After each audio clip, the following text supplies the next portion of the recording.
Welcome everybody to another BDA Boxing podcast, the Boxing Debate Arena. This is your friend Mr.BDA. I'm glad everybody could be aboard for this one. And alongside with me as always, my co-host, the one, the only King Bucho. King, are you there? Yes, sir. Fantastic. Now you guys know the drill. We're going to talk a lot about some of the things that have happened in boxing, some of the things that are going to happen. This year is lining up quite nicely.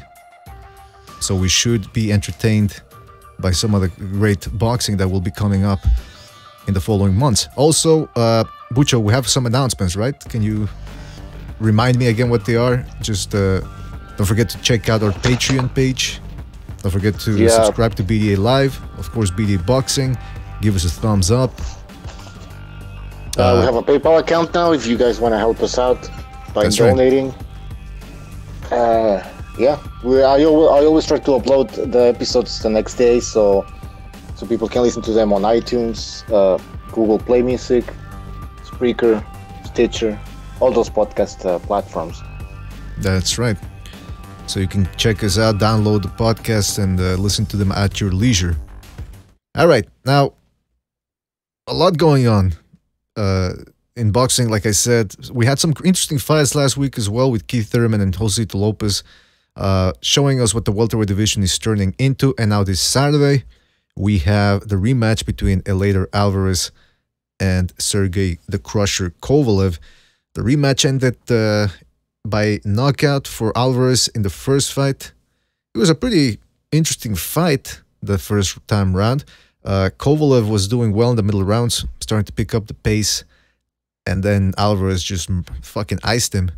Well, he didn't ice him, but caught him with some good shots. Bucho, let's start talking about that Alvarez versus Kovalev, the rematch, because there seems to be the notion now that Kovalev is done and that it will be just a matter of time before he gets knocked out again by Alvarez or any of the top 5 light heavyweights in the world. What's your opinion on that?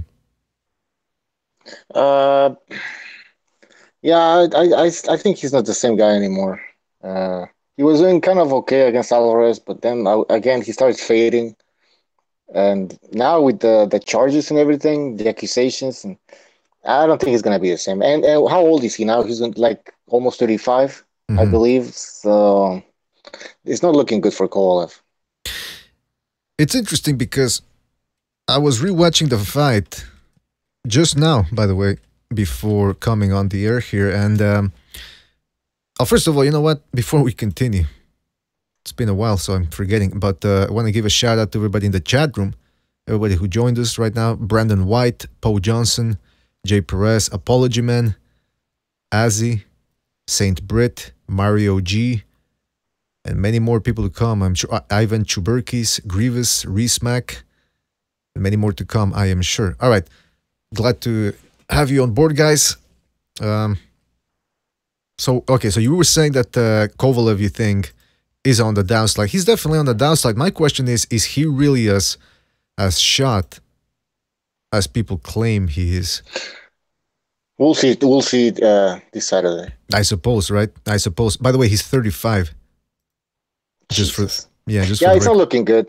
It's not looking good. I mean, if he wins this fight, then he'll prove us wrong, obviously. But it's not like a lot of people have hope in him. From what I've been reading and listening and hearing, what people are saying, few people have expect him to win, basically. Well, he hasn't looked bad. He didn't look bad post award.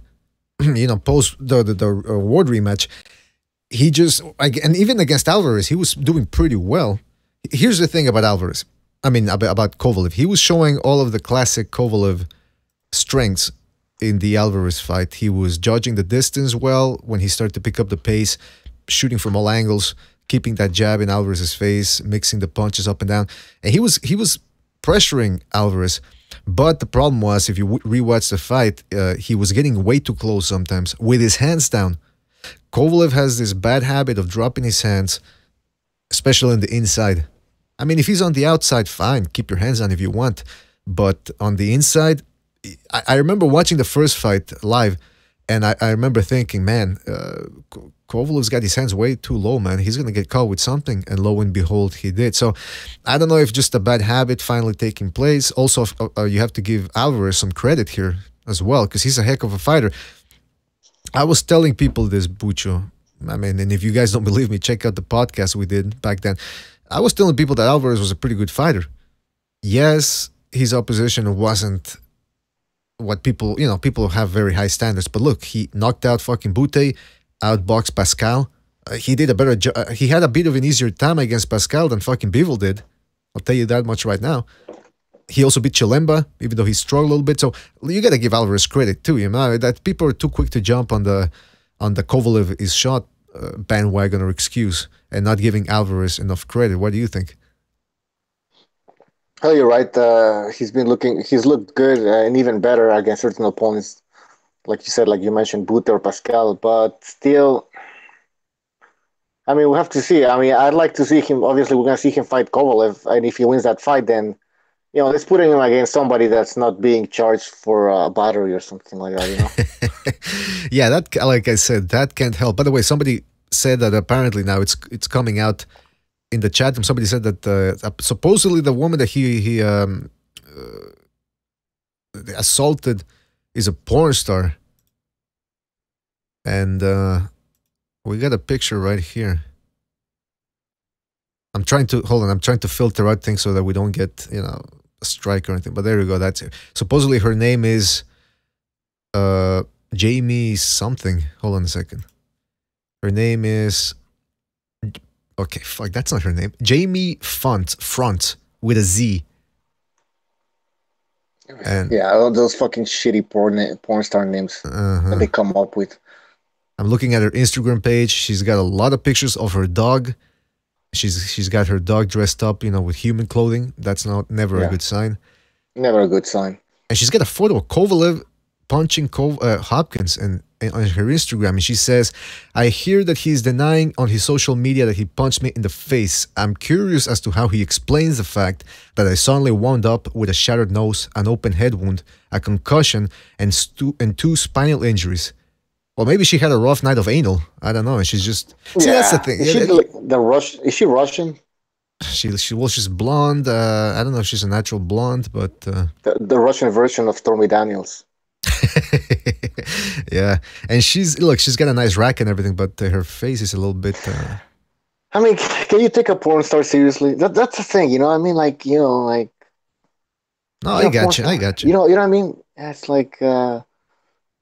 do we really care what you have to say? I mean, I don't think you should be beat up and shit like that. But when you come, with accusations like that, and then she posted a picture of Kovalev and Hopkins, like, it doesn't seem like it's too serious, in my opinion. Unfortunately, anytime somebody starts making public accusations and does it on stuff via social media, you have to kind of take it with a grain of salt. But look, listen, the point is this: Alvarez is going to be taking on Kovalev in the rematch, and I'm still thinking that Kovalev has a shot here. I'm not going to write him off. He's still Kovalev. He's still the same guy with the same skills. Maybe his reflexes are a little bit slower, as is his hand speed. But he's got the power. He knows how to judge the distance. He was certainly doing well against Alvarez in certain rounds. I still think this fight is more or less 50-50. Yeah. Like I said, it could be. I mean, Kovalev is not a bad boxer. Even in his defeats, quotes, like when the first fight against Ward, he won that fight. Mm-hmm. The second one, he was winning the fight. Basically, in my opinion, he was out jabbing Andre Ward. But people just want to dismiss that and just want to focus on the stoppage. But Kovalev was doing pretty good in that fight as well. So, I mean, he is a very good boxer. Absolutely. He didn't win an Olympic gold medal like Andre Ward, but he was clearly outboxing him. And this is the thing. Listen, we're all guilty of this to a certain extent. Every time a fighter starts to go on the downhill a little bit or has a couple of bad performances in a row, it's always, oh, he's shot. He's done. Come on, he was doing well against Alvarez. He did well post-Ward in those two fights against those Russian guys. I mean, I'm not gonna write him off just yet. Just not gonna happen. People in the chat room, what are they saying?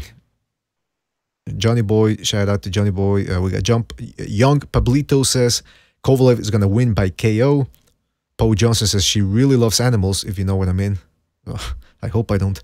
Shepherd the Sun says no sane man goes MGTOW. Oh yeah, because Apology Man in the chat room was saying that Kovalev should go MGTOW.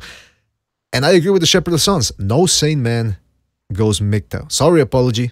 I don't think you're insane. I just think you're a little bit young right now. You still haven't seen all the horizons that life can offer. I tell you something. You go to Los Angeles with a small bag of Coke and a couple of $100 bills. Whoo, you will not go MGTOW after that. Trust me. Pete Stammer says the only shot Kovalev has. He's talking about KO. Jay Perez says if Kovalev does not take him out in the first 6 rounds, he will get caught. That's the other thing, Bucho. You mentioned Kovalev's age. Alvarez is 34 himself.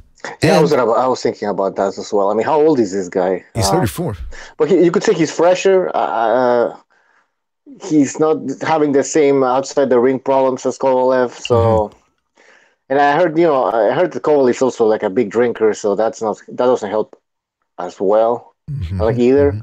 And then he's like the age factor. You abuse your body at mid-30s, and it's a different fucking story, right? I don't know. It just doesn't look like Kovalev is all there anymore. Fuck.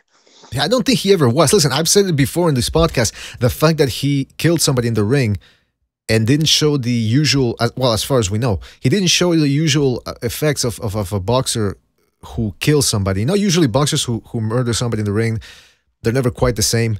This motherfucker was like nothing ever happened.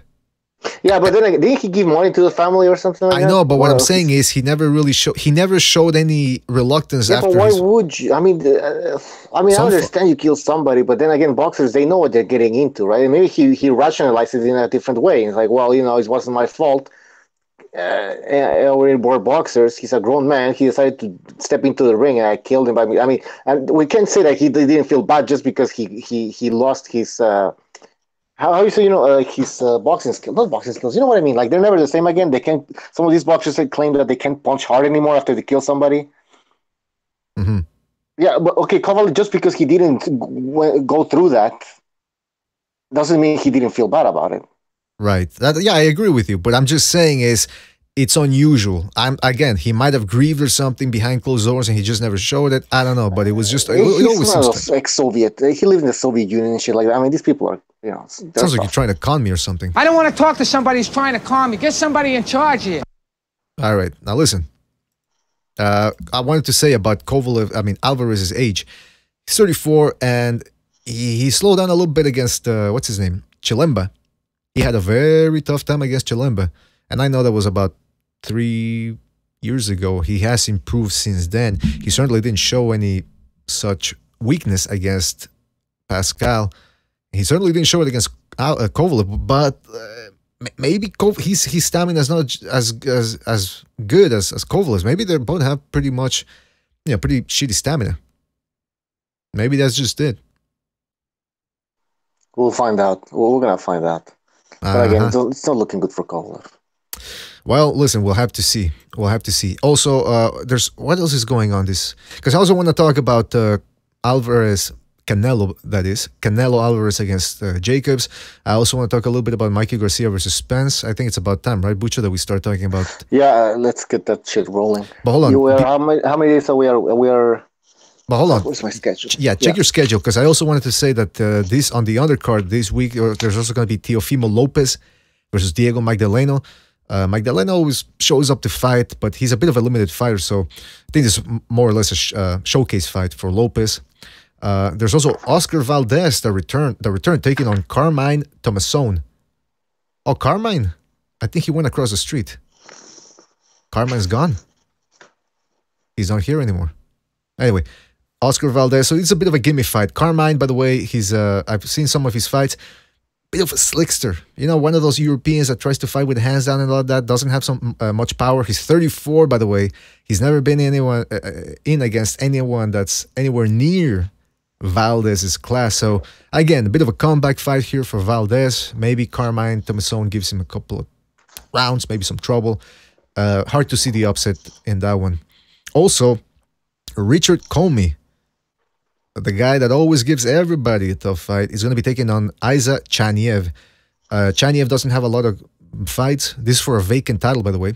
And Chaniev doesn't have a lot of fights, but he's a southpaw, he's aggressive, and I'm going to go ahead and assume that he has some form of amateur pedigree. So that's the undercut right there. And I see in the chat room, Johnny Boy says, Carmine left, I'm over here now.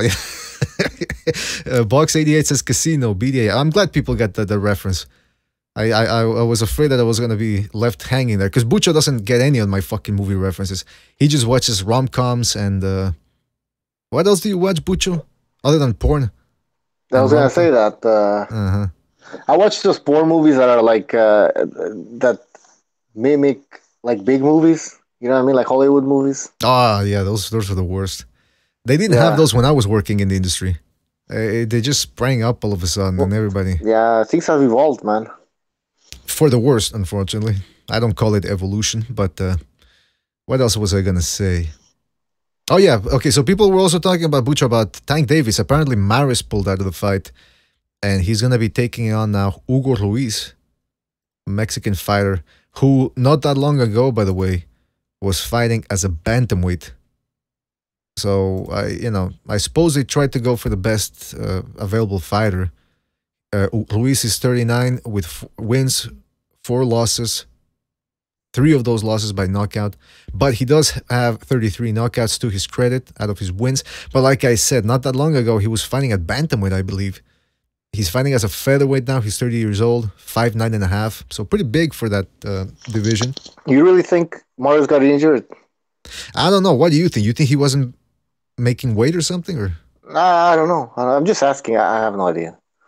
Well, what happened? What was it exactly? Did they mention what? I don't know.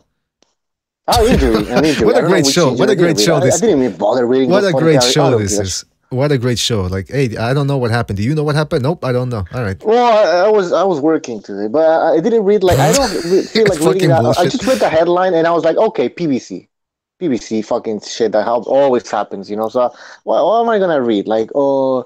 His shoulder went on. I was like, I don't give a fuck. You really do hate the PBC, don't you? No, I don't hate the PBC. I wanted to succeed, but since they announced that shitty fucking schedule, I just don't give a fuck, man. I think you got something against diversity, and I don't like it. By the way, can you believe Maris is already 33?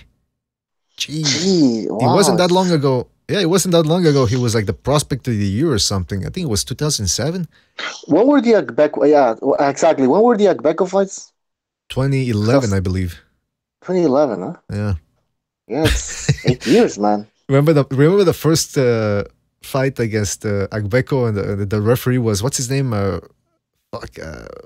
Anyway, the referee that allowed Maris to hit the guy on the balls plenty of times, and then actually gave Agbeko a count. When he got hit on the balls, he actually counted as a knockdown. And then Jim Gray, my favorite, Jim Gray goes up to him. He goes, Mora, I think that's his name, the referee, something Mora. Mora, talk to us a little bit. Do you think Abner Maris would have won tonight without your help?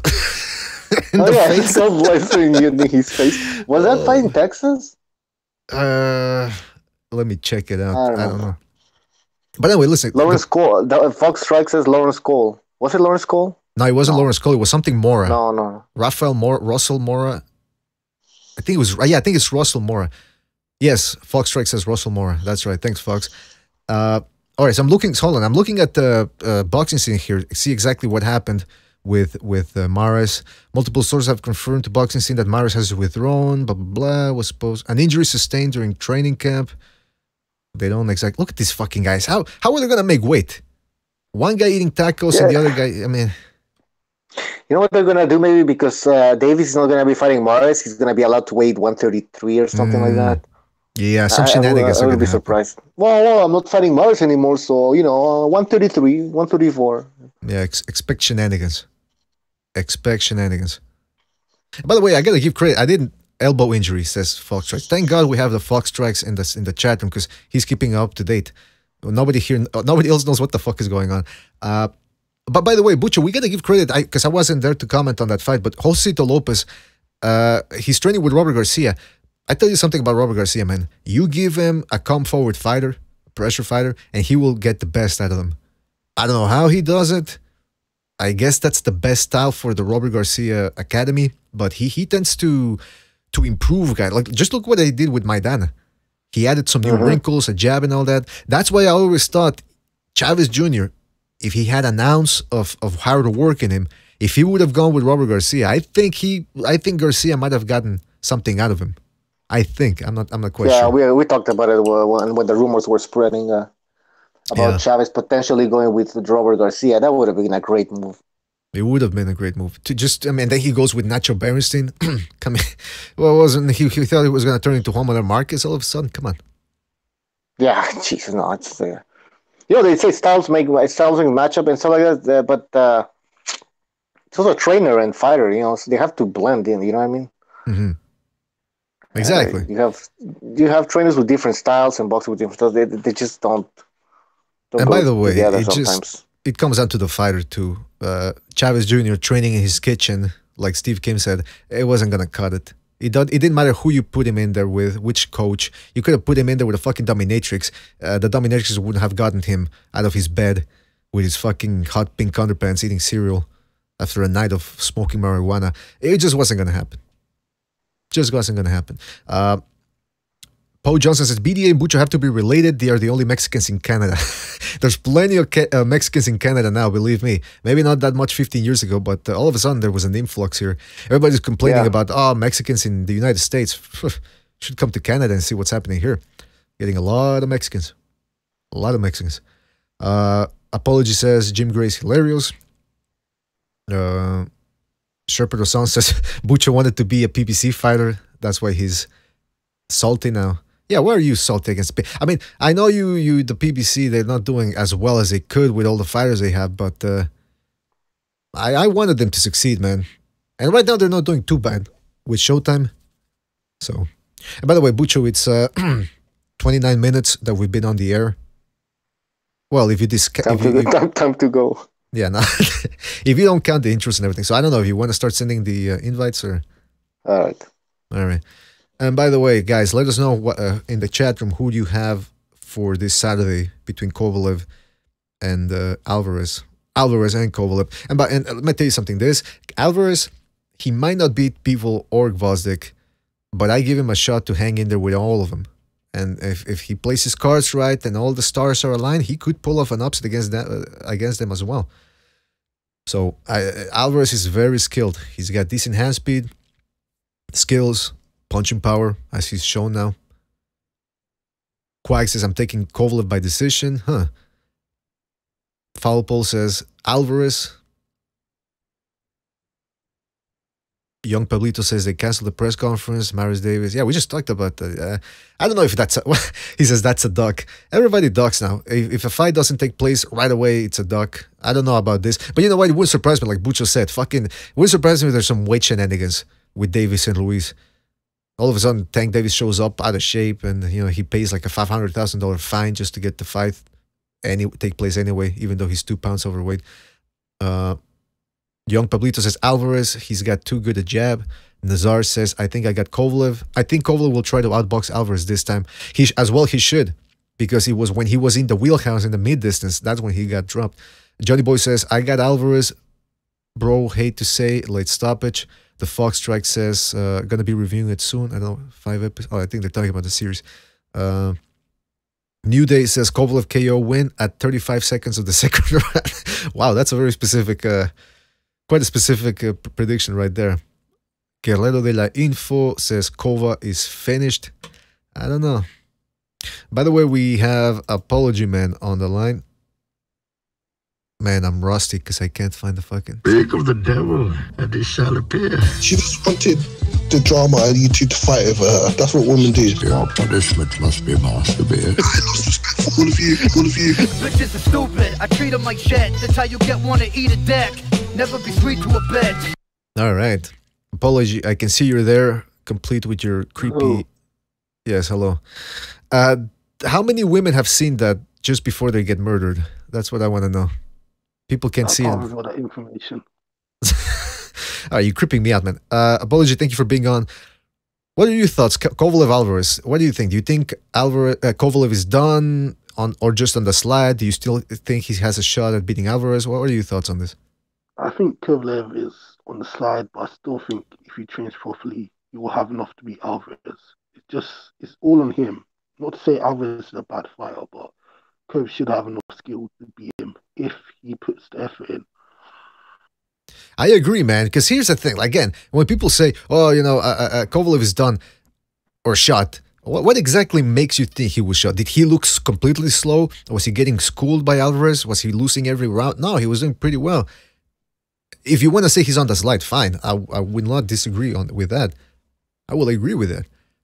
But to say that he is done and that he has no shot, come on. Let's not get into hyperbole here. All right? Let's not do it. I also see we got Gonzalo and Boxing Junkie. Am I right about that? Yeah, Boxing Junkie, right? All right, cool. You guys there? Yeah.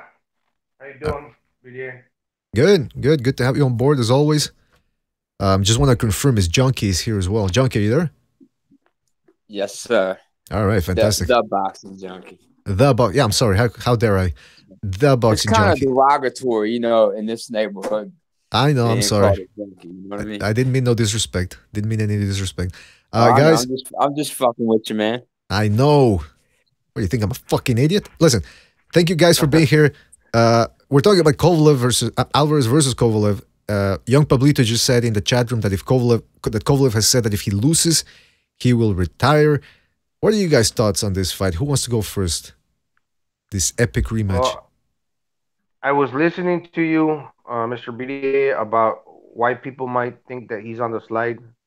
The reasons that I think that many people would say that he's on the slide, it's because of his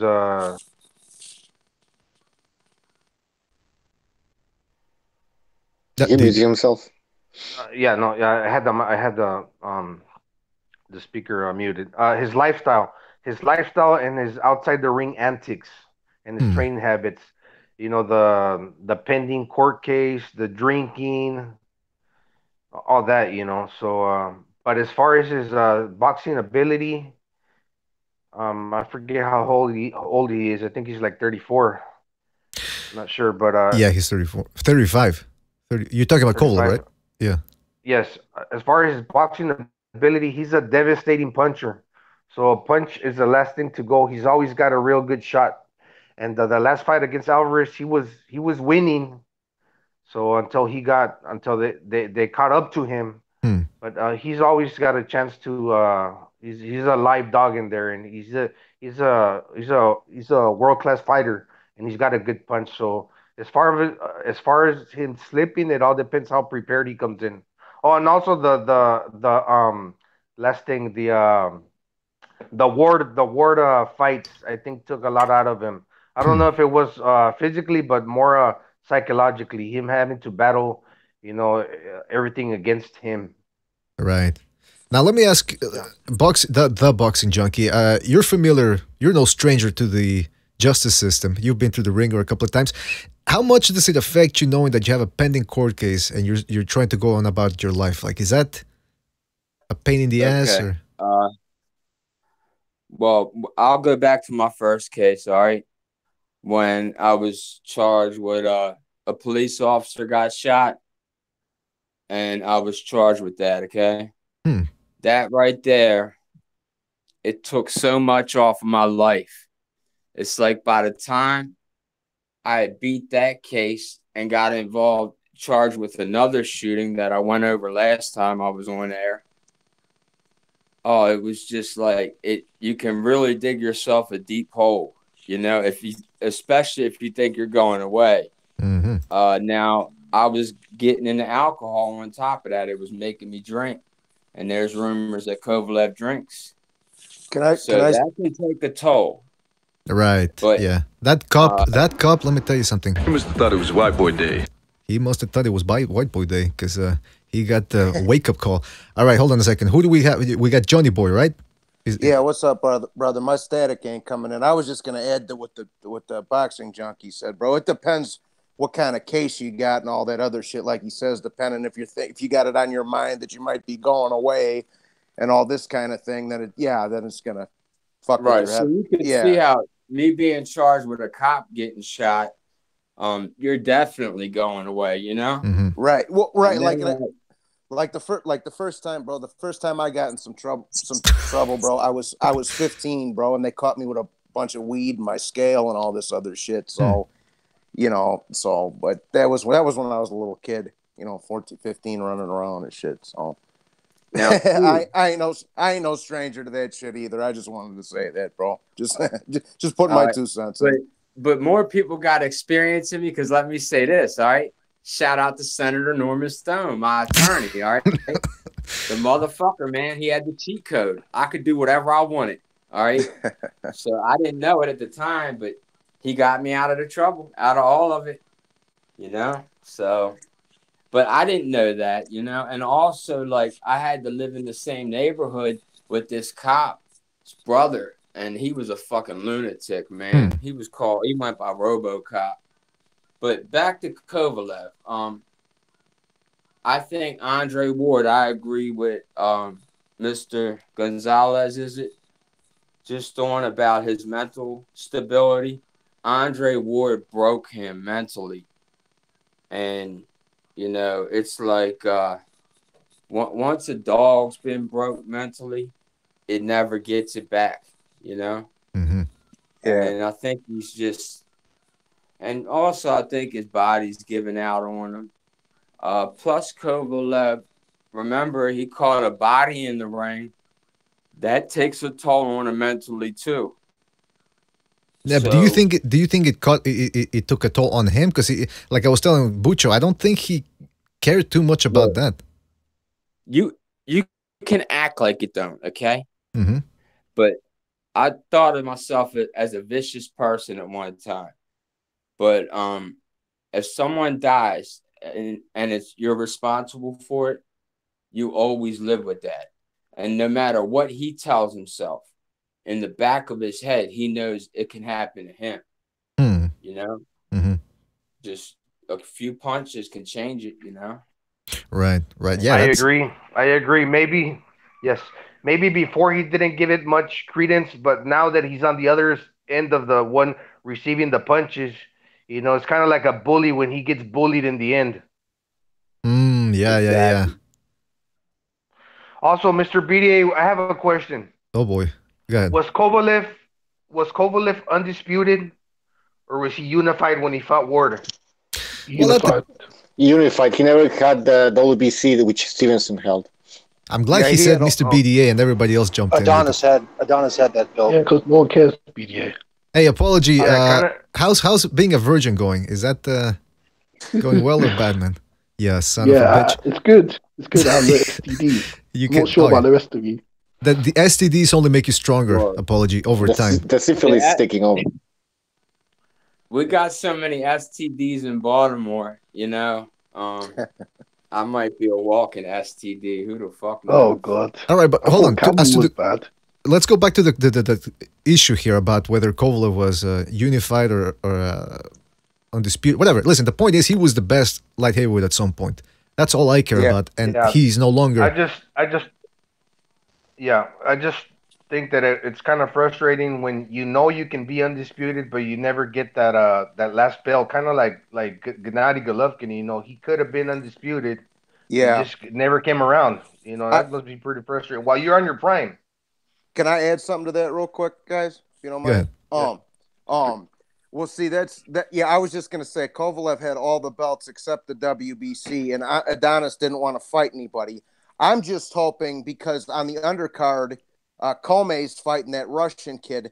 Now they're saying because that's for the vacant IBF that Mikey just dropped. The winner of that's supposed to unify with Lomachenko. I just hope Mikey's not gonna milk that last belt. So, you know, so we can actually get an undisputed lightweight champ. You know what I'm saying? So I don't put too much credence into that whole who has all the belts thing. I mean, as long as you're the best and you're trying to fight everybody. Yeah, I agree, BD. I was just saying, hopefully we can, you know, they can work it out or whatever. But I agree. Yeah. In my opinion, you get 3 belts out of the 4 you're the undisputed champion because it's almost impossible these days to get that 4th title. You know, so you get 3, you're pretty much to me the champion of the division. Usually. I second that, Bucho. I second that. Yeah. I don't even count either the WBO or the WBA. Fucking bunch of Venezuelans ranking dead guys. Fuck that. I don't give them any credence. I'm just saying because I think, like, for example, I'll make an example. I think, like, if Gennady Golovkin would have got all the belts as far as his superstar status and his popularity, he would have felt that he achieved what he wanted to all his life, and it would have brought him to a point where he would have felt like this is it as far Hmm. as confidence wise. And I don't know how it because we're talking about the psychological effects. Like they say, I've used to put here, and he was all about promoting himself, and but That's what if yeah, if how he would have felt if he would have reached the pinnacle of him saying, I made it to the top, I came here, this is the exclamation point on my career, and since he couldn't get that, it just kind of broke away and dissipated little by little. that's what killed me with these guys telling me these some of these bias channels would be like, oh well, Uh-oh. he's ducking Triple G's ducking Derevyanchenko. Like, bro, what would you rather do? Keep some random belt or go get 30 mil or 20 mil fighting Canelo? Come on now. Right. And they forgot all about when no one wanted a piece of Triple G. Exactly. Exactly. When only people that would fight him are these guys that really needed money. Yeah, This is the exactly. only shot they had. Who is Golovkin? Remember they kept saying that some of these fighters like who is he? Like nobody knows him. Why would I fight him? All these excuses. Hell yeah, Exactly. they act like you don't exist when you're the toughest man on the planet. People were when Mike was running shit, people would be like, "Who the fuck's Mike Tyson?" And all just the fucking because they knew they was getting their ass whooped. Well, I tell you what, the question is whether Kovalev can make something happen this Saturday, and it's interesting because Gvozdyk, I was asking that before he beat Stevenson. I was asking, is he better than Bivol? And these Bivol and Gvozdyk are really trying to outdo each other. First, Bivol beats Barrera better than anybody's ever done so far, and then Gvozdyk comes in and takes out Adonis Stevenson. But the question is here, Alvarez, where does he fit in the picture? Because right now, a lot of people favor him over Kovalev, but whether it's Kovalev or Alvarez who take the win, they're not an easy fighter to chew for either Bivol or Gvozdyk. And I would dare say that an in-shape Kovalev and focused, or Alvarez, the way he's been looking in his last 5 fights, these guys got a pretty good shot of beating either Bivol or Gvozdyk. What do you guys think? Those are all good matchups, BDA. I think they're all good fights. Mm-hmm. Isn't Better Beatev with top rank now too? I don't know. I think he's still litigating. If he had my attorney, Rafael Shapiro, this thing would have been settled a long time ago, but I don't know, they're dragging it. We should ask Cameron the next time he's on, because he seems to get all the details about Beterbiev, the behind the scenes for Beterbiev. But even, like you said, yeah, Beterbiev, that's another fucking monster right there. Yeah. Yeah, those are all good matchups, to be honest, BDA. Mm-hmm. And Carmine left. He ain't here no more. Mr. Carmine BDA, left. we're going to have a competition right now, all right? Go You ahead. think your lawyer is the shit Shapiro, right? Right, Was that's he right. a criminal attorney? Oh, yeah. That's all he does. All right. Well, was he related to hold up. Robert Shapiro? Nah, he wasn't related. Was part of it. All right. No, but he could have been part of the dream team. But they just related with Cochran. Yeah, that's right. With Cochran and who else was it? Was it Dershowitz or Same with mine. The clown that owns the Orioles, right? Peter Right. Angelos. He hired my attorney, and my attorney's son was a judge. And I'm like, how did he ever become a judge? He's like, my fucking kid was crazy. He was like you. Every time I turned around, he's getting charged with this and that and fucking. But he was the son of a senator, so he became a judge. Huh? No kidding. I was the son of a convict, so I became a thug. Well, that's the best excuse, man. That is the best excuse. You can't argue against that. And it's like Rafael Shapiro always tells me, because he's not just an attorney, he's also a mentor. And he told me the same thing that applies to everything in life. It's not what you know, it's what you can prove. And they stole that line for training day, believe it or not. So, yeah, junkie, like boxing junkie, like they say, if you grew up around dentists, you'd be pulling teeth, bro. That's the old expression. All right. Also, by the way, let's not forget with the light heavyweight division, Marcus Brown, who just beat Badu Jack. He's in there. He's also got some litigation going on right now. I think he just settled it, from what I read in the news. But he's also pretty good. He reminds me a lot of Chad Dawson. He's like this decade's Chad Dawson. What do you guys think? Can he make it interesting as well? I think that gash was brutal. He looked like he took a ball bat to the forehead, bro. That was ruthless, that gash he had. Yeah. Yeah, but he wasn't going to win either way, with or without. No, I know, but you know. I'm not too sold on Marcus Brown. I think he's a bit too, how can I put it, just another American type style. Fast hands, move on the back foot.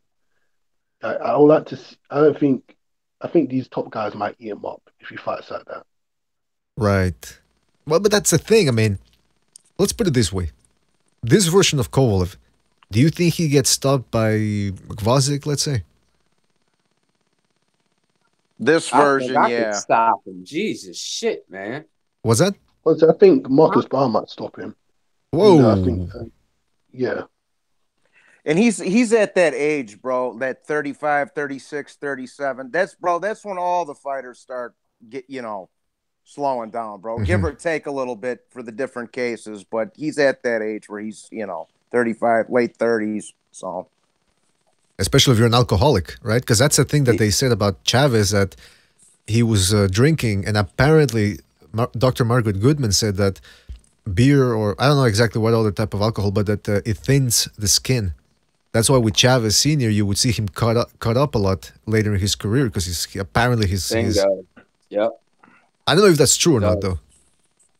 Well, it makes you, it can increase your bleeding. I don't know what it does to the skin, but it turns you into a woman. What is it? But by the way, why do I hear some sort of? It turned me to a fucking goddamn the biggest asshole on the planet. So the alcohol, or I don't know what the hell it was. I'll blame it on the alcohol. Go ahead, yeah. Yeah, fucking maybe. Because listen, the alcohol, it'll drive you nuts, man. One day here and there, fine, but if you're drinking every day, you're gonna go down, man. And you might be. I was drinking every day, and then I just put it down. And last time I drank was New Year's 2000, and I don't ever plan on it again. Oh, there you go. Well, really? that's good. Yeah, that's good for you, bro. Nah, fuck that shit. Keep drinking. See what happens. BDA, aren't you supposed to be Christian? You wouldn't say that the devil's drink. Well, hold on a second. Apology. What did you think Jesus was drinking when he was walking around Palestine? Think he was drinking water? Yeah, fucking dirty water? Jesus is a false prophet. Jesus is a false prophet. How what in the 40s of Old English. Jesus was jumping around like Frank the Tank from Old School, getting hammered. Exactly. Oh boy, everybody dropped off. See, when you start talking about Jesus, badmouthing him, that's what happens. You drop off. Yeah, the only one that stayed was Johnny Boy, because he's a good Christian, right? Yeah. Yeah. Somebody's got to pray for me. Listen, fucking Kovalev versus Alvarez. I think it's going to be a good fight. And we got a whole bunch of good fights coming up. A whole bunch of fights. I'm looking at the schedule here. Hold on a second. That whole card is stacked. It ain't bad. Let me tell you that much right now. Yeah, definitely not. All right, listen. I heard, Abner Maris dropped out of his fight. Yeah, we were talking about that before you guys got here. It's apparently now Tank Davis is going to be taking on Hugo Ruiz, who was fighting at bantamweight not that long ago. So he's a tough guy, Ruiz. He's been in there with some big, well, not big names, but some recognizable names. So he's not a bum. He's experienced, but against Tank Davis, who's a big super featherweight, I don't know how long he's going to last in there. He's going to look good against these subpar guys, and then all these racist channels are going to start fondling his balls again. That's what's going to happen, bro. Yeah. Could be, but I tell you what, though, Tank Davis, he's hot and cold. If he can't get it up for a fight, he just looks awful sometimes. So wouldn't surprise me if he doesn't look all that great. Yeah, the important thing that kid stays active. Stays active, because there's this other guy with the what is his name? Tevin Farmer. He's fighting again. He seems like he's been pretty active. So there you go with the difference in the promotional companies. Mm-hmm. Some guys fighting a lot, some guys not fighting as often, and they're getting their opponents changed. Yeah, and Tank hasn't had a fight in like 10, 11 months. It's damn near been a year already, too. He ain't been active at all. Yeah, that's the thing, man. It's I don't know. I'm hesitant about Tank Davis, but when he looks good, man. He's an inside fighter. He runs through people, but hanging around in his neighborhood, Floyd. I don't even know if Floyd Mayweather has his best interest at heart. We've talked about that before on the podcast. I don't know. I don't know what's going to He happen. wouldn't be on the west side of Baltimore if Floyd had his best interest at heart. What One of the best things that could ever happen to this guy is, for example, like the Charlo brother, is that he lost. That's the best thing that could have happened to him, because that'll light a firecracker under his ass and tell him, you know what, I really got to start, actually like trying, or whatever I was doing wrong. I don't know. You know, some of these guys need to start applying themselves to that. Stop clowning around, Gonzalo, and take it. Yeah, it's not all about it's not about coming out on TV, flashing, going out and partying, and talking the talk, and not actually putting in the work. Walking the walk.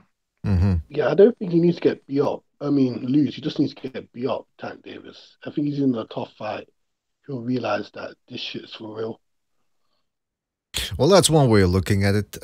Another way of looking at it might be that he might suffer the fucking Kovalev syndrome that you guys talked about, where it's he loses and he can't get over it. Basically, it's immaturity, but you know what they say about that, like get the empty time or whatever is like the devil's playground. It's the mother of all sins. Not staying active, that occupied, having something to do. Well, they say idle. Yeah, the saying is idle hands are the devil's playground. But Tank Davis has his hands full. I mean, he's a boxer and he's got Adrian Broner. So those hands are busy, if you know what I mean. I don't think he's got that much. Full of fake ass in some strip club. I noticed you didn't say. I noticed you didn't specify what type of strip club, whether it was male or female strip club. But anyway, we'll leave it at that. From the way they kiss on each other, I can take a fucking guess. All right, it's male and female. Now this is just like crazy because this fucker, I think probably the last fighter we had from Baltimore, Hasim Rotman's the last notable one I can remember.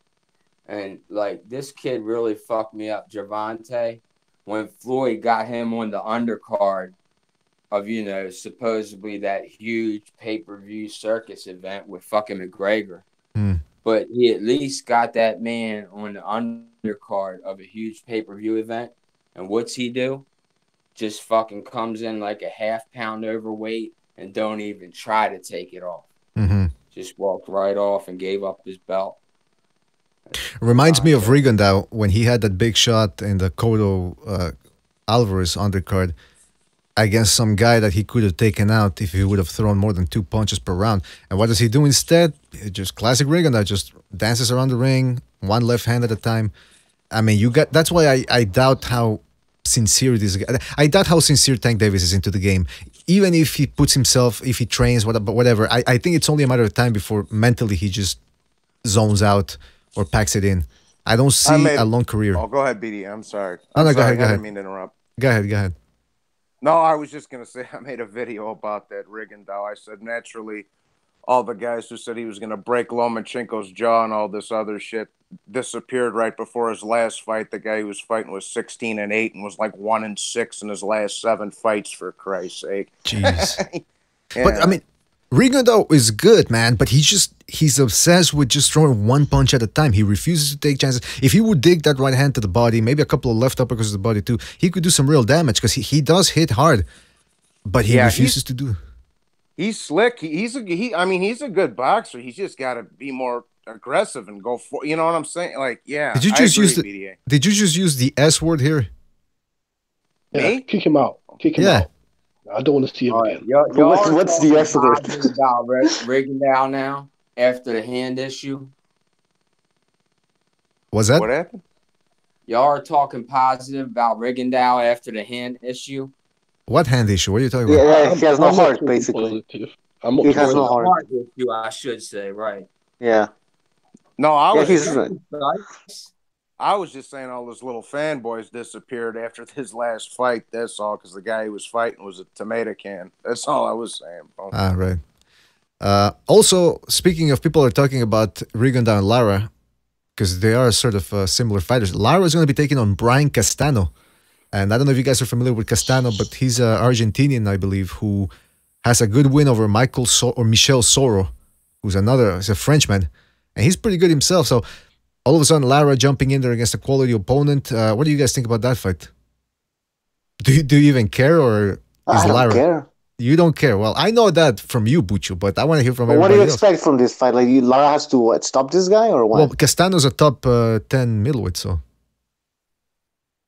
Junior middleweight, Right. sorry. Junior middleweight. All right, you know what? Lara's Fuck it, gonna nobody go to cares. rounds like always. I don't care. Based on the silence that we just got, I don't think anybody cares about I don't even know who I Soro think is, man. It could be a good fight. I think Lars at that stage where his legs are slow, so he has to sit down and fight back. Well, apology. Do you also think the Hurd fight took something out of him?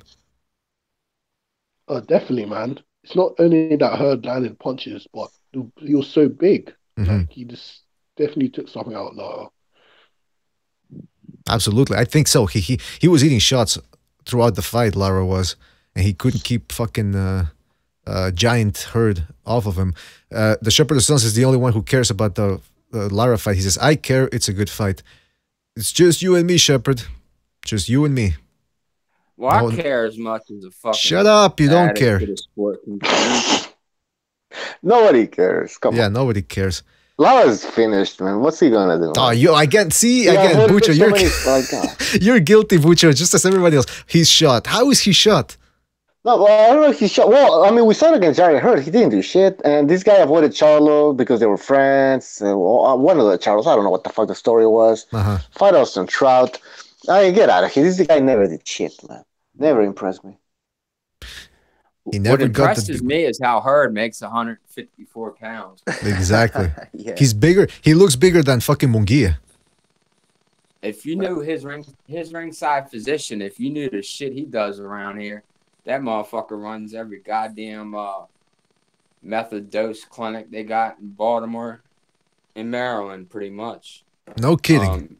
Hurd's ringside guy, you know, his cut man he brings out. Uh-huh. So it wouldn't surprise me if there's something shady going on there, you know. I'm But sure that's- they're inflating him with saline or some shit. But that's the thing. He doesn't look all that like you would expect a giant like him to look dead at the weigh-in. He doesn't look way dead. He actually looks regular at the weigh-in. You talking about Hurd, bro? Yeah. Yeah. He doesn't look like it took everything out of him to get down to weight, which is odd to me, because isn't the guy like 6'2", for God's sake? Yeah. 6'1" or something. It's not just his height, it's just like his body and his head. Exactly. That's what makes me think, like, how the hell does he look so good? He'll be moving up before too long. I think he just wants that Charlo fight, and then he's gonna get the hell out. Yeah. Well, who do you pick for in between Charlo? Well, actually, Charlo now he's looking for that. What's his name again? Willie Nelson? No, not Willie Nelson. Harrison. Harrison. Yes, I always forget. I confuse those guys. Yeah, he's looking apparently for the rematch, right? Yeah, they're trying to set that up right now, which is kind of. Here's the thing with me with that, bro. Why wouldn't you just have Harrison have a fight with Hurd, so one man's got all the marbles, bro? Like that, you know. Because and then yeah, go ahead. No, and then one guy can have all the marbles, and then Charlo can fight the guy. You know, I mean, they should have already fought, to be honest, but you know, Al Heyman. I think LDBC and was bitching so much. Al Heyman heard them and gave Charlo another chance. That's what I hate about the one thing that I do hate about the PBC is that they recycle the fights. Like, for example, Jared Hurd now, he's going to be taking on Julian Williams. Now, Julian Williams, I forget the guy's name, but it was some Jamaican guy or had Jamaican trunks. He was almost walking through Julian Williams. He was a big dude. And I'm looking at that fight and I'm thinking, if that guy could do that to Julian Williams, what the hell is Hurd going to do? It's like, I'm not interested in Hurd versus Williams. I would rather see Hurd against. Chart again. What's that? Chart again. I'd rather see Chart again. It's funny you say that. It's funny you say that, BDA, because I was just talking to somebody else about that on one of my videos. I was like, bro, especially for the Walter, was recycling the same guys over and over. It's always Josezito or Berto or fucking or Guerrero or Carras or fucking what's the other one there? I said Berto, Broner, Lamont Peterson. They keep recycling the same 5 or 6 guys for Keith Thurman and Danny and Sean Porter for these guys to fight. They just keep recycling these guys. Like, dude, move fucking on, please. And these are the fights we're getting again now with the Fox deal. It's all showcase fights, and then they even cancel the showcase fights to get an even shittier opponent for like the big superstar. So it's just not going anywhere, and I'm not impressed at all. Fuck, people go like, oh, we have a Fox deal. Oh, see, Al Heyman's doing shit things again. It's like, yeah, but they're not showing us the fights that we want to see. And by the way, he fucked up with that network deal. Like, he got free TV shit. It was bullshit, man. Yeah, Bucho, and then they want to praise the guy. Oh, he's giving us free fights but they're all bullshit fights, so who cares, man? Yeah. By the way, we got, I think we got Pete Stammes, right, on the hangout? Yeah, I think he was here before. What's up, fellas? Hey, Pete, good to have you on board, man. How you doing? Freezing my ass off down here, John. Are you in Florida? It's 50. It's 50 right now in Tampa. Oh, Jesus. It's negative 12 here right now. Really? Yeah, that's cold. Yeah. They're talking Fahrenheit, so it's not, I mean... it's still man, cold. listen, guys. I'll tell you what. I'm still working, so I'm more or less just listening to this show. But I was talking last night. Well, we were in the chat last night while I was still here at work. Been here for 2 fucking days. All right. Oh, shit. People... I'm the last man standing again. Why do people keep dropping off? I hate this shit, man. There was a time where it used to happen a lot, and then it stopped, but now all of a sudden it's starting again. All right. So no, I know. I remember because some of that time when I was giving Sopranos lines, that was me just using Nino's account, BDA. Oh, I see. Yeah. But guys, like I was saying about Heyman, man, listen, this is his only option right now. He's going to try to hold boxing hostage. The only way you're going to get a best versus the best fight or whatever kind of bullshit he was pushing when he first started this whole thing. Guy tried to unionize boxing, and he's basically on strike right now. So you're only way going to get a top tier versus a top tier PVC fighter is either pay per view or Showtime buys it from him.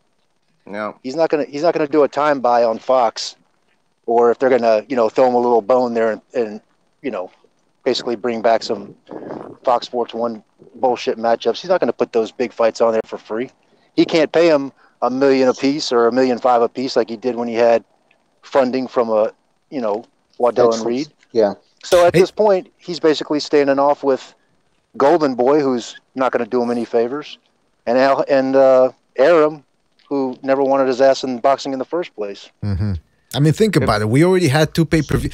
Start of the year, and we already have 2 pay-per-views. We had Broner Pacquiao, and now we got Garcia Spence. Both fights that shouldn't even be on pay-per-view, and yet that's where they are. Because but Pacquiao, once he was signed to PBC, yes, you got a pay-per-view against a Broner.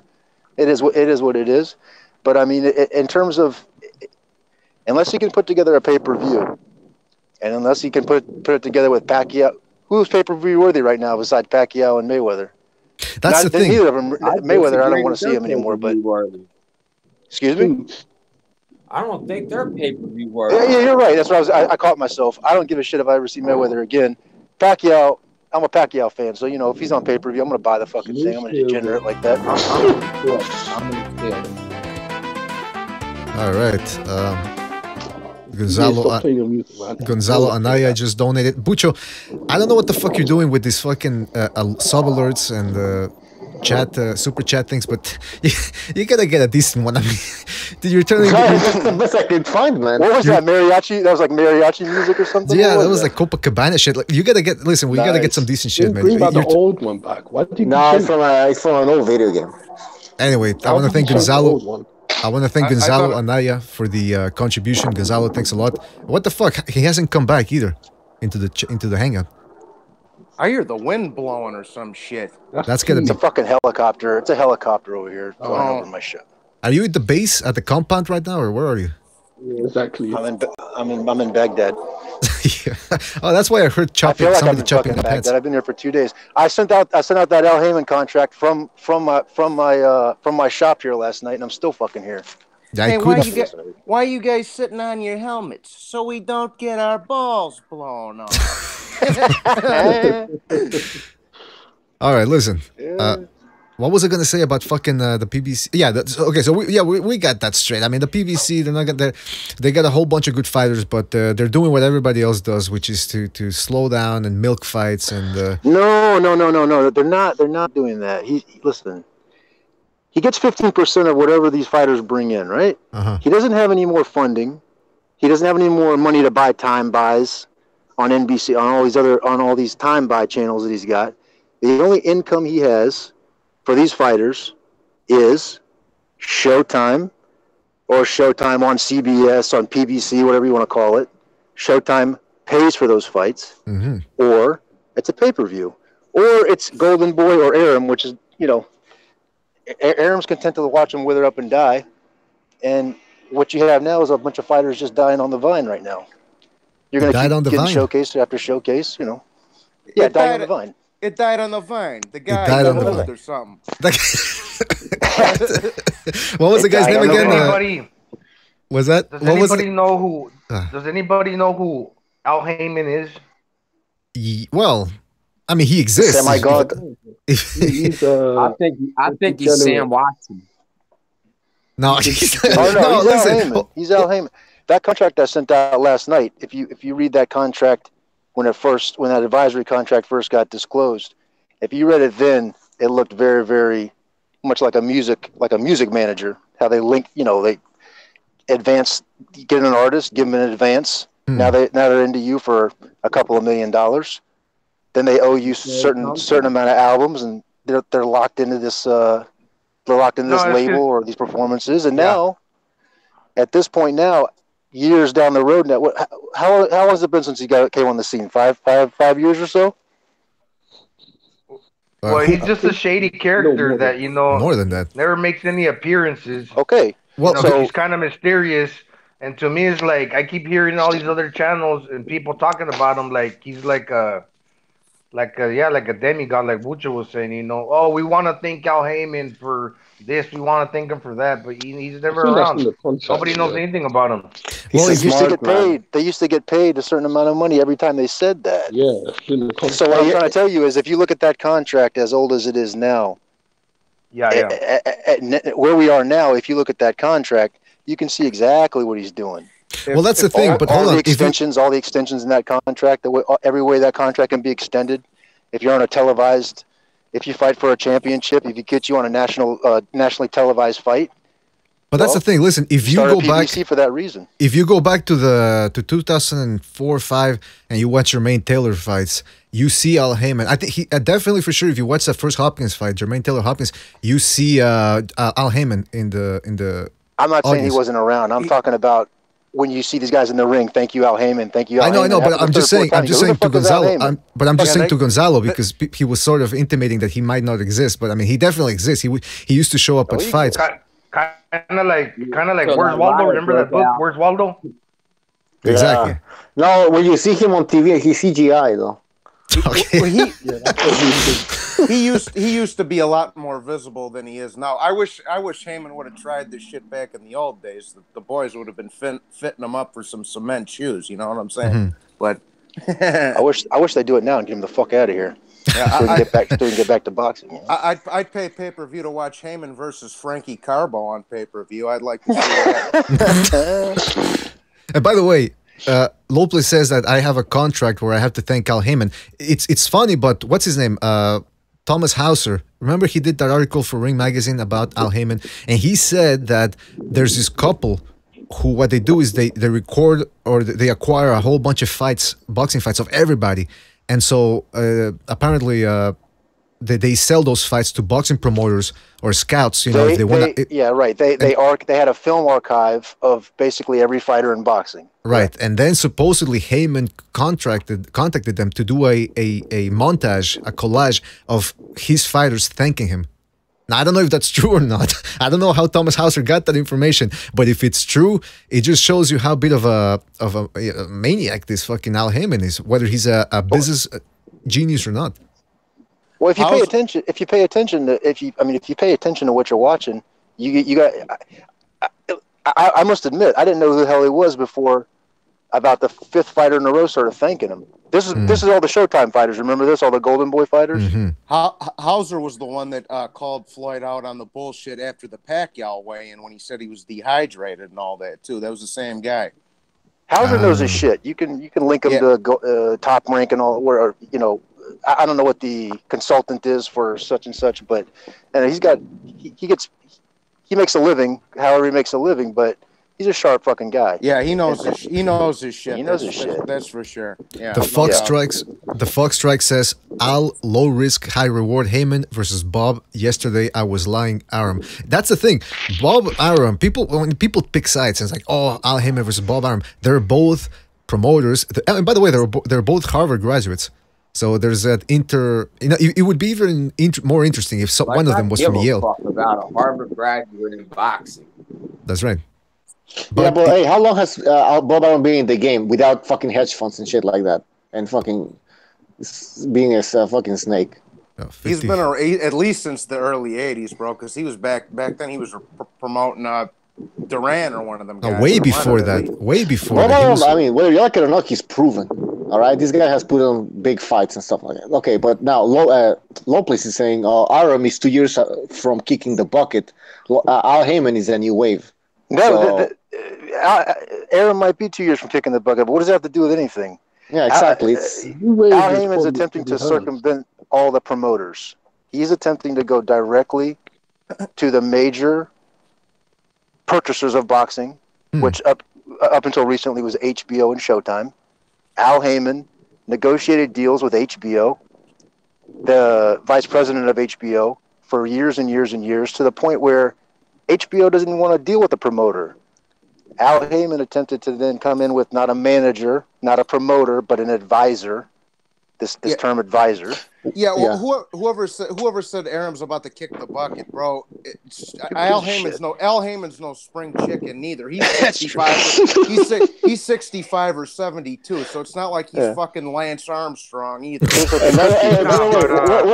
Hold on. Where did the PBC get their fighters from? Most of them. He's Golden Boy. Exactly. So wow, what's Richard Schaefer for that fucking fuck up? That's right, Richard Schaefer, employed by basically De La Hoya and Hopkins, who really, I mean, let's be real, they're no Arum, okay? I mean, say what you want about Arum, but in terms of knowing how to promote a fight, who the hell is De La Hoya and Hopkins? Bob Arum. No, did people fall off? Yeah. All right. And by the way, I want to talk a little bit about because I think it's about time we started doing it. Mikey Garcia versus Errol Spence. I want to get people's opinion on this because for some people it's a freak fight.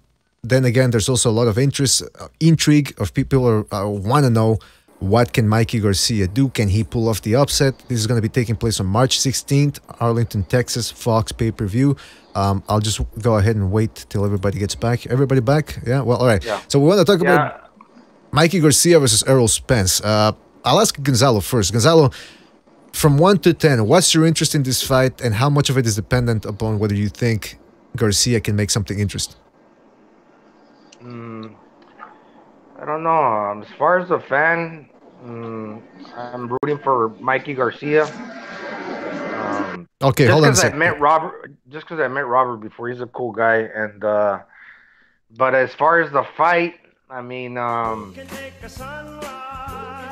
it's sorry about that, Gonzalo, but we got the sorry. We got the another donations from Steven Schneider. Shout out to Steven. no message left, but thanks a lot, Steven, for your contribution. You're keeping the BDA organization up and running. All right, so sorry, Gonzalo, go ahead. I can see. Look, one thing that impresses me about Mikey Garcia is, and I think it's 100% authentic. It's legitimate.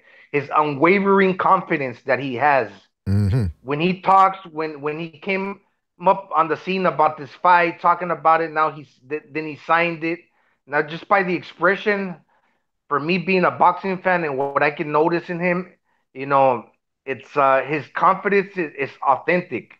So you got to give credit for somebody that truly believes that they can achieve what he's going to do. Because I think that this would be like the biggest thing in. There's no catch weights. You know, there's no catch weights. He's fighting the quote unquote boogeyman of the division. He's fighting an undefeated fighter. He's going up 1.5, 2 divisions. This hasn't been done in a long time. Sure, Pacquiao had good wins, but and he beat bigger fighters. But did he beat an undefeated fighter with no catch weight and so forth? I mean, it's debatable, but this is like a good win for this is a good fight for Mikey Garcia. Can he pull it off? Can he pull it off? I don't know. He my boxing brain tells me that the Errol Spence knocks him out in the 11th round. You know, but surely Mikey can outbox him if he doesn't get caught. I mean, he's never been knocked out. He's been knocked down, but that doesn't mean necessarily that you have a bad chin. No, hold on. Now, hold on. Before we continue, I just want to give a shout out to Foul Pole Boxing, who just made a donation. Shout out to Foul Pole and his messages. Well, he paid, so I guess I should I should read his message, even though it's not very kind towards you, Gonzalo. It's okay. It's okay. All right, but yeah, he's being a bit mean towards you. But thanks a lot, Foul Pole. We always appreciate your contributions and keep the organization going. All right, so who was next? Somebody was going to say something of what Gonzalo just said. I was just going to say, here's my 2 cents on the Mikey and Spence fight. Mikey, I mean, obviously, I'd rather see him fight Lomachenko and Spence fight Crawford. Everybody would. But anyways, what Mikey's got to do, bro, is keep it in the middle of the ring and keep it a boxing match, bro, and keep touching him with this, because Mikey does have a good stiff jab. He's got to keep him in the middle of the ring and box him, because if he gets on the ropes, Spence is going to unload on the body, bro. Just like Margarito and Pacquiao, bro. Yeah. All right, hold on. I want to thank Apology Man. He says, "Where are all my British bros?" Yeah, your British bros apology. I don't know. I guess it's midweek. They don't have. They're drinking their tea and their strumpets or whatever. So okay. So thanks a lot, Apology Man. Appreciate it. I want to just piggyback off what Johnny Boy and Gonzalo said. First of all, I just want to go back to Gonzalo before I forget. You mentioned Mikey Garcia's confidence. Do you think his heart is into it, though? No matter how confident he is. Do you think his heart is into boxing, or is this a cash-out fight for him? Well, he said it himself that he needed a real challenge in order for him to be into it. So, I mean, I think this is bringing him back. And it very well could be a high-risk, high-reward cash-out fight. But it makes a lot of sense for him. So if it makes a lot of sense, it has meaning. And therefore, the best Mikey Garcia is going to show up, I believe. All right. Isn't this the same dare to be great bullshit and confidence as Khan had when he stepped up to fight Canelo, and Brooks had when he stepped up to fight Triple G? I mean, all due respect to these guys, man, but he don't actually think he's got a chance. I really don't believe that. I think all these guys have to go into a fight. You have to believe you're going to win. But when you get in that ring, if you win, you're the greatest thing on earth. If you lose, it's fine because you tried your best bullshit. I'm tired of all that shit. Well, I'm just saying. I mean, I really do believe that as a fighter, you must go into a fight believing that you cannot be beaten. I'm going to win this fight. There is no 2 ways about this. You have to go into this fight. We are going to do this. And Pete, but when you get in there, I mean, shit. Hey Pete, well one thing real quick though, Brooke was a replacement fight for Eubanks for Triple G in that fight, so it's not like he just took that shit off of the short notice, right? Wasn't he supposed to fight Eubanks, this kid? I don't remember that. Brooks stepped in. I don't remember that. That fight was signed. That fight was signed. They showed him gaining all this weight, how much weight he put on for the fight, and then he winds up getting his orbital bone fucking blown apart. You know what I mean? Yeah. It's just like. That's why I wanted to ask you guys, because Johnny Boy, he brought up Margarito. Do you think, and I was asking this to Bucho too, because I want to make a video about that, about whether it's what's in Errol Spence is in a lose-lose situation, if you think about it. Because you guys mentioned Kell Brook versus Triple G and Canelo versus Khan. When it's the bigger guy fighting a smaller guy, the question is, you expect them to win, and if they just look a little bit vulnerable, people are going to jump on them and shit on them. So what do you guys think Spence should do? Do you think he should box a little bit more from the outside and try to break Garcia down? Can he even do that? Or should he just go nuclear and try to walk Garcia down from the beginning? Walk him down. He has to walk him down. And I don't give a shit if Mikey's on PEDs, because now that's what I'm hearing, that he's on PEDs. And he might be for sure. But now they're using that. They're going to use that as an excuse if Spence looks bad. They're getting it already, man. Yeah, well, all these fights start off with the smaller guy having some success. I remember Khan throwing jabbing Canelo's face off first 2-3 rounds of that fight, and as soon as Canelo timed him, one shot. I mean, it was a one shot. Fucking Khan was looking like Marcellus Wilder, looking at that picture that recognized him. That motherfucker was gone, right? Yeah. Yeah, Bucho. Remember, I was saying that before too, Bucho, because like I said, all these racist ass channels, because that's what they are. But all them racist ass channels are already making up excuses just in case Spence looks bad against Mikey, just in case he doesn't do quite as well as they're thinking he's gonna. Just so they got one in the chamber already. You understand? But I could just. Don't you guys think that this is going to happen with a lot of boxing fans? Like Bucho said, Errol Spence has to walk Mikey Garcia down. But if he walks Garcia down, and Garcia, even though Garcia has a height and reach disadvantage, he's a great counterpuncher. If he catches and snaps Errol Spence's head back, which I think he's going to do, because Errol Spence is no defensive wizard. He does leave himself open for shots.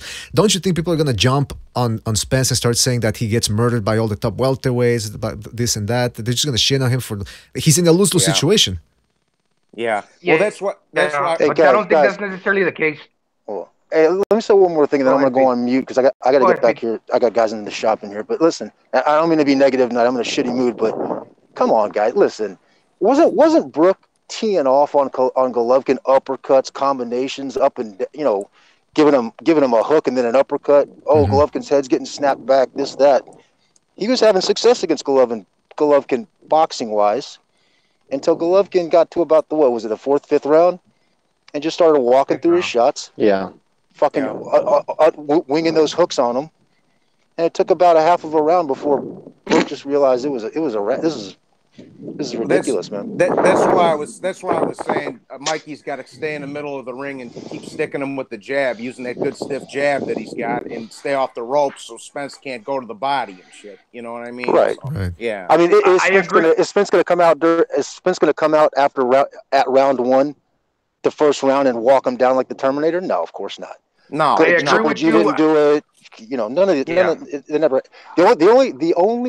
The only fight we've seen where a guy stepped up in weight and it didn't go like Canelo and Khan and Triple G and Brook was Rigondeaux and Lomachenko. Lomachenko was good enough to actually outbox him in every single way. Mm-hmm. Never had to use his weight on him and never had to walk him down. Exactly. Yeah. I think the difference between, I agree with you partly in what you say, Pete, and you're right.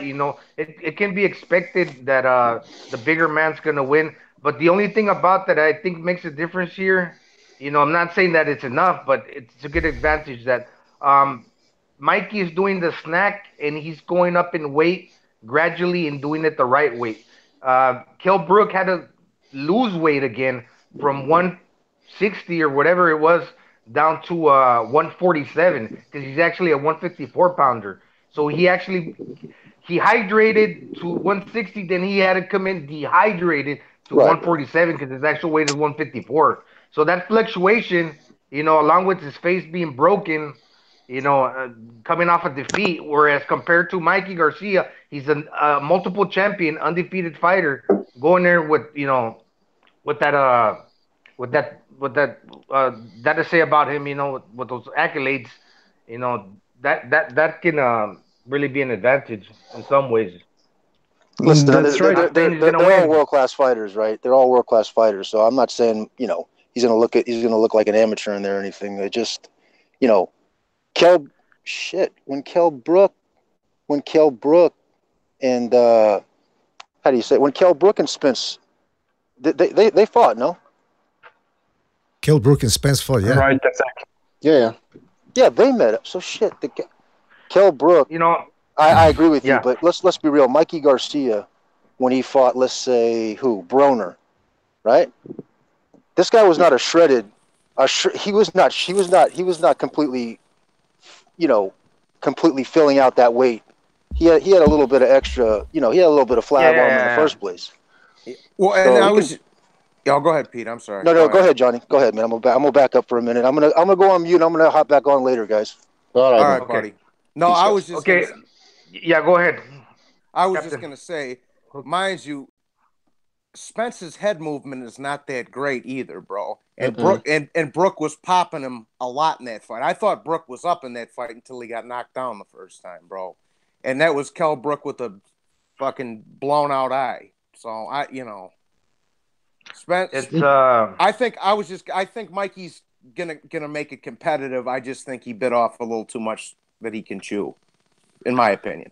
when Yeah, until Pacquiao he went gets up. Yeah, go ahead, official. Okay, thank you. Well, Mikey can very well look nice up till the point he gets hurt, because remember BDA posted the video, the movie study, the film study of Garcia, how he guesses his gas tank isn't that great, and now he's going to fight a much bigger and stronger fighter than him in a new weight class. And by the way, look, talking about the PEDs, yeah, of course, I mean, I subcept Mikey of doing the PEDs in this camp. But man, the last show we had, was it yesterday or 2 days ago, there was a guy in chat that's following BDA.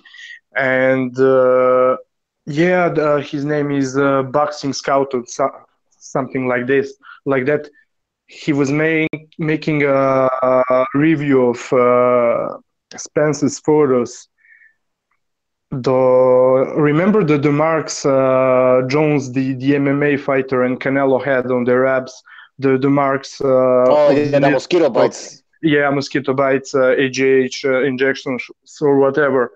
Man, the guy posted the photos of Spence with a fucking bunch of mosquito bites on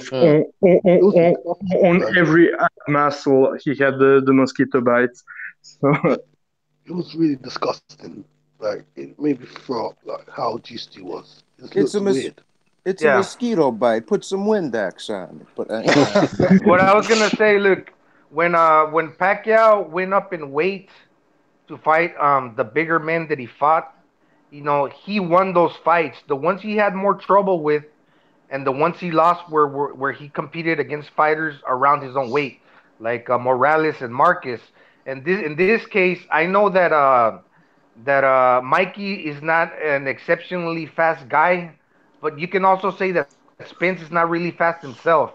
And Mikey being the smaller guy in there, I think he will have a slight advantage as far as the speed, because you got a smaller, let's say, slow man against a bigger slow man. I'm not gonna say the actual word is slow, but not so fast. Okay, so I think Mikey would be slightly faster. And as far as the punching department, I think that Mikey comparable to Spence's power, you could say that it's comparable. I'd say Spence punches harder. No, but this is the thing, because Spence is not a one punch knockout artist. He's an elite level body puncher. But I think this is where it's bad for Mikey. I think Spence can take Mikey's punches, but will Mikey be able to take Spence's shots? Yeah, that's what's gonna happen. No. Yeah. Do you think Mikey Garcia? I don't listen. The PED thing. As far as punching power, First no. of all, I if think I'm Al Heyman, these guys can use whatever they want. Y'all can use whatever you want. Pacquiao, you're 40 years old. You can use whatever you want. Broner, you got to cut a ton of weight. There is no testing here. I mean, they're all on PEDs. Let's just say it like this.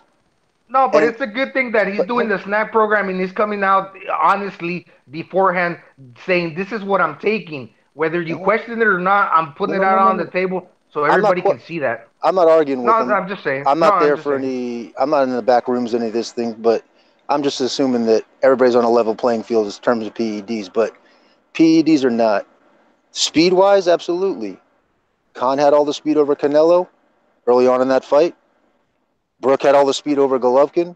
No one ever saw Golovkin get tagged up like that with combinations like that. It's just, do you really think? I hate to keep shitting on this, but do you think that Mikey Garcia has enough to keep Spence off of him when Spence wants to come in? No, Yes. didn't have enough. Yes, I do. I do think, but what I'm more afraid of is Spence's power. How Mikey takes the shots from a bigger guy.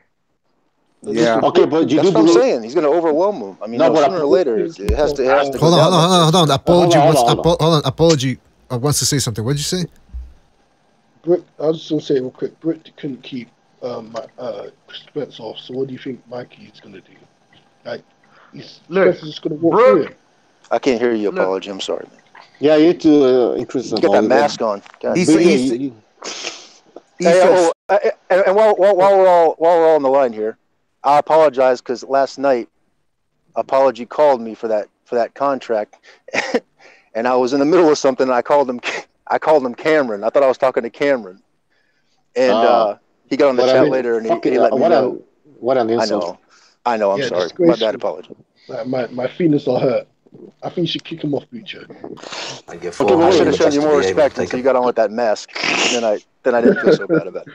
You enjoy sucking him off. What makes you think that Mikey Garcia has enough power to keep Spence away?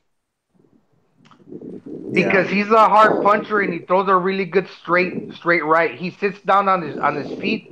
A lot of people say he's slow-footed, but he really plants himself and he times that right hand shot. And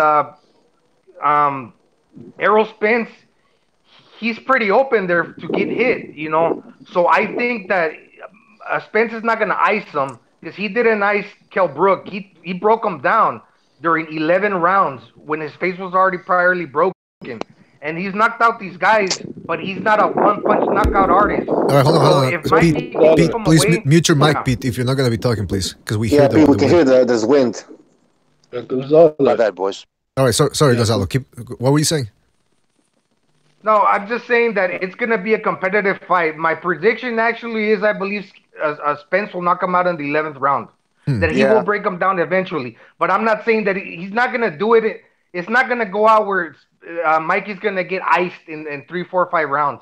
That's not going to happen because Spence is not a one-punch knockout guy. He hits hard with both hands, but he's not fast enough to get enough crank to ice you with one shot, you know. He'll put in the work, hit you in the body, break you down, but at the same time, he's able to get hit. And he's got to go in there with somebody that's going to fight him toe-to-toe for that to happen. And Mikey Garcia, even though he's not as fast, he does have some boxing skill where he's going to catch him with the straight right hand, and he's going to keep Spence from going in there as confidently as he would with somebody that's just trading blow for blow.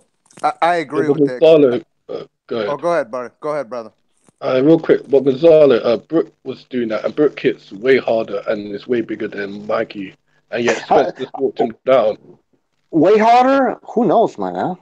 I think he hits way harder, but because of the weight, just as weight, but pound for pound. Well, that's what I say. I think Mikey will have enough to keep it competitive for a while, but eventually Spence is going to get to him and knock him out. That's just my opinion. That's my Once Spence realizes that, once Spence goes in for it, he's pretty goddamn vicious with that up and down work, like he did to Algieri. I mean, forget about Brooke. I understand Brooke was, after that Triple G fight, Brooke was in bad shape. But I mean, the Algieri fight. And listen, Spence hasn't proven anything yet. I'm not here hyping up. Listen, I'm not here I'm not here promoting Errol Spence like he's the. I haven't seen much from him yet. To be honest with you, but what I am. Go ahead. No, just saying. Go ahead. I just quick, think he's one tough dude. Spence, you could just tell he's one tough dude, and that's what's gonna give him the advantage, that he's gonna be able to take Mikey's punches better than what Mikey takes his. That's all I have to say. I think sooner or later he's gonna get to Mikey's body, which I don't know, but and the straight right hand power of Mikey Garcia. I mean, we're talking about Salido. We're talking about I don't know. Once we get up towards Broner and who did he fight? Granados? No, he never fought Granados. No? Actually, he fought Laura, some guy named Laura, I think, at 140. I mean, he went to a decision with Adrian Broner. We see what Adrian Broner is. Yeah, but Pete, that's a good point. Actually, that's a good point. The Salido fight is very telling because you can tell that Mikey Garcia was getting a little discouraged after Salido came back and was laying it on thick, and he decided what I'm saying though is at that weight with an in-shape Mikey, a young Mikey Garcia who's cutting weight to get down to that weight and coming into the ring in damn good shape. Well, now that's the thing, though. Mikey Garcia looked a little soft, man. The Lipinets fight is really the fight where I started seeing a little bit of weakness in Mikey Garcia, and Lipinets is a strong 140 pound. That's the fight watch that fight and then tell me if he can endure Spence's body work, because he was getting hit with some body shots and he looked a little bit worn down late in the fight. Before we continue, Butcho, who showed up? Did you introduce everybody that's shown up yet? Yeah, just precisely just got here. Okay.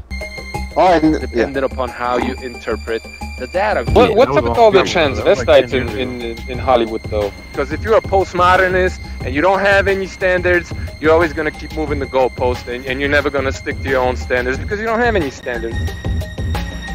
That's right. It's true. It's true. All right, we got Precise online. Precise, are you there?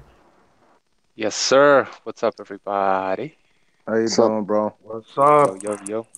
Good to have you on board, Precise. As always, we're talking about Mikey Garcia and Errol Spence. As you can see, we're having a bit of a disagreement about whether Mikey Garcia can do well against Errol Spence. Can he pull off a bit of an upset, maybe make Errol Spence look bad? What are your thoughts on this one? I think you guys are polishing a turd, man. Come on. We all know what's going to happen. I know the fight's Who's polishing a turd? Wait, hold on now. Not you. Those of you who are. An undefeated turd. Look, Gonzalo. Like, I agree with you that Spence is not. People fell off. Shit, man. It was about to get interesting. Anyway, we'll wait for everybody to get back. But yeah, I agree a little bit with Precise. I mean, we did the same thing here at BDA Boxing with Rigondeaux and Lomachenko. We were just milking that fight to make videos, just to see what happens. All right. Yeah. All right, so everybody's back. All right, Precise, you were saying? What happened there? I don't know. People keep dropping off except for Johnny Boy and myself. All right, so sorry about that. Keep going, okay. Precise. What were you saying? No. I was just saying, like, I agree with Gonzalo that Spence is not a one-punch knockout artist at welterweight, but he will be against the lightweight. So, I mean, you got to take that into consideration. Another thing is if Rocky Martinez hurts you and puts you down hard, what the fuck is Spence going to do when he lands on that chin? Seriously. I mean, I don't care what kind of HGH or roids this dude is taking. It's not going to be enough, man. It's just not going to be enough. Spence is taking the same shit. And what happens when that up and down work comes in there? Because I will give it to Spence. When he goes in for the kill, he goes up and down. And then Salido Salido and the Lipinets are both good fights to look at. And the thing you got with Spence is I think we could all agree he is a better fighter, not just by the virtue of the fact that he's bigger than both of those guys, but also because he's just pound for pound better, even though I wouldn't call him a pound for pound fighter necessarily. And another thing is, it's one thing to struggle with a guy that's pressuring you that's shorter than you. When you got a guy that's that much taller than you, got longer arms, and is just physically bigger pressuring you, I mean, if you're quitting against Salido, what the fuck are you going to do against Spence, honestly? Yeah. Exactly. I have a hard... Go ahead, Gonzalo. Now, one thing that I forgot to take into account is actually Spence is a 154 pounder fighting at 147. He's a light heavyweight. He's a light heavyweight for Pete's sakes. The guy is a big welterweight. And again, like Precise said, Salido, again, it was, what was it now, 5-6 years ago? But it's still, the point remains, Salido didn't give a fuck. He just kept walking, even though his face looked like hamburger. He just kept walking and walking and walking. And Errol Spence, he not only does he have a weight advantage, he has a height and reach advantage. Don't quote me on the reach advantage, but he's definitely got a height advantage. So, Apology just donated. He says, I finally figured out Precise's point about transvestites in Hollywood. I will make a video about it soon, LOL. Wait a minute, Apology, you just caught onto that? About the whole transvestite? Took a while. That Salido fight was pre-layoff too. You know, Mikey took a long contract dispute with Aram too. You know, and since he's been back, I mean, is he in it all the way right now? He probably should be fighting a weight class lower than he has been since he's come back. Yeah, and again, I don't know if Garcia's heart is into this. Because it seems like he wants to be a police officer more than he wants to be a boxer. It doesn't seem like he was terribly bothered by the fact that he was off of boxing for about 2 years. I don't know if this is a cash-out fight, guys. Well, he said that this is the only type of fight that would motivate him to actually train. As opposed to Lomachenko? I mean, he is taking on the almost impossible, you know what I mean? So that has to be a motivation. It's a fight that Heyman approaches him with and says, look, you want to fight? This is pay-per-view or no? Yeah. What are you laughing at? What am I talking too much now? No, it's because it's true. It's fucking Heyman comes in. He says, "Listen, you want to fight? You want a big fight? This is all we've got." I'm not I wish Al Heyman would get the fuck out of here, but you have to empathize. If you can empathize, you can put yourself in somebody else's shoes. You say, "Look, it's a fight for Al Heyman. It's a fight that he can make. This is basically a show. This is basically a spectacle is what this is. It's not a top versus. It's not the top guys in PBC facing each other. It's a fight where Mikey Garcia steps up. If you get beat, so what? You lost against a hell of a bigger guy and the next great thing. And Spence, they need fights. Is this pay-per-view, correct? Yes. Fox there you go. You got to put something together that you can either sell via pay-per-view or Showtime or HBO is the Showtime's going to buy from you. Mikey, so this is something he's going to put together for us. Mikey, I just hate that. I hate that we have to know what's going to happen like this before the fight even fucking happens. Mm-hmm. Mikey's trying to be Roberto Duran, but he ain't Roberto Duran. He ain't Manny Pacquiao, bro. Yeah, that's right. All due respect to Gonzalez, you mentioned Pacquiao before fighting. That's Pacquiao. That's fucking Pacquiao. I don't know if we're ever going to see that again. Those are two of the best fighters of all time, Pacquiao and Roberto Duran. Mikey's not, for them two guys in their prime, come on, man. You remember? Well, he's gonna try to fight like Pacquiao, even though he doesn't even have anywhere near his attributes. Wait. No. I just meant going up against a bigger guy, Bucho. Yeah, right. Just in terms of moving up weights, I mean, you might not see that long time. All right, official boxing. Pacquiao had outstanding physical advantages while Duran had outstanding skills to compete with the bigger guys. And I think that he's going to try to fight the way he was fighting since his comeback. Kind of like Golovkin tried to control the distance minus the pressure, because Spence is going to be the one that's going to pressure him, obviously. There's videos of Mikey Garcia hitting that punching, but all he's doing is 1-2, big step back, and then immediately darting in again and throwing another combination. I think that's what he's going to try to do, catch Spence because Spence, if you look at the Peterson fight, for example, once Peterson he was always stationary, but when he took a few steps back, you would see Spence just missing with that right hand, basically just lunging in, because this guy he's not that great, man. He just does 1-2, 1-2, and then if your opponent steps back, 1-2, and he's a little bit of balance. And so that's what Mike Garcia is going to try to do, I think. Catch him off balance when stepping back. But it's one thing to outbox a taller guy like Robert Easter Jr., but Errol Spence is just that much thicker. And by the way, I disagree with you there, Butch, a little bit. I think he was controlling the distance quite effectively. Errol Spence, I'm talking about, against Peterson. It's not like he was just clueless in there and just walking Peterson down. For the most part, it was just a walk down, though, man. Come on.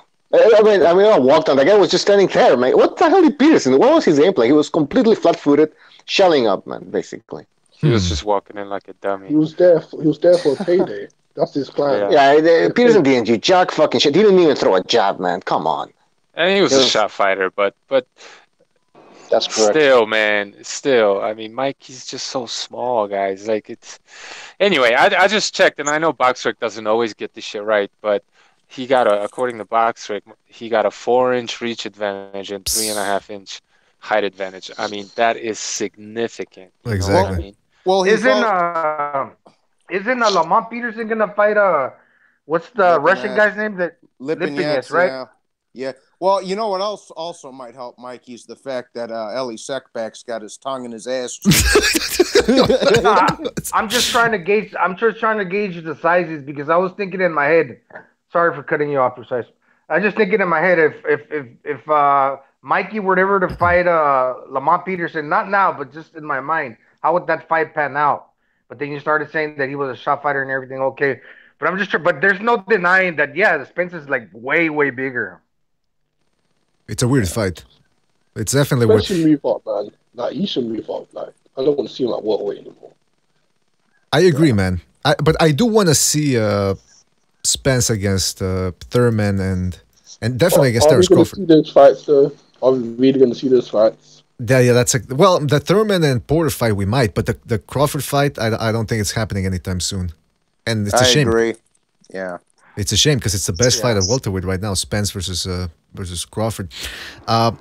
Also about Garcia, you guys were saying, well, he needs to fight in and out. That's how he always fights, but like Precise said, that fucking size, height, and reach advantage. In and out. Well, Mikey's not even that fast. Like, don't get me wrong. He's got good timing and shit, but he's not even fast like Pacquiao needed. That's what I said. Yeah, exactly. That's what I said. He's like, he wants to fight like Pacquiao, but he doesn't have the speed like Pacquiao and the legs or anything like that. So. But I will say this. Mikey Garcia is one of the most precise punchers in the game. So I think he will be able to land against Spence, but I just don't think he's going to be able to do it all that often. Especially when when he, I don't know about one of the most precise punch, right? Current day, or we're talking about back when he was fighting at 26 and 30. Well, not even now, man. When you watch him throw his 1-2s, I mean, he just a simple 1-2. He most of the time he catches guys, and he sets him up perfectly. Mikey's sharp. But like, look, Spence is gonna get hit. He's gonna laugh and he's gonna counter whatever. He's just gonna walk through his shit. As soon as he realizes that he doesn't have enough to keep, as soon as Spence figures it out that he doesn't have enough to keep him off him, and as soon as Mikey figures it out, there's not going to be any in out. It's going to be rolling out. Yeah, also, I agree. Eaten alive. I agree. To Boxing Junkie's point, I'm not sure about Mikey's heart because in this leader fight he kind of rolled over. And like Pacquiao, for example. Yeah, for Pacquiao, for example, he has a lot of heart. In the Margarita fight, he took those body shots like a champ, man. And I don't think Mikey's going to do that. Mikey's going to quit. Yeah, Mikey kind of weenied out of that Salido fight a little bit. Yes, he did. Yes, he did. Straight up, bro. Yeah. Salido's a psycho, though. His nose. Yeah, he had a broken nose, too, so... Probably not easy fighting with the broken nose. Yeah, that's the thing. You also have to Salido's a fucking nut job. I mean, this guy is like sport for you. If you can't handle a broken nose and you want to get out, now you want to fight Earl Spence. But it wasn't just a little bit of a broken nose. It was a crooked. Like he looked like Ellen Barkin in there all of a sudden. So his nose was really fucked up, man. BDA, yes. Scott Quaid had a broken nose against Valdez, and he still fought on.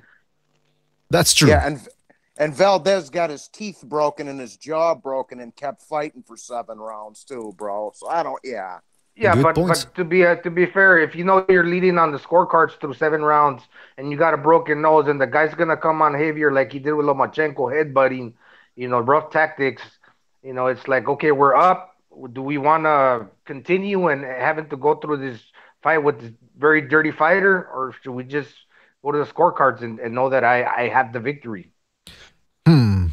Good points all around. And again, people dropped off. Good points all around. Listen, I can sort of see what a guy like Apology says, which is, you know, that you fight with you should fight with a broken nose, but like Gonzalo said, if he's leading on the scorecards, why keep going? I mean, I can see both sides, and this is one of those issues where I'm hesitant to pick one side. Now, Johnny Boy, you talked about Eli Sekbak. Has anybody been watching Garcia's videos on Sekbak's channel?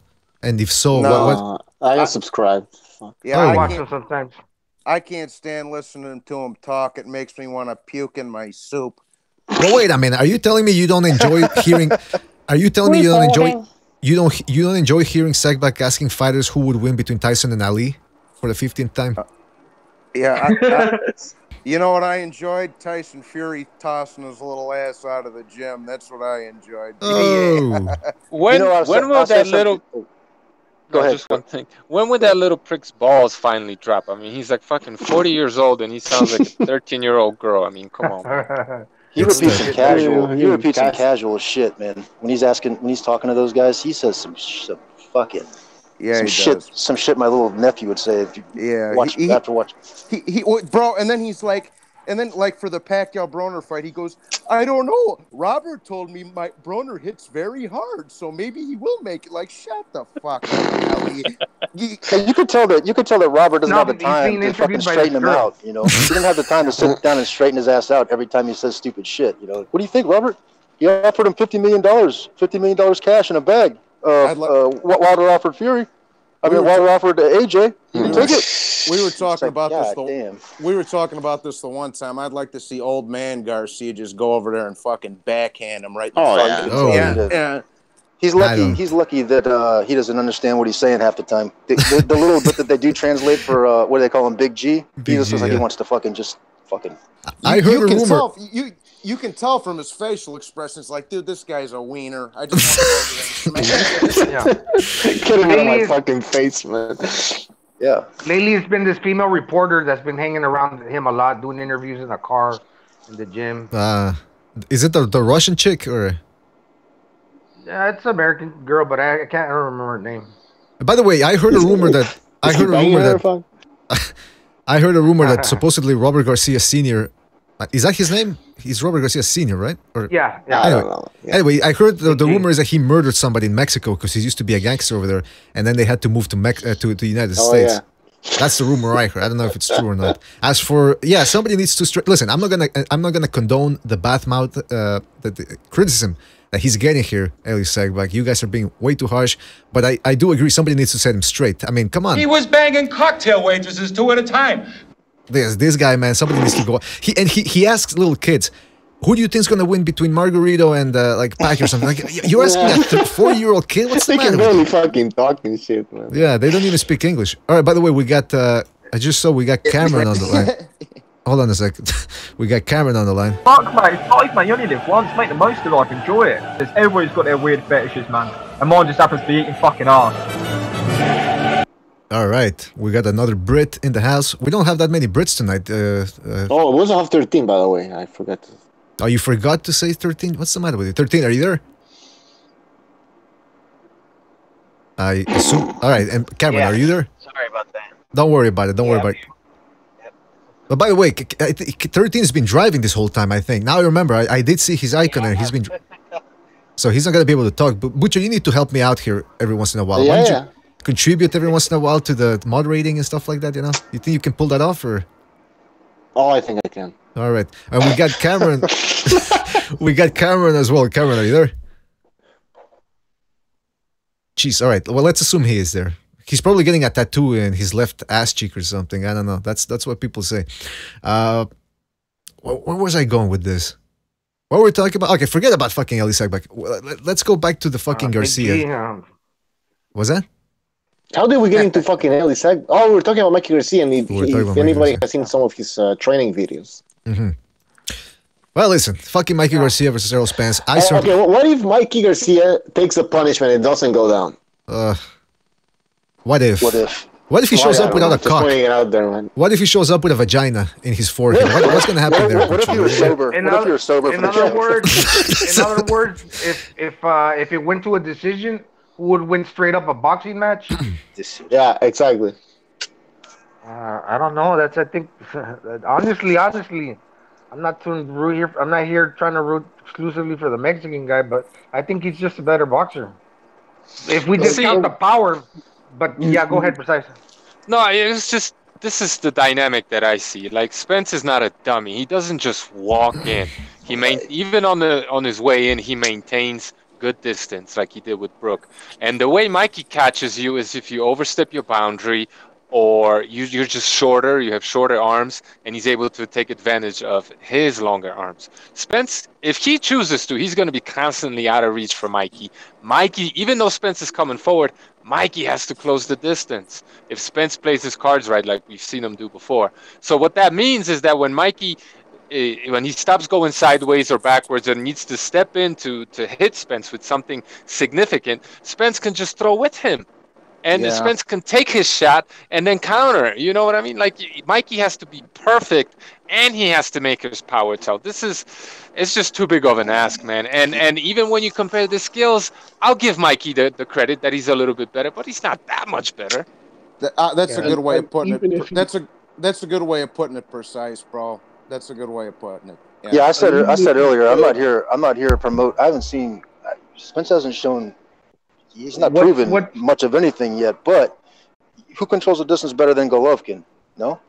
And he got in there with Brook, and he didn't even waste his... I mean, he controlled the distance to be responsible about it, but at the end of the day, it lasted about 2 rounds, and then he just stood in there and waited for Spence to give him an opening.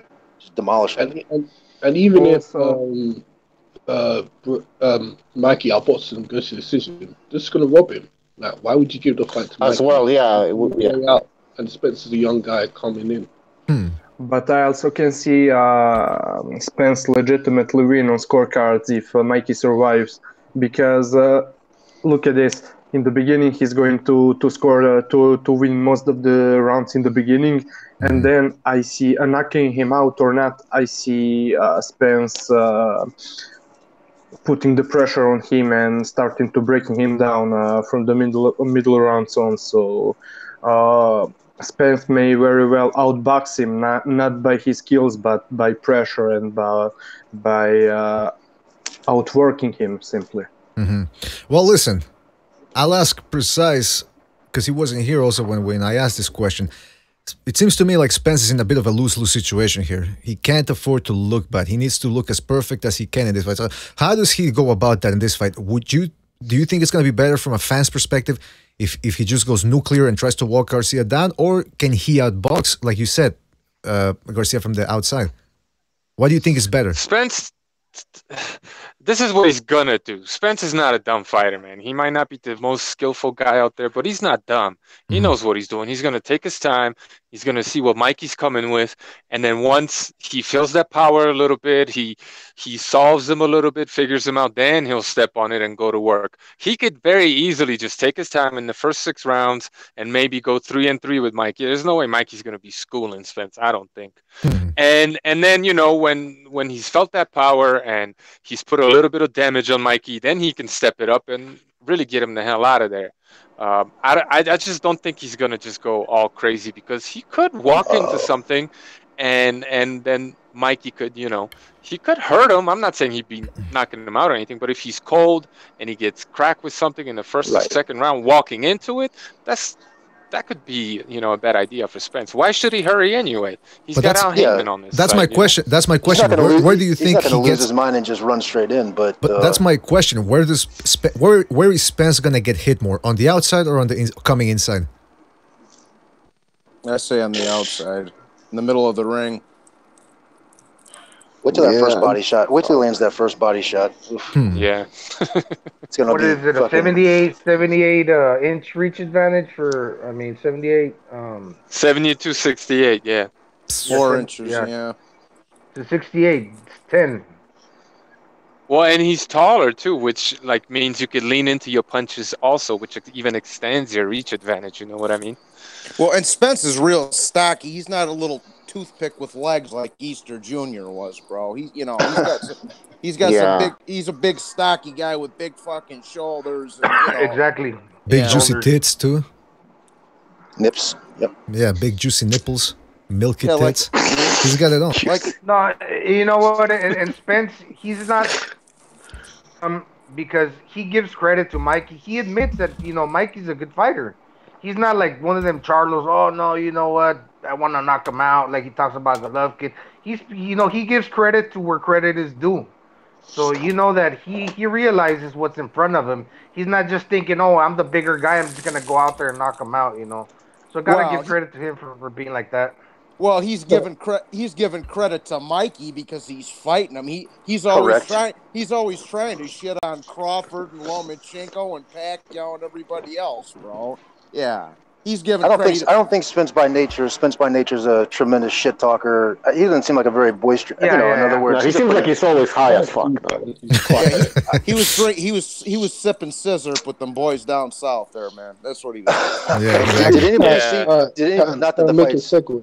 Lord knows when it'll ever happen, but did anybody see Spence and Crawford talking to each other after the Wilder Fury fight? Yeah. Crawford was dressed like a street dude. Spence was dressed like the Kool-Aid man. Yeah, that's right. Spence had his hoodie on. Yeah, I know. Crawford's much bigger than Spence, man. He's a lot taller than Spence. I never saw him, face to face like that. Hopefully we Come get to think of it. Hopefully we get to see that fight one of these days, man. That's a shame if we don't get that fight in the future. Can I make a quick segue? A quick segue? No, go ahead and then Gonzalo, you can talk. Go ahead, apology. Actually, let Gonzalo go first because this is important. Yeah, come to think of it, Spence might look like he's high all the time, but he's not a stupid guy. I was just wondering, like if Mikey, when he says, "Oh, I see something in Spence," that's vulnerable. I wonder what Spence was seeing in Thurman this whole time when Thurman was ducking him. You can tell he has a boxing brain, even though he looks like he is high all the time. Yeah. Maybe he's just talking shit, but maybe, yeah. Go ahead, apology. Oh yeah, this is really important. I see we have Cameron online. I need to ask him this question. Is he on the line? Because we girlfriend's tits compared to Elle Spencer's. I need to know. Oh man, bro, I'm telling you, his nipple flew over the White House on India.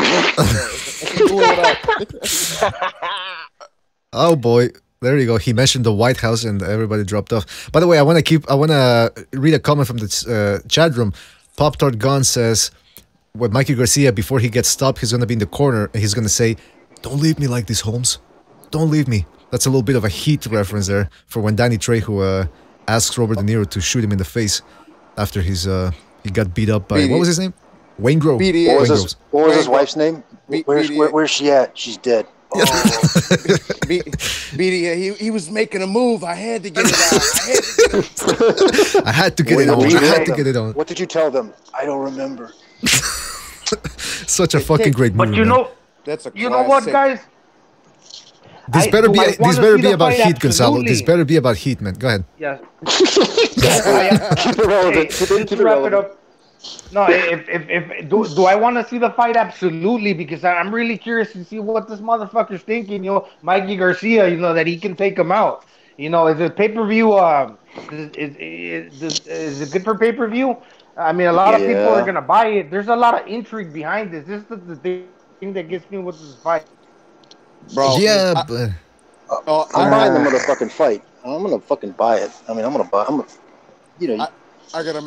goddamn thing. I gotta make one more Heat comment. You remember when De Niro sees Val Kilmer's girlfriend making out with that other guy, and he goes in there and straightens her out. Clean up, go home. That's what you got to do for your boys. I remember I caught a couple of my boys' girls out at the bar with some dude. I'd be like, hey. Get the fuck out of here. Go home. Be a good, Yeah. You gotta do like Pesci in Raging Bull. Don't fucking no. That's okay. That's okay. Smash him in the face with the door. Jamming his head in the cab door. Yeah. Pesci.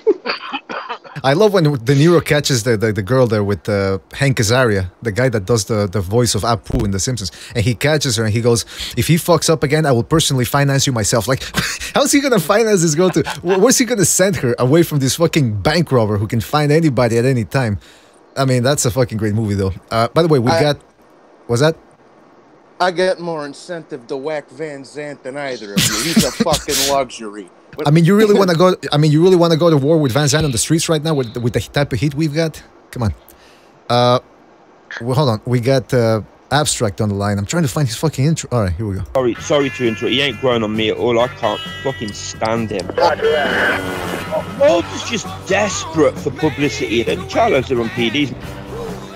The Charlos are on PEDs. I don't think I agree with that. All right, Abztract, are you there? Fucking hell. I think that's the first time I've heard that one in full. How you doing, lads? All right. What we talking about? Well, we're talking about heat. Yeah, heat. All kinds of Let's shit. go back to heat. Talk about Spence's nipples, as usual. Well, hold on a second. You know what? You guys just reminded me. Before we continue about this, I want to talk about the BDA Foundation because we try to give back to the community, as you well know.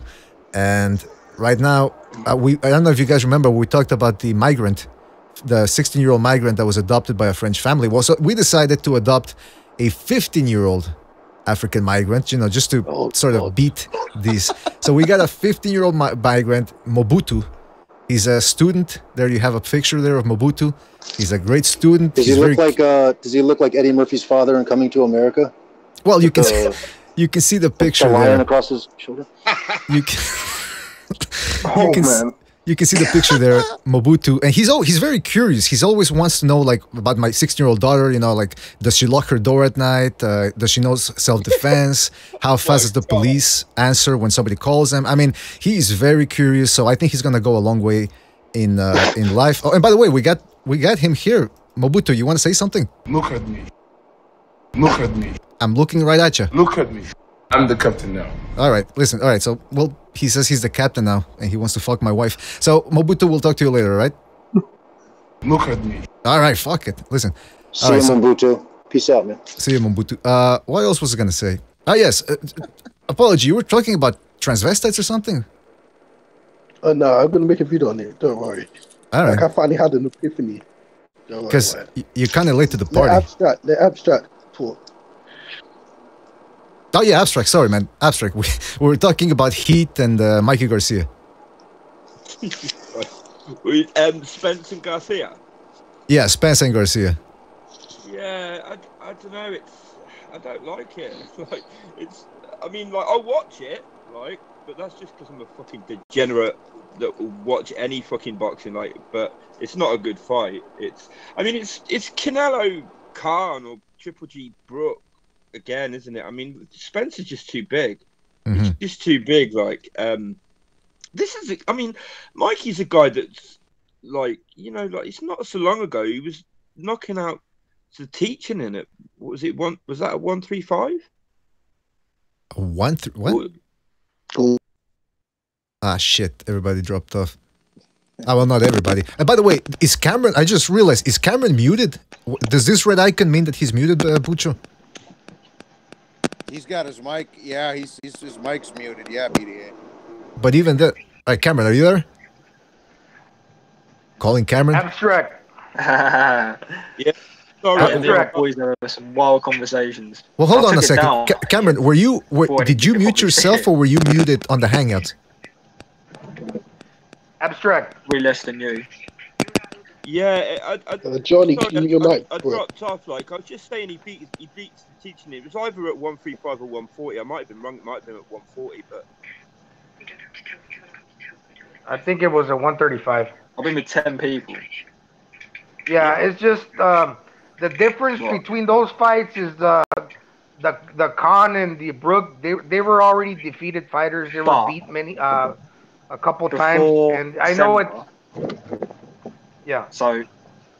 Yeah, I know there's a big difference in weight, but there's something about a fighter, any fighter, that goes into a fight with an undefeated record that you kind of question: is he? Went for a hosting. Is he? Because that is better than? Story, right? All right, hold on a second, Cameron. What the fuck? Cameron, your mic's on, bro. So I just muted him. I don't think he realizes. All right, go ahead. Yeah, I was just saying. Can you hear me? Yeah, we can hear you. I was just saying that there's something about a fighter that when he goes in there with an undefeated record, I mean, this is a big disparity in weight. So you can kind of say that, yeah, okay, Spence is, he's more likely to win. But when a fighter goes in there with an undefeated record, a multiple weight division champion. You kind of wonder yourself, how good is this fighter? Is he greater than what I really believed him to be? Is he gonna prove that to me, or is he gonna lose? Is he gonna end up in? How is he gonna end up in the canvas? Things of that nature really makes it intriguing for me. Yeah, I mean, it's intriguing enough. I guess there are occasions where a guy sort of like moves up and you know, because of whatever reason, sort of like fills out and his power carries up. But I just think on the evidence so far, like Mikey looked like a serious puncher at lower weights, but even at 140, he hasn't looked like the same sort of puncher for me. He couldn't really hurt Lipinets. He couldn't really hurt Broner. I really don't. This is the problem I think Mikey's going to have, is keeping Spence like honest. The evidence isn't there, is it? Like I can't see him being able to hurt Spence at all. And if he can't hurt Spence at all, then it's going to be a matter of time. I'm not so sure Spence will just do any, like, sort of like go in there early and just try and take him out early, because you know, like he doesn't need to, does he? But I mean, the thing is, like, I think Spence will stop him. Like, I just don't see Mikey being able to hurt Spence at all. That's the problem. I mean, Spence is a fucking middleweight. Let's be honest. I agree, Abstract. You know whose power? Speaking of like going up and filling out, you know whose power really carried up for him, and when he filled out, was Tommy Hearns, bro. Because he was just a kid when he was fighting at 47. Then he started fighting at 54 and 160, and his power carried all the way up, bro. Yeah, I mean, more recently, Carl Frampton as well. Like Carl Frampton, when he moved up, like I can remember on the we used to have a podcast here in the UK, Boxing Gossip podcast. I was on that like from the start, and like I can remember us sort of discussing like will his power carry up in, and it really seemed to, like, so it can happen, but I just think, you know, like, where did Mikey start? Was it 126? Yeah, 26. Yeah. Yeah. So I mean, like, it's not impossible, but I just on the evidence of Mikey at 140 so far, I don't know if anybody disagrees with this, but he didn't look like his power carried up to 140 to me. It doesn't seem that way. But by the way, hold on. Before we continue on that, I need Bucho. That we got a full house, and Bucho got, when people got kicked off, Bucho couldn't come on. So if somebody's not gonna speak, if you could drop off so that Bucho can come back in. And by the way, 13, I think you get your mic on. That's why I've been trying to figure out where that hiss is coming from. Like I think it's from. Okay, I'll mute. BDA. Yeah, someone's got the camera on as well. Whoever's driving in their car, we can see everything you're doing, bro. All right, we got the hiss there. Okay, that's one thing. All right, so Bucho can come back in. I think somebody dropped off. I think it's official boxing scorecard dropped off. Also, I want to get back. I want to straighten this up. About. Cameron, are you there? I fucking pulled my jocks down. I took my fucking jocks. Cameron, are you there? And she was like, "What the fuck?" All right, so he doesn't. I think, yeah, he doesn't realize he's on. That's why. So I've muted him. I'll text him. I've got his number. I'll text him once. Yeah, go ahead and text him and tell him that. Do you guys want to drop in and listen to what he's saying, or? No, BDA. Besides to reach his place. All right, hold on a second. Let's. 13 dropped off. Official boxing scorecard dropped off, so he should be able to come back in. 2, 4, 6. Hey, BDA. Yes. Hey, what if Mikey Garcia, like, he doesn't do videos, and one day the day of the fight, he goes in there with a boxing robe, and nobody knows, like, where his physique is at, but then he takes off the robe and, like, holy shit, you got a big fucking... Ellie Suck badge will pop out. Ellie Suck, yeah, Ellie Suck. I don't. It's interesting. Listen, it's. I don't know, but again, it's not a bodybuilding contest, so I'm pretty sure if he does show up shredded, people are gonna pick him over Spence the day before the fight. But John Gonzalez says I jumped off for the Bucho. Oh yeah, John was in there too as well. So thanks a lot, John, and official as well. I think he gave up. People are sacrificing themselves for the cause. So listen to my conversation, bitches. Ah, there we go. What the fuck was up? No one cares, bro. Fucking Cameron, were you muted or did we mute you beforehand when you first got on? Jeez, Luis. All right, you know what? This fucking show is driving me insane, man. You Yeah, motherfuckers. that syphilis is taking over. The syphilis. He thought he was muted because he responded to me that he was muted. So obviously, whatever's happened, like he thought he muted himself, and you thought you muted him, and you were All right. muted. You know what? This show's giving me syphilis. How about that? That explains it perfectly. Thank you. Fucking show's giving me a headache. Then they introduce a Mikey, Kangaroo, Jack. The fuck are you talking about? What? What are you talking about? I didn't get You know, that. they keep calling him Kangaroo Jack, Mikey, Kangaroo Jack. Who calls him then? I don't know, these videos where he's kind of ripped and looks like a kangaroo. Oh, yeah, the meme. Yeah. Yes. Yeah. BDA, have you got a tumbleweed sound effect? I should be ready for those shit with that type of shit. Listen, enough of Mikey Garcia. Errol. I'm actually ashamed that I even brought that fight up. How about I'm that? bored of that. Let's move on. What else is there? Well, I wanted to talk a little bit about Canelo versus Jacobs, but again, we're gonna I don't want to spend an hour on that fucking fight again. I'll go first, BDA, if you want me to say something. Go ahead, liven up the party. Okay, can you boys hear me? Yeah. Yeah, man. Right, listen, right. Let me explain this. I thought I was muted the whole time. Fucking Abstract hits me up on WhatsApp saying he says you can hear you. I said no, I'm on fucking mute. All this time I was on the phone to a fucking girl and you could hear it. No, hold on. You were muted. You were because you came in at first and I said, Carmen, are you there? And you didn't answer. And then when I was trying to check the volumes because I could hear some hissing, I realized that your icon wasn't only muted, but it was actually red. I think we had. Did you hear what I was saying, though, right? No, yeah, bro, you got no game. No, but hold on. We heard when I unmuted you. We heard you for a couple of seconds, but we weren't eavesdropping. You can listen back to the show if you don't believe us. You can. Man, you can eavesdrop on a conversation. We heard when you were threatening to kill her or some shit like that. But check the room. Yeah, I heard that. Yeah. I just wanted to hear. Let me slip the tongue a little further. Listen, John Doe. Chill out, man, right? I wanted to hear. I'm just fucking with you, let me stick in your ass again. Let's hear that. Is this the John Doe, right? This is what Cameron was asking. I was listening to your channel the other day, bro. I got some good opinions on boxing, man. I gave you a sub. Listen, Cameron, we got some audio. You said like nothing's going up my ass ever again. Yeah, Cameron. I don't know what conversation you guys were listening to, but it wasn't me. Well, I recorded the conversation. Cameron, I recorded the conversation. I managed to record the conversation, so we're gonna play a clip of it just to remind people what was going on. You enjoy sucking him off? Yes. You like his cock? I love it.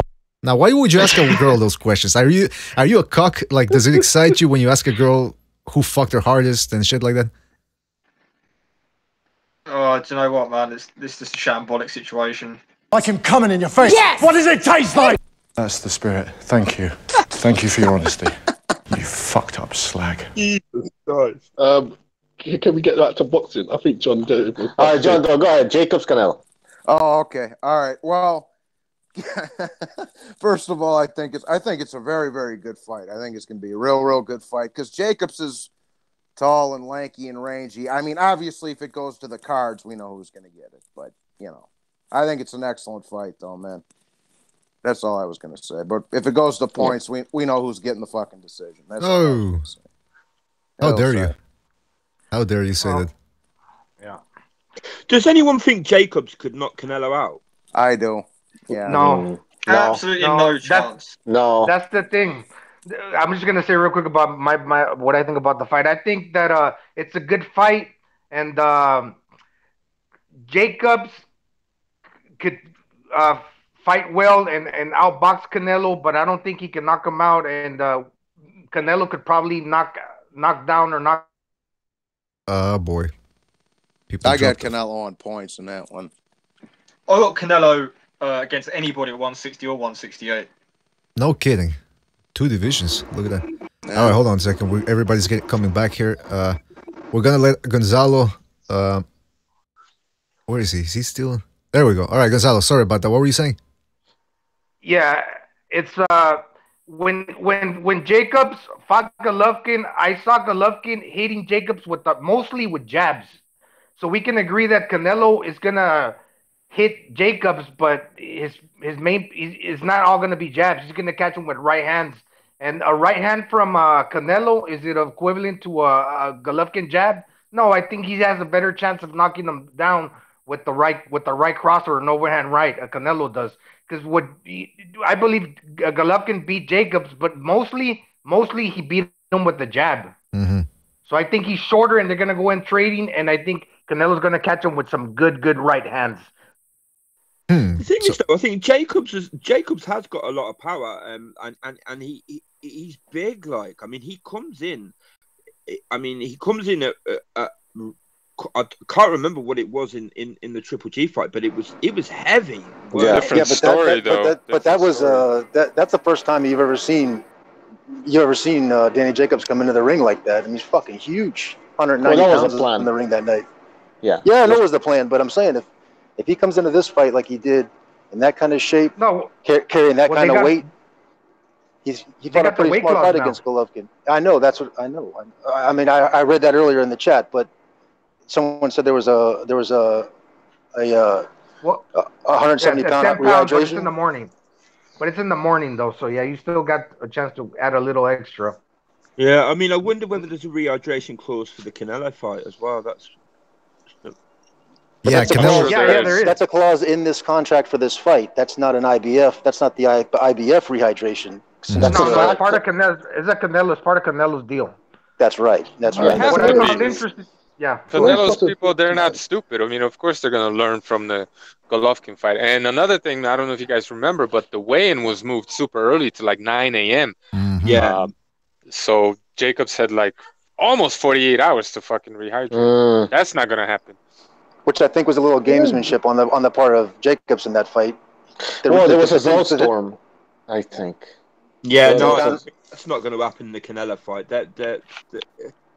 In that case, I don't really give Jacobs that much of a chance because barring him coming in at stupid weight like 195 pounds or something, he probably ain't going to knock Canelo out. Because judging by the Triple G fights, Canelo's got some fucking chin, like. Well, it's interesting because official boxing scorecard in the chat room says that he thinks Canelo's has a better chance of knocking Jacobs out because he's gonna be less hesitant to counter Jacobs like Triple G was.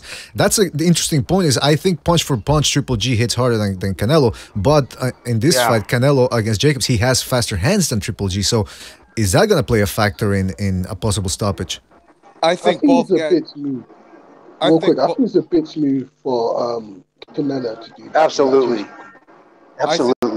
I think both guys are going to have a rough night at the office in that fight, to be honest with you. But I got Canelo edging it out. Is Canelo going to fight on the back foot, or he's going to try to come forward like he did like the second Golovkin fight? Forward, I think he'll go forward, yeah. Yeah, he's taller. Yeah. You know what?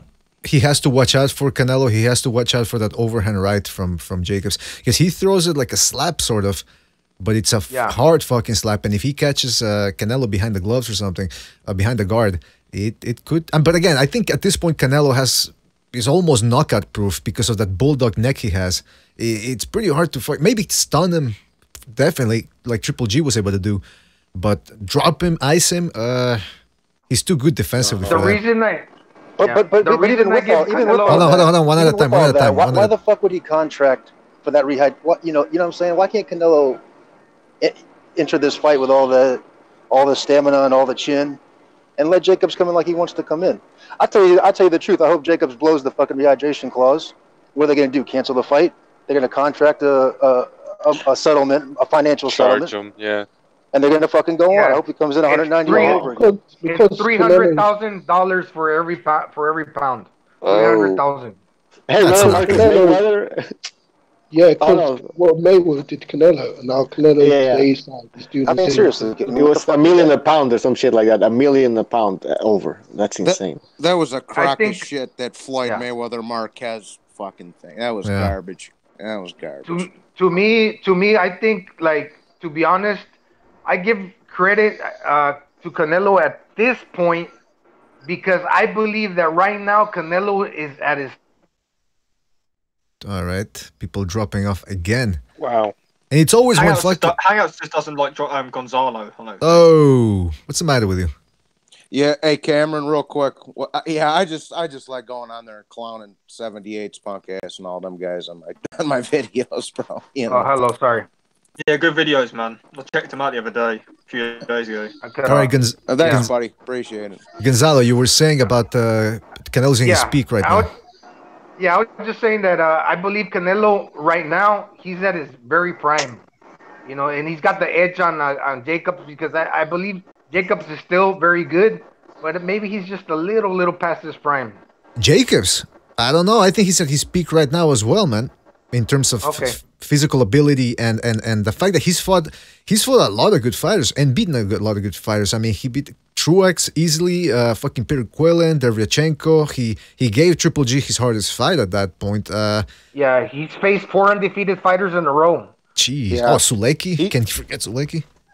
I was just gonna say he's fought. This is the 4th guy in the top 10 right now that he's fought. Suleiki, Derevyanchenko, Triple G, and Canelo. Mm-hmm. Like currently top 10. You know what I'm saying? The Derevyanchenko fight was close, though. I thought I didn't think he beat him easily. I also think he might actually be past his prime. And let's not forget, this is a guy that's had cancer. Like I mean, like I'm not saying that necessarily comes into play, but I mean, like I don't know. People ain't the same after stuff like that, are they? I don't know. Mm-hmm. No, I'm not saying he's washed up. It's just Canelo's 28 years old, and he's what, 32? 33, 32, yeah, 33, something like that. Yeah, something and like he's been around forever. It's just he's been unfortunately, after both of those Triple G fights, he's pulling this diva shit where he's contracting. I don't know. I don't got no respect for that shit.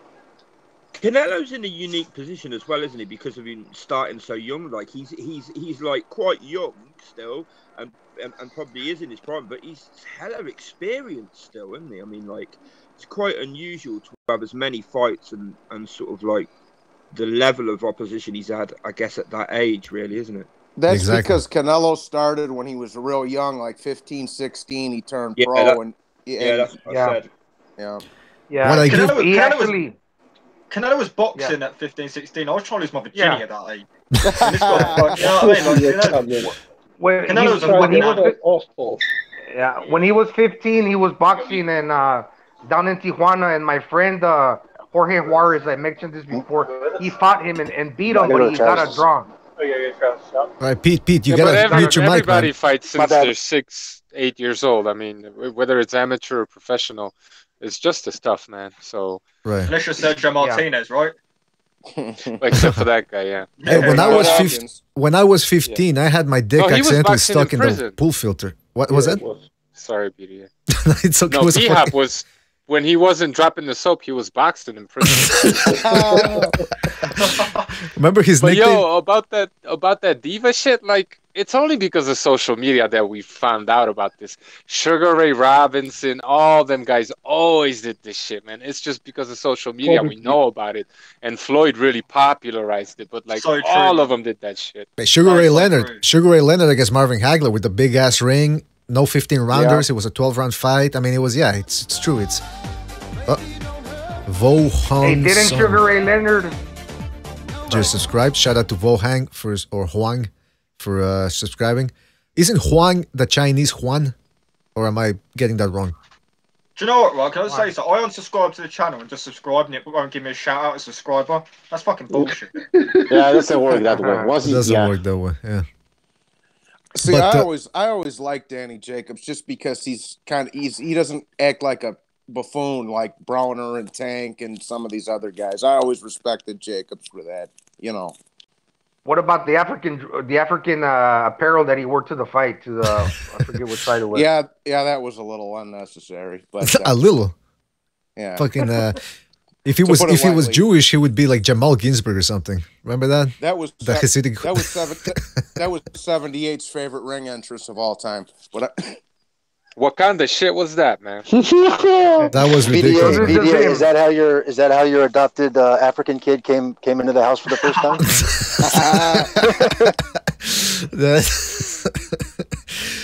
He's talking. Fucking Motumbo's talking about chopping off a girl's tits or something. I said, listen, you're not back in Africa, man. Come on, you gotta take it easy. Just because a girl rejects you can't go around cutting her clitoris off. But what we're talking? Oh yeah. Was that? Fair play. Yeah, John Gonzalez isn't here, so he can't say that shit. Going back to Canelo versus Jacobs, do you guys think that Canelo, people are talking about like he's a monster and everything? Yeah, he's strong and everything, but just because, are people falling into the illusion of what happened with Rocky Fielding and thinking that Canelo's going to be fighting that way all the time now? No, he just, I mean, Canelo's if you're a casual, yeah. I mean, how casual can you be? Canelo just looks like he's getting better, stronger, every fight. That's what I feel like. I feel like Canelo's just getting that much better. I can't remember whoever just said it. Canelo is in his prime. He looks like he's in top physical shape and he's getting stronger. And for me, I just feel like, with his attributes, he's getting better. He's got a granite chin. And plus, you consider the fact he's the A side, I can't see anybody beating him, man. Yeah, I agree, Cam. I think he's peaking right now. You know what I'm saying? I think he's at his peak right now, top of the mountain. The only people, yeah, go ahead. No, I'm done, brother. Go ahead. The only people I can see beating Canelo is Golovkin and Callum Smith. That's it. Whoa, Callum Smith. I think Canelo stopped Callum Smith, man. Honestly, do. I don't. I think Callum Smith will stop Canelo. I don't think Golovkin has no chance of beating Canelo, man. Not now. I don't think he does. The more they fight, the more Canelo's going to win clearer. Yeah, well, those are the only two people I see beating Canelo. You don't see David Benavidez. Callum Smith would be a good fight. Smith will be his toughest fight. I know that. Yeah, that's the thing. Apology. Don't you think David Benavidez could give him a tough fight as well? No, he's not disciplined enough. I see. He's going to come in. Is he still bad? No, not bad, but is he still sorting his issue out, Benavidez? Well, he looked good in his training. Yeah, he's right. on Is he at light heavyweight now, or is he staying at super middleweight? Super middleweight. Right. Because I remember I watched him on the Ortiz-Berta one, the card. And he was at light heavyweight back then. I thought he was doing the Dirk Diggler thing right now with the. What the fuck are you talking about? Smith thing. I think Callum Smith's a massive super middleweight. That's what I'm saying. Look at that Groves fight. This is a giant cock. Groves is Groves is a super middleweight. I mean, was a big super middleweight. Obviously, he's retired now, but Groves was a big super middleweight. And in that fight, if you look at them, I mean, Callum Smith looked like a fucking. I mean, he looked way bigger than cruiserweight. Yeah, hey guys, really fucking hurt Groves as well. I mean, badly hurt Groves. You see Groves look at Shane McGuigan through the ropes and just shake his head like, I don't want no more of this fucking shit. I'm looking forward to seeing an action. He has a wicked hook as well. Like, I don't think.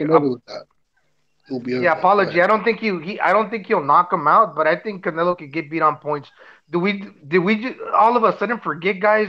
I remember Canelo had real bad stamina issues where he only boxed a minute of a round, a minute and a half. He took a lot of time off in his fights prior to the second Triple G fight. Do we just forget all about that? That he did display stamina issues? Well, I think it's dependent upon his style, and also it's because he had something to prove against Golovkin. But most of the time, I think he just feels like he's got the fight in the bag. And he can just he really does feel like he's outboxing everybody, and so he takes his little breaks. Well, I think it's also BDA. At BDA, sorry, apologies. I don't want to lose my train of thought. You know how he's real muscular, and then he gets red all of a sudden like a tomato? Yeah. I think it's the lactic acid that builds in his. Because I remember that, like I can only do so many push-ups before I get locked. My muscles start locking up, and he's got a pretty bulky frame. I think that's what happens to him. He throws punches with a lot of force, and he after so many punches, it starts wearing on his type of body. He gets red like a tomato. He's lacking the oxygen. I think it's one of them issues. Roids do that to the skin too. Yeah. I was about to say, Gonzalo, what happened during the second Triple G fight? He found some beef. That's why he has no stamina issues anymore. Yeah. That's right. Yeah. But the stamina issue is a big question with Canelo. No doubt about that. What do you think, Precise? The real question with Canelo, the real question mark, I think it's just going to follow him around, at least for me. I don't mean to. I've been up for a couple of days, so I'm in a shitty fucking mood, but I'm going to go ahead and say it. This guy, it's like, all right, he took his L against Mayweather, right? So there's no more O to sit on now. There's no more undefeated fucking record. So you see some promise. This guy could have a hell of a he could go down in history. I mean, he could make a name for himself in the books, right? Well, then he starts playing with this shit, waiting out Triple G. I'm not ready to move up to fucking 60 yet. He's fighting at 155, bringing 54 pounders up. He's fighting at 54. He's fucking around. Then he's not ready for Triple G. Needs one more fight to acclimate himself to middleweight was the claim, right? His next fight was Amir Khan. And he handed over his 160-pound title as well. I mean, it's just too much. You know, I'm sure Oscar, and again, Precise is right. It's been going on for a long time. Yes, it's been going on for a long time. But not just the behind-the-scenes stuff. It's just there's always going to be a what if, and yeah, but, you know, he fucking waited Triple G out, and then he fucked around with the dirty, the tacos down in Mexico, the clenbuterol, and now he's pulling the same A-side bullshit now with his rehydration clause. I think it's fucking despicable. I feel like to give credit, hold on. Cameron wanted to say. Hold on, Cameron he hasn't spoken in a while. Go ahead, Cameron.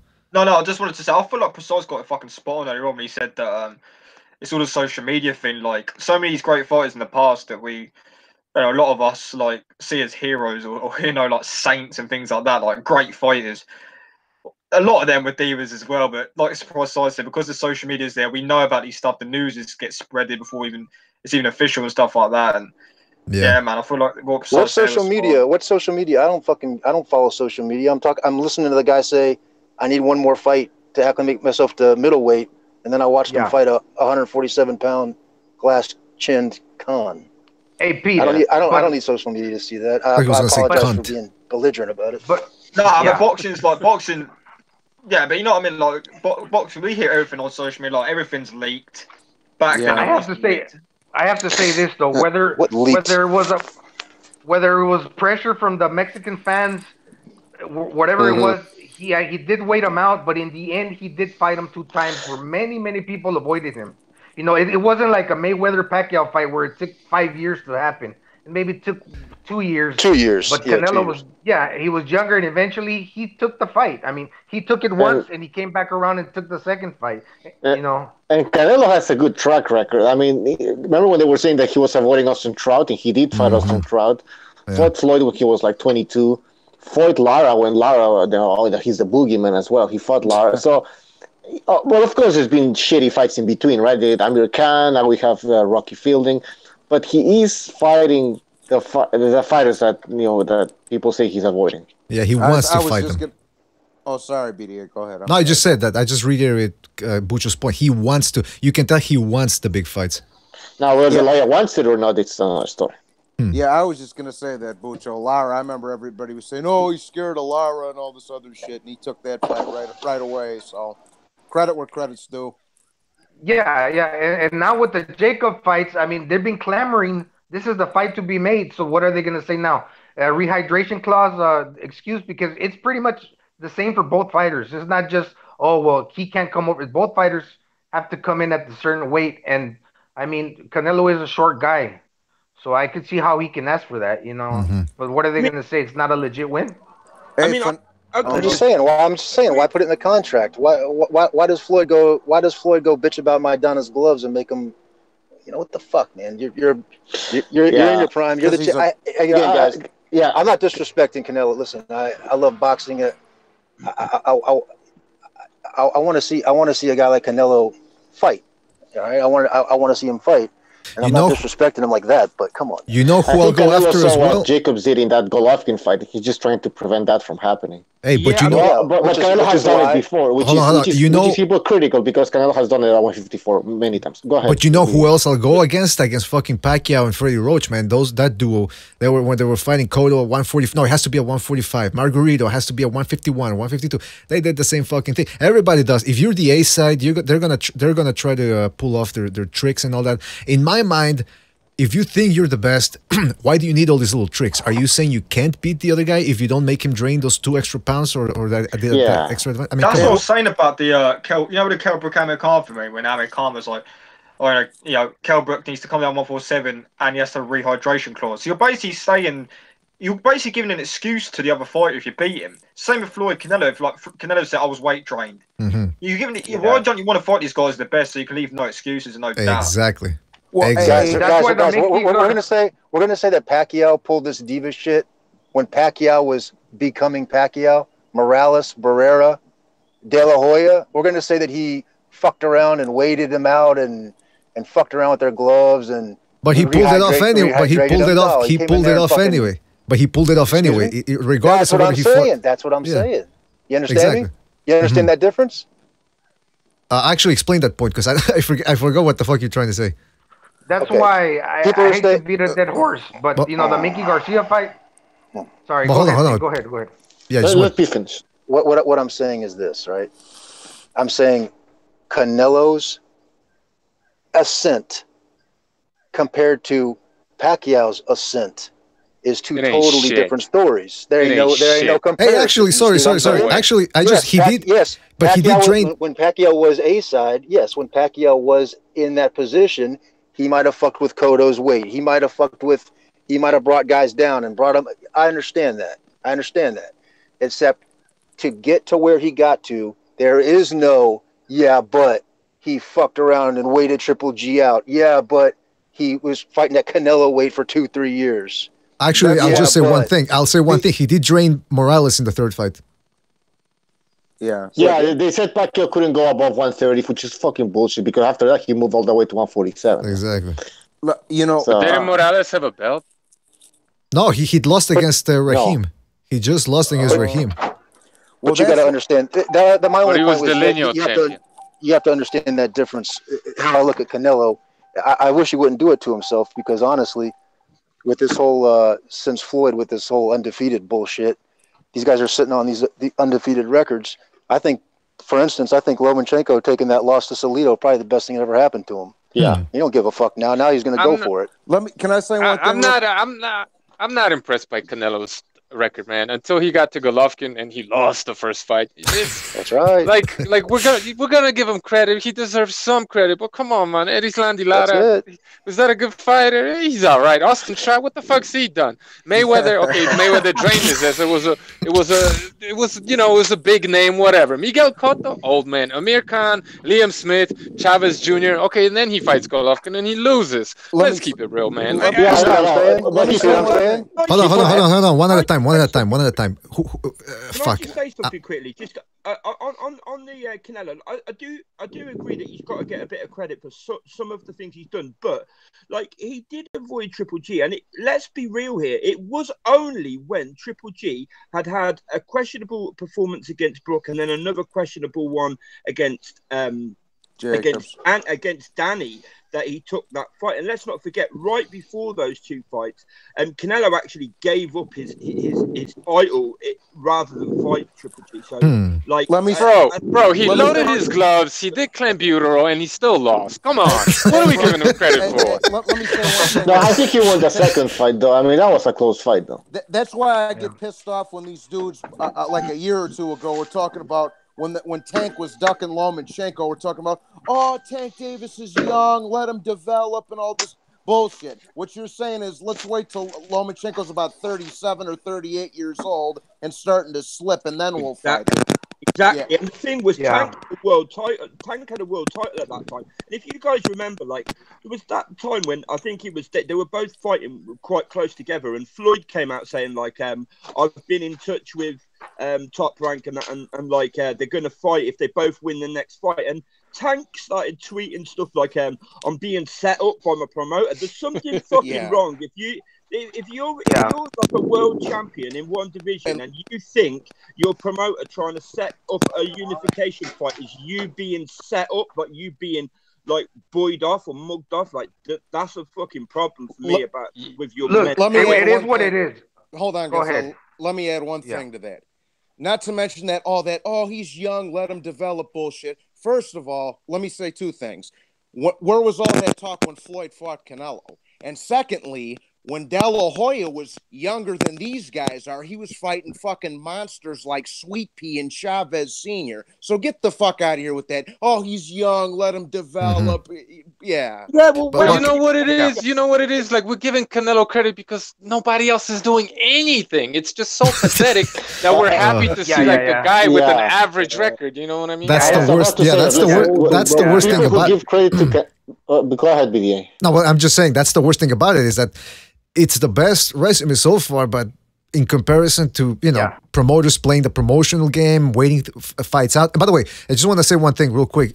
Punch for Pound in the comment section says he encapsulates it all real concisely. He says the real question to ask is this: how come Canelo demanded Oscar to make the Lara fight and now would add the Trout fight within a year, but he didn't make the same demand with the Triple G fight? That right there is the. Can I say something? Go ahead. Go ahead. Can I say something? Yeah. It's like Precise said that we're giving Canelo credit because nobody else wanted to step up. And what you're saying, BD, I agree. Look, Canelo became a 160-pounder, getting the belt from a 154-pounder from Miguel Cotto. Mm-hmm. So he didn't have any fights with the real 160-pounder. Now, all these other legitimate 160-pounders at the time didn't want to fight him. Where was Billy Joe Sanders at the time? Where was all these other guys that didn't want to put the fight together for whatever. But it's irrelevant. It's irrelevant. Like, yeah. Sorry, bro. I don't mean to interrupt you, but I get tired of this. Like, who wanted this? Who wanted that? We don't know who wanted what. We're not there. We don't know what goes on. It doesn't matter who ducked who wanted what. None of that matters. What matters is what you actually did. That's all we could give you credit for. So I just get tired of this. Like, oh, well, but this guy didn't want to fight him. That guy didn't want to fight him. That may be true, but it's irrelevant because ultimately nobody gets credit for anything. And we find ourselves stuck complaining about who ducked who instead of giving guys credit for actually fighting whoever the fuck it may be. So yeah, Canelo deserves some credit because this fucking era is weak as shit. You know what I mean? That's why. Yeah, exactly. Listen, Canelo. Yeah, well, when I say that I give credit to Canelo, we should give credit because he fought the fighters that he people say he was going to avoid. But this whole avoiding thing, it's something that happens in this era. Where fights don't get made and they drag and shit, and Canelo was doing actually the right thing. Now with Golovkin, kind of dragged for a bit, but it did happen at the end of the day.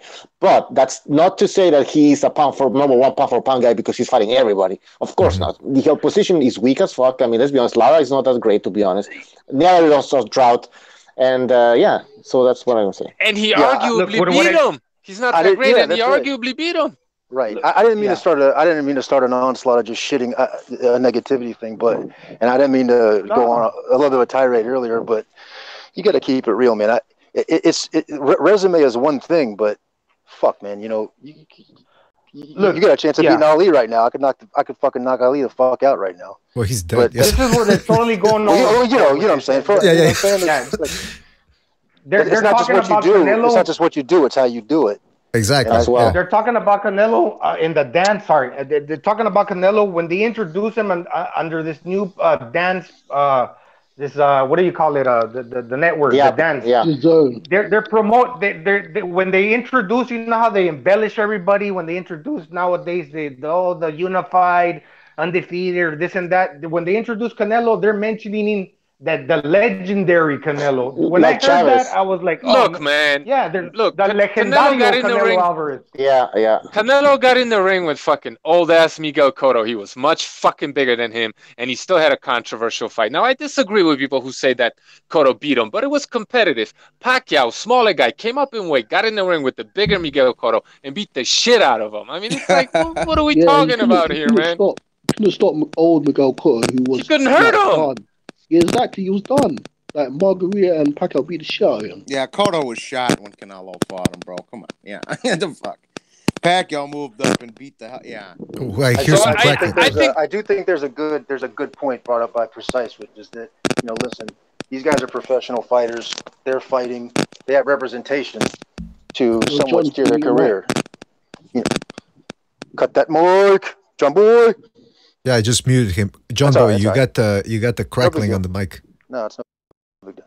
No, but I'm saying, listen, if you're going to be a professional fighter and you're going to be at this level, you got to fight, and you got to train, and you got to fight, and you got to hire representation to steer your career. Now, I can't sit here and shit all over Canelo for all the 100% shit on him. I can shit on him for doing what he did, but.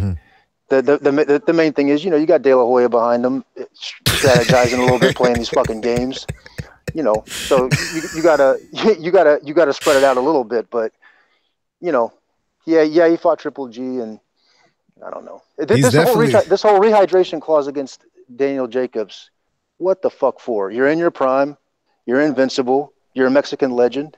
Yeah? Yeah. So then let fucking Jacobs fucking rehydrate. That's what I shit. tell. That's what I tell everybody, Pete. Just spread it out a little bit. That's all. Yeah. Shit on, fucking give everybody a little beating. He's got the lawyer behind.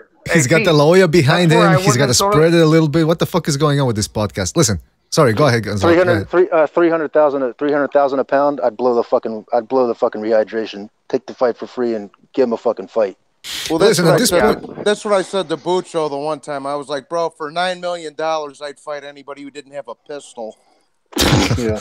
Listen, at this point, we spent 15, 20 minutes on a subject that I hate, actually, which is who avoided who, blah, blah, blah. At the end of the day, as long as people fight each other, hey, listen, this is boxing. They're gonna try to delay fights. BDA. I'm sorry. I don't mean to. I didn't say he avoided. No, I know. I'm saying it turned into that conversation about who avoided who and all that. But I'm just trying to say that at the end of the day, the fights do end up happening for the most part in boxing. Whether they're a bit. The only person in boxing, fucking Amir Khan avoided Kell Brook. That's the only thing I'll say. Do you still want to see that fight? That's the only fighter that I will say avoided anyone. But do you still want to see that fight? Or? No, I don't want to see that fight, man. That's the only fight that I've said forever. Like, for years I've said that. I'll still stand by it. For years I've said that Amir Khan has been avoiding Kell Brook. That's the only fight I will say avoid anyone. And Mayweather Pacquiao ended up happening. Exactly. Yeah, Khan has been avoiding Brook for so many years now. So many years. Making excuse after excuse. But listen, those two just aren't important enough for anybody to really give a shit at this point. Yeah, Amir Khan can still make the fight after he loses to Crawford. So what's the point? Yeah, of course. But the fact is, Amir Khan, whilst Brook was at his best, he didn't want to fight. Okay, can I ask something? But the thing now is, Kell Brook is not a 147 pounder. He's a 154 pounder. And he can't make 147. No, he can't. Let me say one thing, Gonzalo. Now, you guys were bringing up the catch weights and shit before. Yeah. You guys got to remember, the super and junior divisions are the original catch weights, bro. Those are the original catch weights, dog. And And there's been a lot of there's been a lot of guys over the last decade or 2 decades, bro, that stayed hiding out at those super and junior divisions, and if they'd go up or down a couple of pounds, they'd get fucking destroyed. Those are the original. This current lightweight, like middleweight division is doing that right now. I mean, look at the size of them.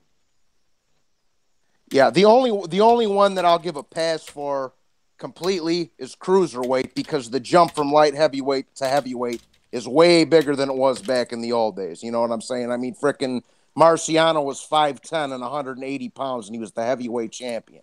So cruiserweight's kind of the necessary one, but the rest of those divisions, those are the original catch weights, bro. Mm-hmm. Yeah, that's a good point. Yeah. And by the way, can I say something? Because I see if super and junior are catch weights, what the fuck is 155? Well, that's the fucking. That's a super catch weight. Exactly. That's the third catch weight now. The fuck? Exactly, Pete. That's what I was just making the point. No, I agree with you. I'm saying, Yeah. Right on, bro. Right on. All right, I gotta say, hold on, I gotta say something here, because we're about like 10 people in the fucking hangout. If you're not gonna talk and you're in a public setting or a restaurant or at the toilet, like, please mute your mic, man, because we're putting this shit on Spreaker and iTunes. So if somebody's just listening to this and they hear somebody flushing the toilet or making tortillas, you're gonna fucking hear it. And speaking of tortillas. I see we got Chris Gonzalez on the chat. Shout out to Chris Gonzalez. And Gonzalo, you live in the Philippines right now, right? Yes, I do, BDA. Okay, so what's with this whole new trend of Mexicans moving to the Philippines? Are they selling lawn chairs and Coronas 50% off over there, or what? It's called he got married to a Filipino chick. Yeah. No, I'm about the only Mexican here, but I looked up in Google a little bit about the history here in the Philippines. And there's actually a Mexican colony here in the Philippines with Mexicans migrating to the Philippines. Okay. I found kind of interesting. They got some Spanish in them, bro. Because that's why they all got Spanish sounding last names. A lot of them, the Filipino guys do. Well, that comes from Spain. But yeah. Yeah, no, I was just saying. Yeah, right on. Yeah, the Spaniards. And by the way, Punch for Pound is saying that. The Triple G Canelo fight didn't happen when it should have. I agree. It should have happened before. But now here's my question. If it would have taken place in 2015, 2016, does it make that much of a difference for Golovkin? I don't know. We don't know. How do we know, BDA? But I'm asking just your opinion. I'm just asking the opinion. But I'm asking your opinion. So. What do you... Clearly. Yeah. Yeah. Of course I think so. Yeah. But, I mean, you know, due to Canelo, thing is, Canelo they still could have fucked him on the scorecards even back then, though, too. Let's not. Yeah, that's true. But like, I think if it happened earlier, Canelo would have been running that much more in the first fight, and then in the second fight, he would have gotten knocked the fuck out. Yeah, that's. Say Canelo goes out there and clearly beats Jacobs. What are we going to be saying? What are we going to be saying? He might could have done it if you let Jacobs rehydrate, right? He might could have done it. I think Floyd outboxes Maidana, whether he's got fucking MMA gloves on or fucking MX Everlast or. But you know, you're gonna sit there and watch. You're gonna sit there and watch Leonard Ellaby and Floyd Mayweather pitch a fucking fit over his gloves. Can I say? Well, hold on. Abstract wants to say. Abstract. Hold on. Please. Please. Abstract wants to say something. Go ahead, Abstract. Nice one, man. Thanks, BDA. And like on that, what you were just saying, like before, like can we say like it'd be different like a couple of years before? And what year was it that Triple G fought Lemieux? Because 15. Yeah. So that was the year you were talking about. Like, so I think that Triple G, was a much. I think that. Oh, fuck's sake. Abstract always tries to get a word, and as soon as he gets a word, he gets cut off. Okay, so Leonard Ellerby's nostrils could blow the bricks off of a building. Oh, come on. You're gonna get shut down for that. All right, Abstract, go ahead. You were saying 2015, if it happens then, Triple G was racist. Yeah, I think that version of Triple G that beat Lemieux that night. I think that was a much better version of him, and I actually think that version of Triple G would have beat the absolute shit out of Canelo, because let's be honest, in that first fight, Triple G clearly won that first fight anyway. I had Triple G winning the second fight, but I do concede it was closer. But I just think that was an aging Triple G. He didn't look as good in the Brooks fight. Again, didn't look quite as good in the. And the thing is, you can get old quite quickly. How many times have we seen fighters that look okay, and then in the next fight they lose a step. His legs weren't there, man. When he tried to do what he did against Lemieux against Canelo in the second fight, you could tell his legs just weren't there, man. Yeah. Well, that's what I say. That's what I say. Abstract, bro. It's always right around 35, 36, when the give or take a little bit, maybe depending on the fighter, when them guys start to slip, bro. It's always Apology wants to say something. Go ahead, Apology. Yeah, GGG from 2012, 2016 was a monster, man. Like Canelo would have beaten Pete. Can you mute your mic? My bad. Yeah. From 2012, 2016, those 4 years when he was just on the tear, beating top contenders, yeah, Canelo wouldn't be able to handle that Triple G. Interesting. That's obvious. That's obvious because look, you put Triple G from 2015 with the Canelo now, that's more of an even fight. But if you put him in 2015, Canelo at that time I never fought a 260-pounder. He was fighting the Trouts, the Josecito Lopez in 14 or 13, I don't know. He was a much smaller guy, so he had never been in there and tasted a true power without headgear in an actual fight. You know, so that's not even comparable. He wouldn't have lasted. That's a good. What was the guy that? What was the British guy that Canelo caught with a body shot? What was that fight? Liam Smith. Liam Smith. No, Matthew Macklin. No, that was like 3 or 4. Yeah. How about that though? It doesn't matter, man. All the British fighters that both be all shite anyway. So. What's the matter with you? Well, You're gonna say that about your? Can I say something real quick on that? I think Murray was legit. A legit win for Liam Smith is trash. Macklin was trash. The only legit ones were Khan. Murray was alright. I thought Murray beat Sturman and that, but fucking Smith and fucking Macklin are shite, man. British level. But who has beaten the shit out of Murray the way Golovkin did since then? Nobody. Yeah, I thought Martin Murray beat Sergio Martinez back. Yeah, he did. Yeah, I thought Martin Murray came in huge in that fight. I thought he was way bigger. Think about this. Maybe it was just me, but could the Charles beat Martin Murray? Like, Oh, that Martin Murray. Yeah, I don't know anymore, man. The Charlos need to worry about beating that Odell Beckham haircut they got going on. Yeah, they need to get there. They need to get a fucking.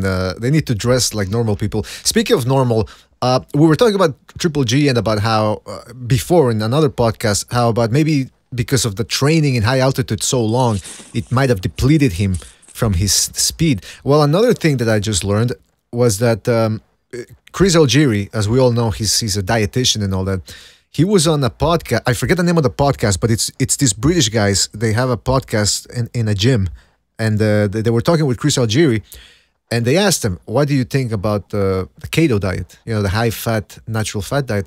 And he said that for boxing, it's not an ideal diet regimen because he says that for boxing, you need your high explosiveness, and for that you need carbs. I didn't know that. I thought that the keto diet was. Yeah. God damn. Wait, hold on. He doesn't know what the fuck he's talking about. Oh, really? What could you? Yeah, I mean, Chris Algieri went to school where they teach one thing, they only believe one thing. No one ever experiments with the keto diet. They just know like anecdotal data. They just know what they read or hear about it as a therapy for like people with epilepsy or something like that. But he's never done it. He's never worked with people on the diet. He knows nothing about it, man. Look, like you can be on the keto diet and then you could carb up right before the fight if you really believe that sugar gives you that explosiveness. It doesn't. Like, well, it's go ahead, man. Yeah, well, he was just saying, because again, I don't know about diets and all that, so I'm just taking it from him because he's got a master's degree in that. But he said that because what he does is, especially with Daniel Jacobs, whom he's training, he says that what he does is that on days where Jacobs is going to spar, he gives him more servings of fruit and oatmeal. And when he's on lighter days, he cuts back on that shit and focuses mainly on vegetables and I think protein is what he said. But you're saying that with the trash, man.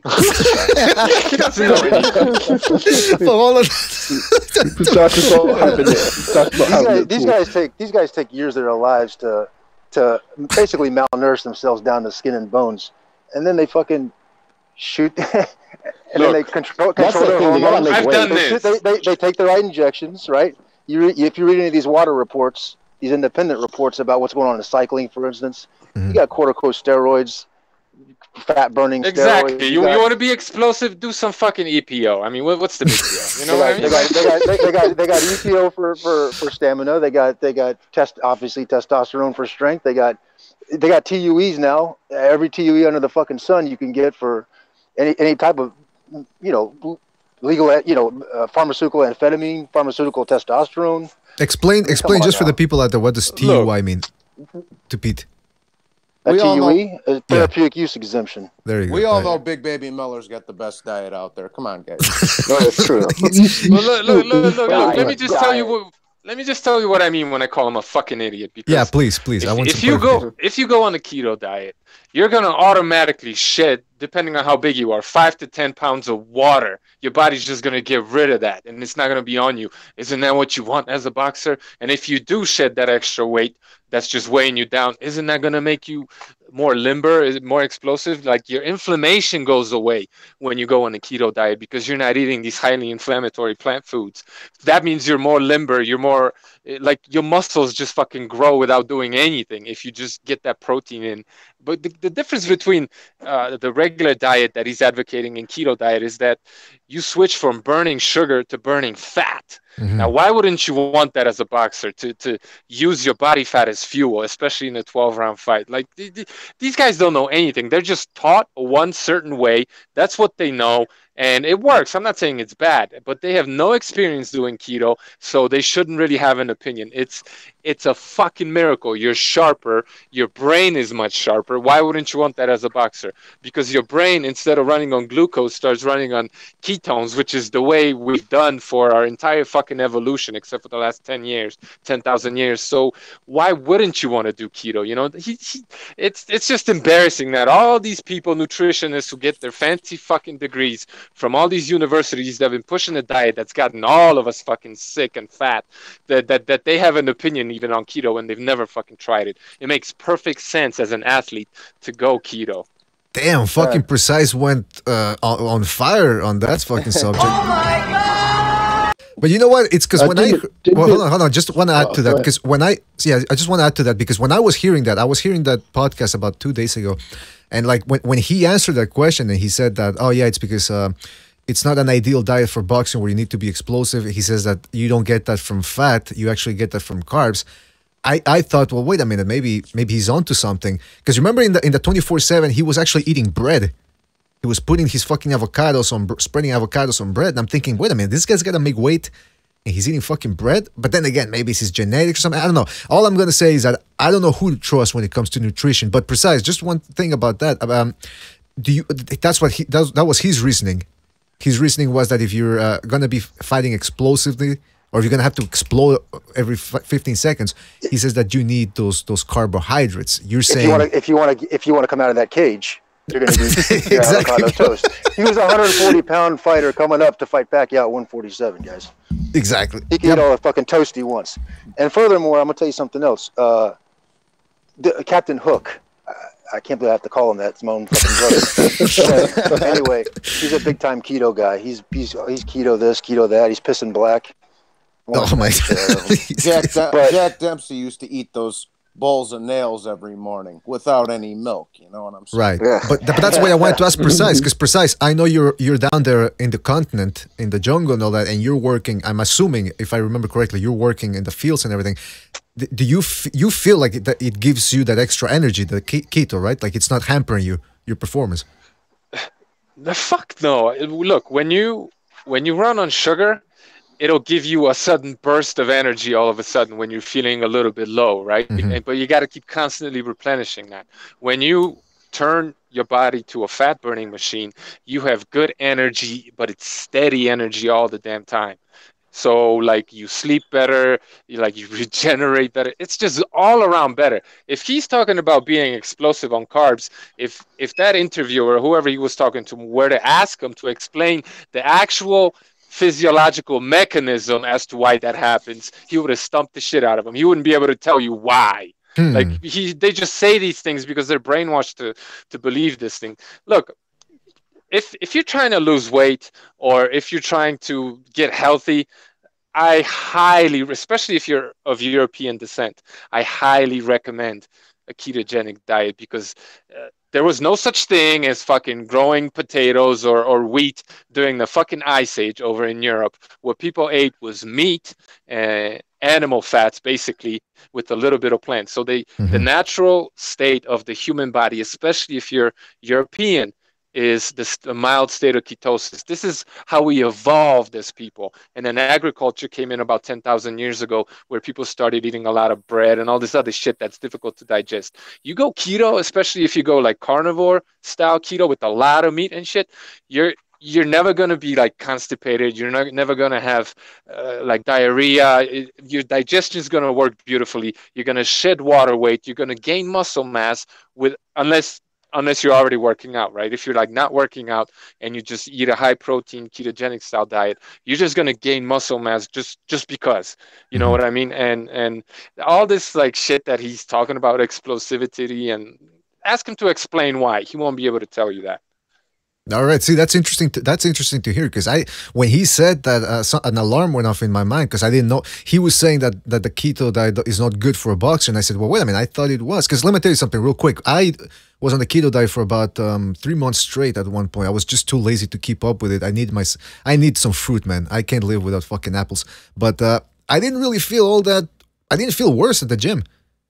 You know, I'm doing explosive shit, like, you know, punching the bag and running up and down the stairs and everything. I didn't feel worse, so I mean, I don't know. Maybe like you said, Prasad, he doesn't know what the fuck he's talking about, which would be funny because he's a boxer and he's got a master's degree in this shit. But I mean, I don't know. He's telling people to eat bread. Like, there are a few things that are harder to digest than fucking grain. Why would you tell an athlete that's supposed to be a well-oiled machine to eat grain? What the fuck is wrong with you? You don't know what the fuck you're talking about. Exactly. Yeah, it's a bit of a red. BDA, you're not talking about an interview. You're talking about the 24/7 when Algieri was eating all these carbs leading up to Pacquiao? I'm sorry if I missed this. Yeah, there's two parts. He was on a podcast. I should really dig up the name because it's a good podcast. It's two British guys. They're boxing trainers. One of them actually is a Brit guy. He used to be he was in the Olympic team, the British Olympic team in 2012, I believe. Anyway, that was on the podcast, and then I mentioned the Algieri eating bread on the Pacquiao 24/7 episode where he's spreading his avocado. You know, he loves avocado on whole wheat bread or something. I don't know if it was Ezekiel bread or if it was just your actual fucking processed bread, but he was definitely eating something that looked like bread in that episode. Yeah. Yeah, I got to get back to the gym, dog. I'm getting the calzone with legs over here. If you want, I can get you on the program. No, I'll take No, I'm kidding. You know in The Sopranos when fucking he's talking to Tony after he got shot, he's talking with what's the guy's name? The bodybuilder that was his chauffeur, and then he ended up kicking the shit out of him to make an example. Yeah, I remember that. Yeah, that's what he told the guy. Like, so what do you bench? 200, 300? Yeah, he's fucking guy was an interior decorator for Christ. All right, so I guess we just shut down the whole fucking podcast with this nutrition conversation. I thought it was interesting because I'm really interested in why, because it's interesting. Every fucking 10 years they come out. It's the Atkins diet. No, actually, it's not the Atkins diet. It's the paleo diet. No, actually, fuck the paleo diet. It's the fucking keto. I was like, it's hard to keep track of all this shit, especially when you're like you watch those. But I can tell you, I know these fad diets come and go, and I'm no one to talk. But that Captain Hook, and I tell you what, he's all over this thing, man. This kid's shredded. He's out of control. Okay. That's what George Carlin used to say about guys shaving their heads. He's like, "Hey, you want to lose your hair? Just do what I did. Wait a while." Watch those guys that Precise is going after. These vegans, man, they look like fucking shit, man. Yeah, man. And I remember Precise, that bald guy. I forgot his name there. That guy looked like finished, man. You can see in his eyes that he's unconsciously crying out for help, man. Talking about the old one. I think the common denominator between both of those extremes, between those keto on one side and vegetarian or vegan on the other, is really the absence of sugar. Sugar is shit. That's true. Sugar is fucking. Well, it's really processed shit. Yeah. Sugar is not natural for humans. But fruit is. What's the difference between table sugar and fruit? What is the difference? Well, I learned this. I took a class. Precise. Listen, I agree with you, Precise, in terms of I can see from Captain Hook, let's just say, from Captain Crunch, okay, this fucking nitwit, I can see the proof is right there. I got off sugar. I don't have a sweet tooth. I'm not like a big sugar freak or anything, but I gave up sugar for I just gave it up cold turkey on a Sunday. I stopped taking any sugar on a Monday. There was no withdrawal at all. I felt like $1 million by Wednesday. It was like the best thing you could do for yourself, man. Yeah, I don't know about any of that withdrawal. I felt great. It's interesting that you did that on a Sunday. But like, speaking of keto, how did Tyson Fury lose all that weight? How? Keto. Cocaine. He went fucking dirty keto. He didn't even do it right, and he still lost all that fucking weight.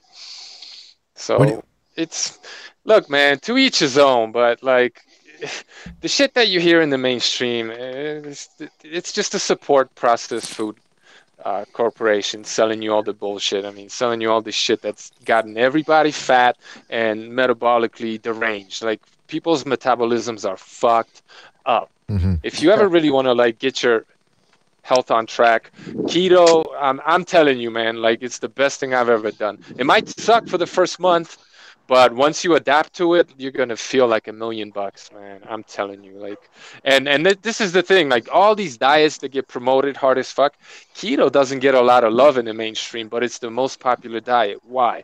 Because it works. There you know what I'm gonna do? I'm gonna start a keto diet next month. I'm gonna vlog it, and then see how I do.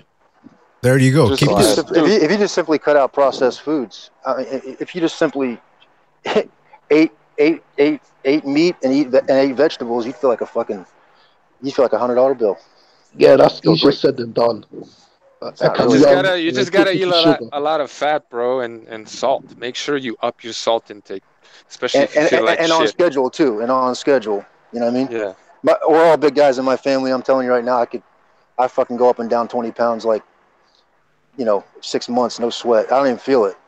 But I'll tell you what, you get up in the morning, you fucking eat barely anything. You skip lunch, you eat some bullshit for halfway ass supper, and then you come home at about 11:30 at night and hammer down spaghetti and meat sauce and go on a fucking rampage in the fridge. Mm-hmm. Yeah, you fucking yourself up. Yeah, but you know what? You be like Cameron. You be like Cameron before you know it. That's what I do. Where's Cameron? What's up? Do they have tortillas in Ecuador? Yeah, they do. They do. Yeah. Okay. Because some South American countries don't eat with them. Over here in the Philippines, I haven't seen a single tortilla. Well, of course not. Yeah, no shit, man. But I bet you've seen plenty of dog. I bet that. Follow Boo Boy around. I guarantee you find some tortillas. You find all the things you want. But you know what? He told me. You know what Boo Boy told me? You know what Boo Boy told me? Because I went and visited him. He said that he really likes the tacos in Tijuana. He's been there. Oh, Tijuana, I really like the. Yeah. Hey, Gonzalo, a quick question.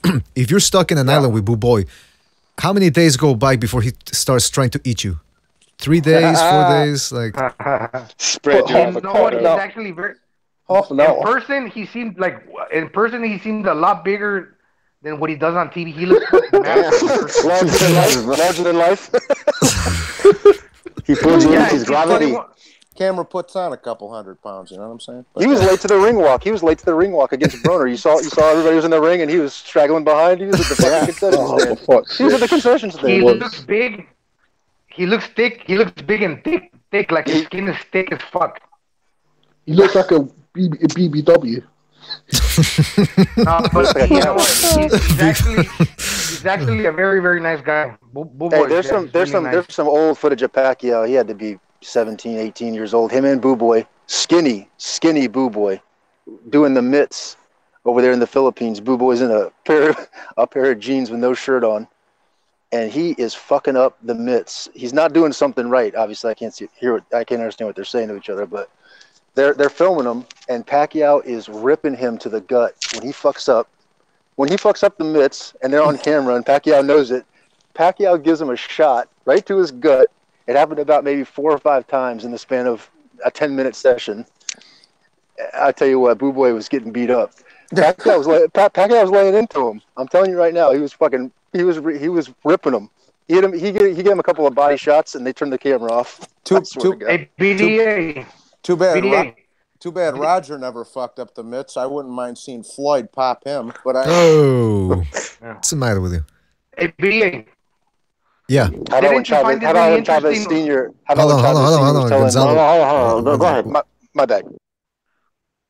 No, I just say, don't you? When he mentioned, Pete mentioned the shot on the gut. Didn't you find it really interesting how many shots Pacquiao was going to end up? Jeez, Luis. I mean, what's going on here with all these drop calls, man? Holy shit! I'm the last man standing again, BDA. Yeah, you're the last man standing again. How does that make you feel? You proud of yourself? I think so. It makes wonderful feeling. Great feeling. Yeah. You think you deserve it? I think so. I think I earned this responsibility. Yeah, you got the top tier position, man. All right. Gonzalo's back. Basically that, yeah. How he was going to the body. I know Precise had mentioned he had gone to the body in some other fight. I can't remember which one he was talking about.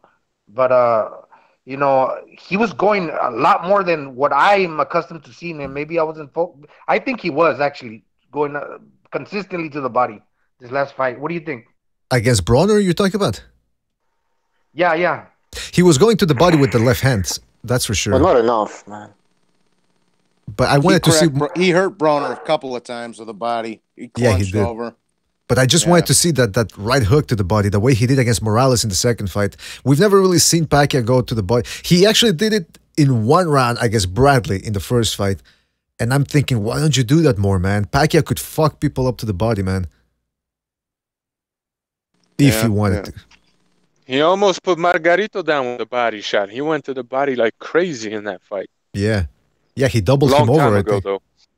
He doubled him over, I think, in the first or second. No, I think the second or third round. Still And then can't believe. Margarito almost killed him with the body shot, too. Yeah. Yeah, you see that when he did, Pacquiao almost dipped down, but he like hung in there. I'm still pissed off that Joshua Clottey fight. Well, you know what, BDA? I was telling Let's not talk Recognize. about that fight. I was telling Recognize that Margarito. Now that you mentioned, he lives like 5 minutes away from my house here over there in TJ. But Margarito's actually an American citizen. He's not Mexican. He's Mexican American. He's born in the United States. What I find it kind of funny with that, he doesn't speak English. You know, he's got a U.S. citizenship and he went to Mexico. He doesn't need to. He grew up in Cali, so who cares? Well, he doesn't speak English, but he was able to make it and really get taken in for that and accepted as a Mexican because he's a boxer. But most people that I've seen with Mexican descent, well, if you're American, you want to be in the United States, you know, to get a job and make a living. But you know, it's just interesting that he's American, but he got adopted from the Mexican people. You know, because a lot of fighters don't get taken in the same. Like Abner Maris, he's Mexican, but he was raised in the United States, the other way around, and they don't accept him as a true Mexican. It was just kind of interesting to me to know that. Huh. Well, how come they don't like? What have you heard that they don't like? Are you saying they don't? He's not as popular as Margarito, or are you saying they don't? They don't like the guy. Well, for one, he doesn't speak 100% Spanish. That's Abner Maris, but he's from Guadalajara. He's just raised in Hawaiian Gardens. His Spanish is not that bad, though. Yeah. I mean, he's in that ESPN show, like with Chavez Senior and Fighters. Yeah. Well, Golovkin's from Kazakhstan, so what happened there, bro? Yeah. Yeah, man, the Mexicans. Yeah, the Mexicans really adopted Golovkin as one of their own. It's interesting, you know. One guy they tried to push was in the UFC when they found Velasquez and he won the championship. They really tried to push him to get the Mexican market, and they were parading Velasquez, Kenny Velasquez, around all these other Spanish shows. The guy can't fucking speak Spanish. Yo, that was fucking cringe. That was cringe-worthy, man. The guy is like, hey, ¿cómo estás? ¿Cómo estás entrenando para la pelea? Yo quiero decir que... It was better. It was worse than that, man. It was better. They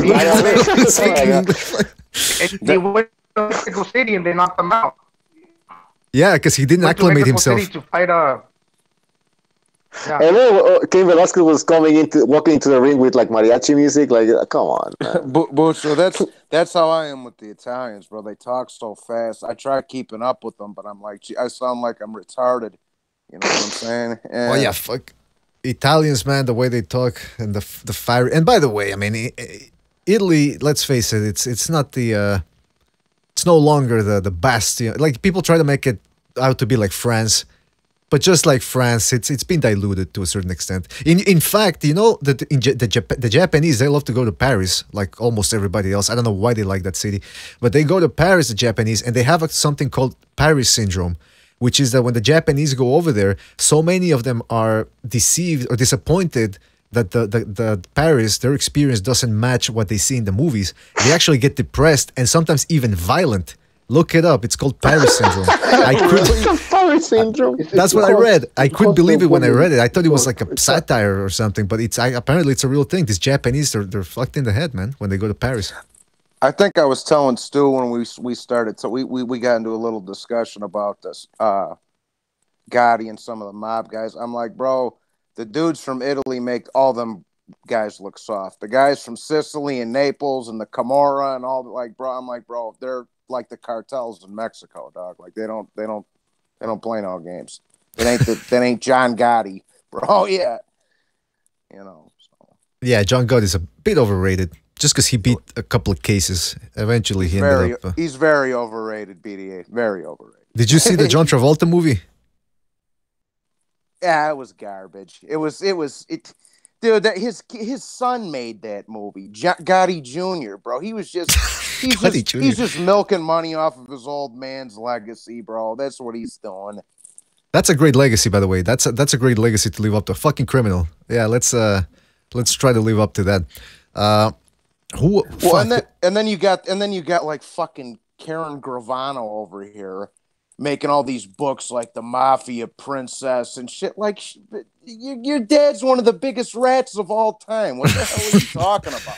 You know what? Do you remember that interview they did with Diane Sawyer did with Sammy the Bull, and she's interviewing the families too, the daughters of the guys he whacked, and then she goes gangster on them, Diane Sawyer, and she says, because they're complaining about Gravano being this awful person, and then Diane Sawyer goes, "Well, wait a minute, your parents were in the mob too, like and then they go." And then they're like, well, you know, your dad and your dad and your dad whacked this guy, this guy, and this guy, and he's like, and they're like, oh no, that's not true. Yeah, exactly. Yeah, that was not true. That was not true. But fucking Sammy the Bull, he's a real dickhead. Yeah, they're all listen. Yeah. It's like Bucho says when we were talking about Kovalev not seemingly not being too worried about having murdered somebody. They know what they're getting into. Like with boxers, you know, they know what they're getting into. Nobody's holding a gun to their head. They're stepping into the ring. And they're making the decision. They're taking that big risk. Well, and even bro, even Goodfellas, which is one of my all-time favorites, but even in Goodfellas, bro, you really think Henry Hill didn't kill anybody? If you're hanging around guys like Paul Vario and Jimmy Burke and these dudes that are just whacking people left and right, you telling me you didn't get the hell out of here? That's what I love about Goodfellas. Every time something goes down, Henry Hill is always somehow on the periphery. He never partakes in. The only time he partakes in violence is when he beats the shit out of that guy that tried to grope Karen, and when they beat up the guy in the zoo, or they try to feed him to a lion. That's it. I'll tell you one more real quick one, BDA, from here in Chicago, bro. Mad Sam DeStefano, okay, was one of the most feared fucking guys of all time in Chicago, bro. This guy was so crazy. He was one of the mob in Chicago's biggest earners. He was so crazy they wouldn't even make him. They wouldn't even prick his finger and all that shit, bro. He was so crazy. I mean, he whacked his brother because he got addicted to drugs, so they just whacked him. This is how crazy this guy was. And he would take guys in the basement and like blow torch to their balls. And actually, the guy who Joe Pesci's based on in Casino was his protege. Bro, yeah. No, yeah. What's the name? What's the name of this fella? Mad Sam DeStefano. He sounds a little high strung, if you ask me. Go ahead, Precise. What were you gonna say? Just out of curiosity, what part of Chicago do you stay in, man? Well, I stay in Milwaukee. No, I'm just from Chicago, bro. Oh, I got you. But Milwaukee and Chicago are right down the street, bro. It's like I lived in Chicago like 18 years, man. That's why I asked. Oh yeah.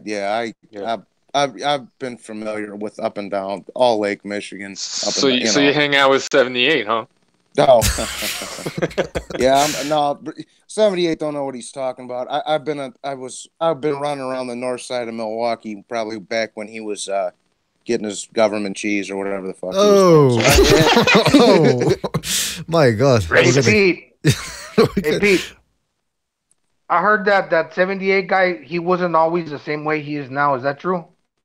Bro, all right, here, he's an old school vice lord, bro, from Milwaukee is what he is, bro. That's what he is. If you don't know what vice lord is, it's a big gang up here, but that's what he is. So, I don't give a fuck. I'll say it, but I ain't worried about it. But Also a good rant, and also your rant on Boxing Ego was fucking funny as hell. Oh, yeah, thank you, Butch. Well, dude, when you say stupid shit like Emmanuel Augustus would beat the shit out of Lomachenko, like, come on, bro. Yeah. When you're saying dumb stuff like it's like I said, he actually said that. Yeah. Well, if you matched them up in real time, yeah, okay, fine, I'll give you that one. Yeah. And just like you know, when they're saying dumb shit like that, one time Bucho had the one guy on there, and right off the bat, he's interviewing for a job. I boxed at this place. I boxed at that place. Remember Jack Johnson at 1830, and you know, come on, bro. Exactly. Yeah, it's all over the place. Yeah. And by the way, official scorecard boxing in the chat room, he's confirming about Paris, how it's essentially a garbage dump now. You couldn't tell the difference. If you try to leave some muffin stumps or something over there, they're not gonna let you in. It's a real dump, man. Yeah, I need 2 guys from Paris and they didn't want to go back. They said it's like a fucking shithole now. Well, and Don't they have like a red lamp district where they give like the drugs for free and the people can go dope up in there? They always said that. Oh no, that was Willy Wonka's chocolate factory. As long as you brought up 78, let me just say one more thing real quick. Okay, he bro, he's another one of these guys, just like Broner, who just constantly talk. Oh yeah, bro, I'm from the hood. I used to get money on the block back in the day, dog. Just constantly talking about the streets. Like, bro, dude, I was doing all that shit at a young age. I was getting arrested at a young age. I was doing all that shit. You don't hear me constantly glamorize it, but I might touch on something once in a while just because of the experiences I've had in life. But I don't have to keep talking about. Oh yeah, I was. You know what I'm saying? Like, it's stupid. Yeah, but the thing about that is that the people in the hood, when you have money, they don't care about you. The streets it's a shade, it's a dog-eat-dog world. I mean, what happens to all these rappers, Chameleon or whatever his name, they Soldier Boy, they get this chain, they get money, they go up to the hood, they get ripped off. What at Mayweather, they'll go rip him off in his house. If you got money people in the are hood, like that are a target. Yeah. If you got money in the hood, bro, you're a walking trophy, is what you are. You're a walking trophy. That ain't nothing to be. Yeah. Well, there you have it. I mean, you show up. Remember those 24/7s you see Mayweather? There's like 20 people in his house, and then he's showing off his like sunglasses, and then like he's counting them. And it's like, oh, one's missing. Oh. I mean, you guys are such knowledgeable boxing fans. I mean, like I'm so happy to have found the show. I don't even know why you guys get mixed up with these fucking retards, man. Fucking.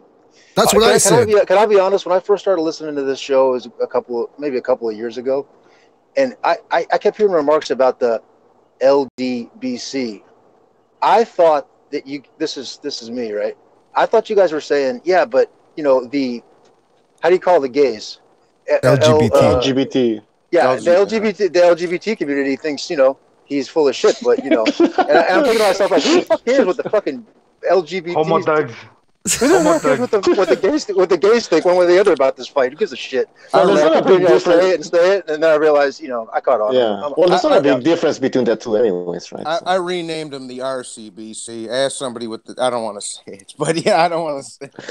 Just watch that video of Dante Wilder twerking if you haven't seen it. I couldn't imagine watching boxing through that kind of mindset. Like through a racist mindset, you're missing a third of the sport, no matter which way you stack it. And Pete, you know what, bro? I had talked to Recognize about this before too, bro. I never understand guys just rooting for a guy based on a race or a nationality. Like I'm Irish and Italian, bro, and I love Gotti and Ward. But I didn't just like them because they were Irish and Italian. I liked them because they went out there and banged all the time. It's not that wasn't my main reason for rooting for them. You know what I'm saying? Like, you're looking to see a good fight. Yeah, exactly. I don't give a fuck. Fucking the green. Well, you know what? And to be fair, you can do that, but it doesn't mean you have to shit on the other guy. Exactly. You have to shit on the Exactly. Well, like I say, it helps being the same nationality or ethnicity, but I'm not just basing it off of that. If I think you suck, I'm going to say that. That's what I told Bucho. To be honest about it, I told Bucho about that. Let's just say BDA. What? I just want to say, I told Bucho that the other day. I said, you keep bringing up the LDBC. Remember 15 years ago, 20 years ago, we were watching boxing. We weren't on YouTube. We weren't on fucking, at the worst, you were on the message board. You weren't fucking talking about. There was no LDBC. This is only a phenomenon that started 7 years ago, maybe less. Exactly. It's a phenomenon that thinks that Broner beat Pacquiao. By the way. Exactly. See, that's right there. So that's my point. It's like if, let's just say you approach it in that way, and you're talking boxing, right? The one thing I will say about this medium right here is that it allows, I guess, people who are commonly into boxing, let's be real, they're few and far in between. It's not the sport it was 20, 30 years ago. It allows us all to get together in the same room, so to speak, and discuss this, right? Mm-hmm. But if you approach every conversation like this, pro-black or pro-Mexican or whatever the case may be, sooner or later you're going to look fucking foolish, right? Exactly. I mean, you're going to sit there and say, No, yeah, no. Lomachenko rig on down. Yeah, you're gonna carry on like this and keep The saying Charlo it. You're gonna look brothers. like a fucking clown. You know what I mean? The Charlo Like, brothers. Well, the thing about it, let's say there's a real good Mexican fighter, and I believe he's good. Then there's another Mexican fighter that comes after that. Then there's 2, 3 Mexican fighters that I could talk successively about these guys, but without being labeled like, oh, that I'm a fanboy for. If they're good fighters, I can root for them. But at the same time, there's other fighters that I can root for that are good. And just because there's a fighter that I like, it doesn't mean that I have to depreciate the value of another fighter from another country that's really, really good. That's me from a fighter standpoint.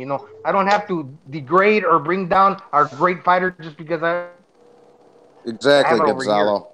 Exactly, Gonzalo. Yeah, and listen, these people. I'm saying how foolish Broner looked at that post-fight interview. How fucking delusional he sounded. I just want to say this. I just want to say much this. of the hood's behind him. I just want to say this. Just to reiterate, this boxing show. Listen.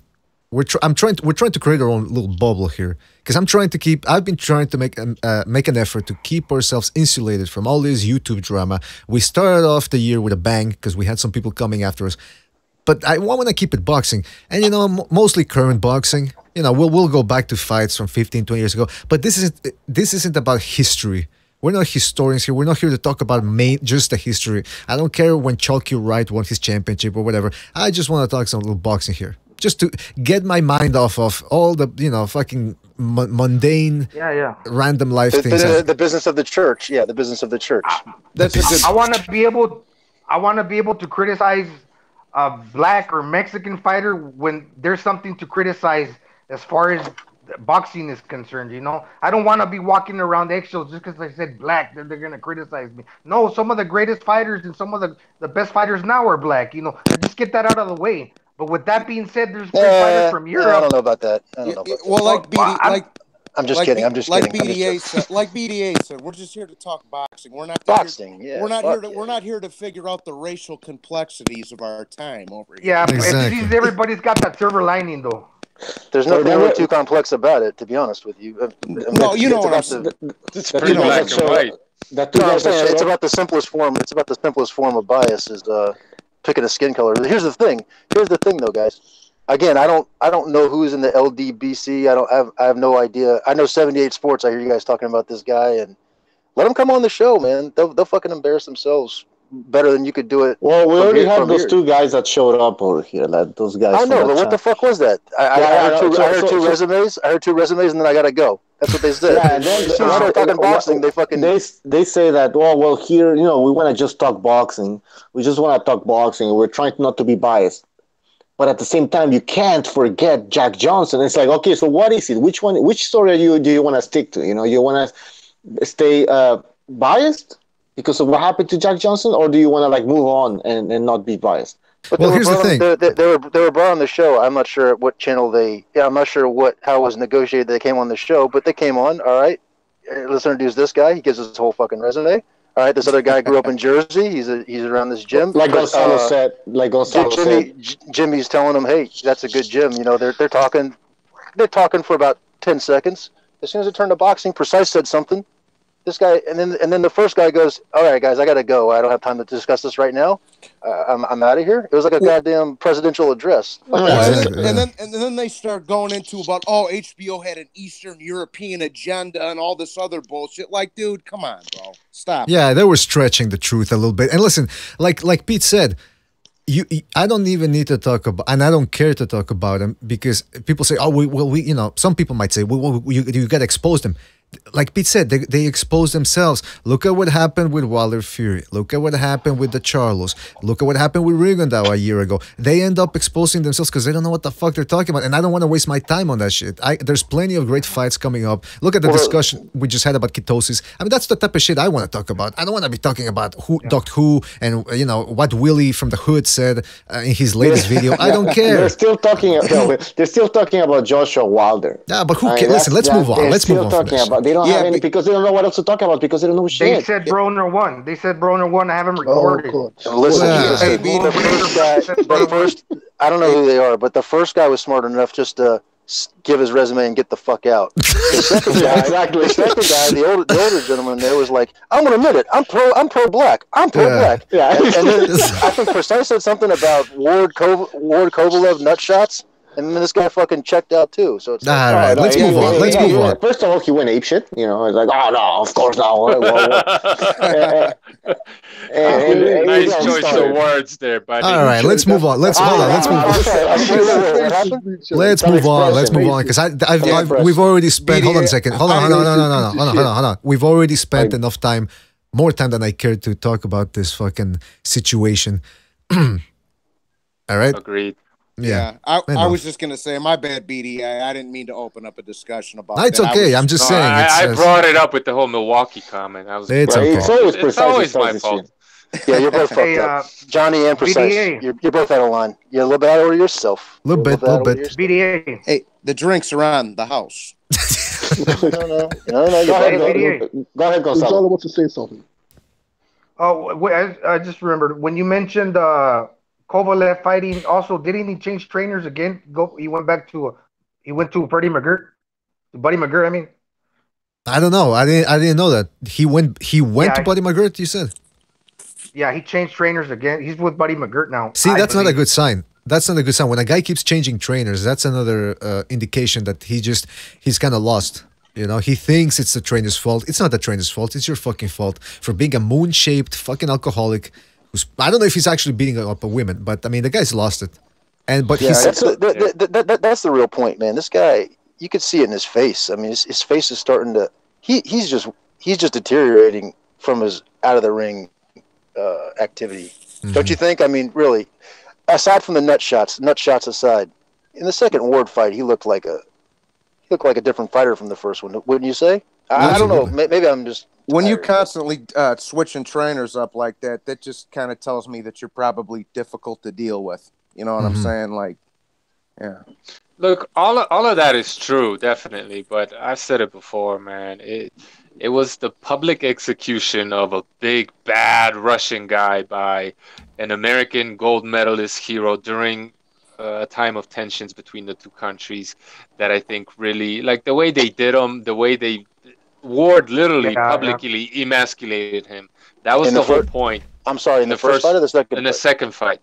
In the second fight, Ward just like mentally, it wasn't just Ward, it was the whole system, just destroyed him mentally and psychologically. And can you imagine having something like that done to you? I mean, we all know, whether people want to admit it or not, we know that shit was just flat out wrong. But they did it. Why? Because he's a Russian. And you know, that's all it was. So like that destroyed him, I think. Not to say that he's not a drunk, that he didn't have other problems, but this really like destroyed him psychologically, I think. He got done dirty in that first Ward fight. But you got to say though, you got to say though, scorecard wise, but you got to say though, in terms of mental toughness, Lomachenko took the same bullshit against Alito, no? With the nut shots and the low blows and the fucking what's his name? The ref out there in Texas, whatever's Jack Cole or Lawrence Cole. Don't you find it funny that the fight got stopped, and at that point you could have probably wondered, did it get stopped for disqualification or did it get stopped because like it turned out to be that Ward did win, but also when the fight started that he shook hands. He gave Dabs, a fist bump to 20 weeks, like he had him in his pocket. It was just funny. It was a second fight, you mean?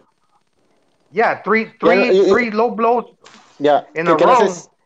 Yeah, go ahead, Bujo. Well, my theory is that Tony Weeks, he appears to be black, and he probably heard all the rumors. No, it's true. No, hold on, it's true. Probably he heard all the rumors that Kovalev's a racist. So hey, he's gonna help our brother in that situation. Maybe. Well, here's another thing. That's why they built him up. That's why they built him up to be this bad guy, because they knew they were setting this shit up, and they didn't want anybody to feel bad about it, because bad things happen to bad people. It's justified because, well, he deserved it, right? Because he's a racist, he's Russian, and he killed somebody in a ring. You know what I mean? This was all a big fucking setup from the beginning. It was. Precise. I don't want to go back to. I don't want to go back to the whole fucking because I say I wanted to avoid talking about other YouTube channels, but if I remember correctly, you have a theory that says that these guys are being actually funded by somebody, right? Like that because they all sprung out like fungi out of nowhere. Soros. Probably Heyman. George Soros? Yeah, George Bucho, did Soros. you say Soros? Oh. Yeah. Because it would make sense if you're gonna attack from all standpoints and try to divide people. Why not do it in sports? But then again, the only caveat against that, the only thing I had against that theory is why just boxing? Why don't they do it in baseball and basketball? Or unless they do it, because I don't follow those sports, so maybe somebody can enlighten me. They're doing it now. It's not in NFL, international. for example. Nah, it's a pride thing. It's a pride thing. Yeah, but what's the what would you call the world sport nowadays? It's probably soccer, no? Yeah. Soccer. Yeah. Who gives a fuck what color these guys? I don't know what. Boxing world sport. Okay, so you have a problem with Ronaldo versus I don't know, fucking whoever the soccer players are, Beckham, Messier, Cavalier. I don't give a shit what color they are. It's funny. But they do contract players from other countries to play for their teams, but I don't know exactly what's the deal. I understand with that, but what I'm saying is it just makes them sound fucking Yeah. casual, like base level. I don't know if you're gonna look at a sport for more than 10 seconds and say, oh, the black guy, well, fuck it.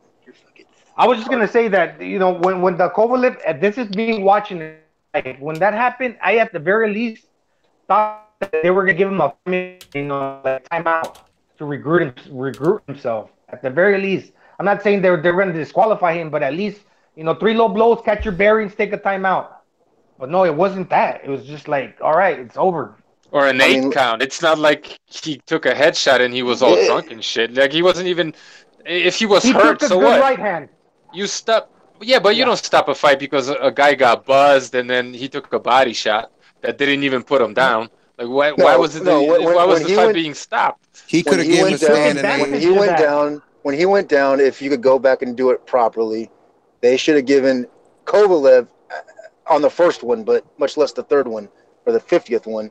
Give him his 5 minutes, whatever he needs to recover. It's a fucking low blow. But, I can say one thing, guy. I can say one thing. I'm third generation from this country, okay? So I'm not, I can tell you this. Going into that fight, I was rooting for Kovalev. Andre Ward's not an easy guy to like, you know what I'm saying? He's No kidding. Fuck yeah, all but that. I'm just saying, I never said, beat I the don't like Russian. Andre. He's a piece of He shit. should have got a 8 count, a 5 minute timeout, or whatever. But No, bro, it was a DQ. It was a straight out DQ. Okay. There's no other call to make there. DQ, period. That's it. Right. 3 The vicious problem low is- blows in a row. The problem is he was never warned. He was never warned for a low. He wasn't even warned or deducted, even much less DQ. But the thing, why did Tony Weeks never get criticism for that at all? From what I recall. Because Kovalev is evil. Because Kovalev is evil. No, but the mainstream, because Kovalev is evil. Andre Ward is a gold medalist fighting the Russian Drago. It's the perfect story, Do you remember how they were asking him to make political statements before the fight too? Yeah, that's the thing. And he was just like, "What the fuck?" Yeah. Now, here's the thing. Here's the exactly. thing. Because I just want to say one last thing about this, because otherwise we're going to talk all night about fucking Ward Kovalev too. Does anybody else find it interesting how Andre Ward, the guy that's very, like you guys said, hard to like, very abrasive, doesn't like to give in, actually gets into fights with journalists via Twitter. They're trying to push him as this nice guy, the son of God. First of all, anybody that names himself son of God, right there, there's something wrong. But they try to push him so hard. Doesn't that ring any bells for anybody? Doesn't that sound any alarms for anybody? I mean, come on, it is what it is. Now, here's the other thing. I know people are gonna start calling us racist, and we're the KKK. But really, we're just trying to point out that divide. But hold on. We're just trying to point out that divide that some people are trying to create. We're actually trying to glue people together. That's what we try to do on this show. We try to mend fences, as I like to say.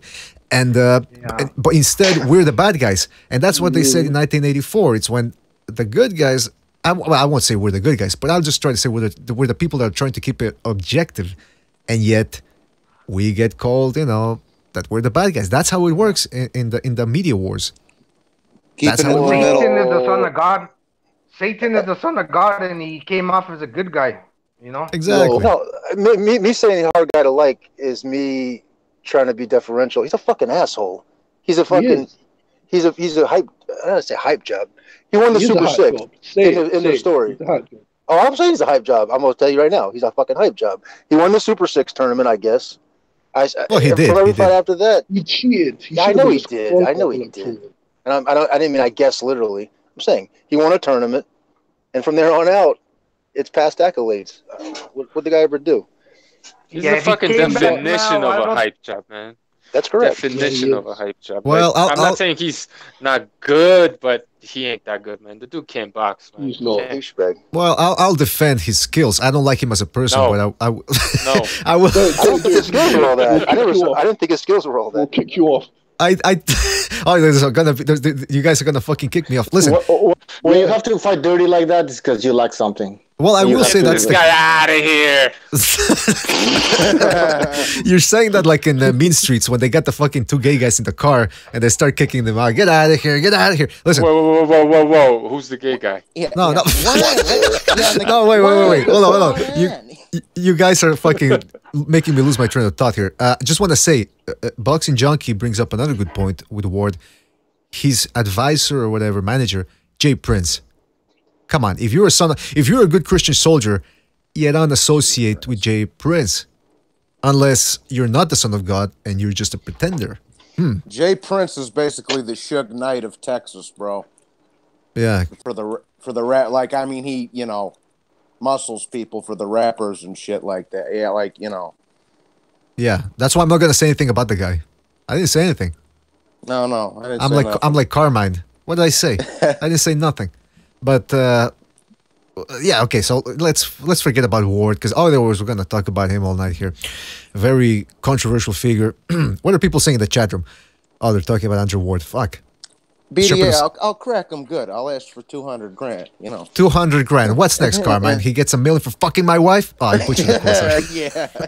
In the chat, Coco Mustang says Ward is a Bible thumping fraud. I don't want to talk about fucking Ward anymore. Can we move on from right Ward? now the light heavyweight division is really deep. He couldn't just come back right now. He beat him the first time. He can't just come in as all the other guys and think he's going to win. That's why I have a hard time conceiving that he's coming back. And light heavyweight, none. Yeah, I don't think he beats none of those guys. Vosdick, Marcus Brown, who's the other guy? Alvarez. Yeah, better. Yeah. Yeah, I don't think he comes back. Somebody brought up Lucifer before. Well, Luis Ortiz was around when God cast Lucifer from Look, yo, guys, I don't know if it's a coincidence, but I've been counting, and this is the 4th time, Gonzalo, that you start talking and we all get kicked off. Or is it just me? Huh. You're not the only one. I want to smash this phone. I feel like Stewart right now. Saying? My internet. Because I'm in the. Hey, what are you saying? Because I'm in the Philippines. I think you gotta redirect that bamboo stick a little. Yeah, bit that bamboo stick has got some serious fucking power. No, you start talking, it'll start to robot, and then I get kicked off. I don't know about the rest of you. It might be that. You know what? I actually thought that myself before, but I don't know. But that doesn't make sense. Though. I'm not blaming you or anything. I'm just saying, it's just weird. You gotta maybe just shorten the bamboo stick. Just you gotta take it down a foot. You gotta start swinging that thing around like Raiden in Mortal Kombat. All right, listen, guys. I think it's time to pack. What? I'm just kidding. I'm sorry. No, I guess it's time to pack it in. It's gonna be about 4 hours that we're on the air. It's 3 hours and 53 minutes so far. So we covered a lot of ground. We covered the Kovalev fight. Precise. Did we get your take on the rematch? The prediction? I never even saw the first fight, so I'm gonna keep mum about the rematch. What the fuck do I know? Well, there you go. Was the first one was pretty back and forth, bro, and then Kovalev got caught, and Alvarez. I'm gonna do my homework for the official prediction show. How about that? That sounds fantastic. All right. Well, you guys have a good night. You too, man. Thanks for being on. Good night. Thanks everybody for having being me on, guys. Hey, thanks for putting up with me tonight. I was in a piss poor mood. I apologize. Yeah, get some sleep. It's the last time we're gonna do it. All right. It's the lack of sugar. It's the sugar. And I'm gonna get real. Fuck. I already called the internet company. They're coming to put my real internet fiber optic. But you sound well. I don't understand what the problem is. crystal No, clear. Chat said when he was talking, everyone seems to drop off. Oh, okay, yeah. Yeah, he dropped off again right now. I started talking. So, but yeah, I'm getting real internet tomorrow or the following day. All right, fantastic. All right, fellas. Have a good night, everybody. You too, guys. All right, so I want to thank everybody that was on board. Butcher, help me out here. Let's start with Pete Steele there. So, Pete, I want to thank Pete. I want to thank Johnny Boy. I want to thank Gonzalo. And an apology. Again, guys, thanks for the donations. Cameron was there as well for a while. Precise. Boxing Junkie, official scorecard boxing. John Gonzalez dropped by, but he didn't talk. He had to drop off. Who else was here? 13. I was there. 13. 13. I think that's... Yeah, he mentioned Cameron. Everybody who was in the Hangouts. Everybody. And I was there. Yeah, and people have... Some the panelists have channels, so I always put the descriptions. I always put the links in the descriptions. Fucking Johnny Boy has a fucking funny ass channel, so check it out. The link is in the description. What else? Check all the channels. Check Precise's channel, Apology, Recognize the Matrix, Boxing Junkie, I think also has a channel. Check them all out. Yeah, I put the link for Junkie as well, Boxing Junkie as well. We have PayPal and Patreon if you guys want to support us. We bought one of those microphone shields. What do you call them? Like. Yeah. Those fuck, I don't know what you call them. But yeah, we can still hit Pete there. Fuck. Hold on, god damn, Bucho. My bad, guys. Well, since we're okay. Anyway, listen. I want to thank also. Were you done, Bucho? Or? No, just saying. All right. You can support us. That's it. All right. I want to thank Punch for Pound, the Boxing Junkie was in the chat as well. Shepherd of Sons, Chris Gonzalez, Hawker Mustang, Grievous, the Shepherd of Sons, Box 88. Official Scorecard Boxing was also in the chat room. Who else we had there? John Gonzalez in the chat room. Slapnuts. Revolucion 04. AZ. 78 Sports TV number 2. And a whole bunch of other people, man. Pop Tart Gone, RR 1000. The original version, Koran Bread. So yes, people, thank you for joining us. We will be back on the next one. Jimmy 2 times. Don't forget to check out our BDA Live where we're doing the analysis for Mikey Garcia versus Spence and all that. So if you want to check them out and give us any suggestions about what film analysis you want to see from fighters from the past, we'll certainly try to keep up with the demand. So thanks again, guys, for joining us, and we'll see you on the next one. Take care, folks.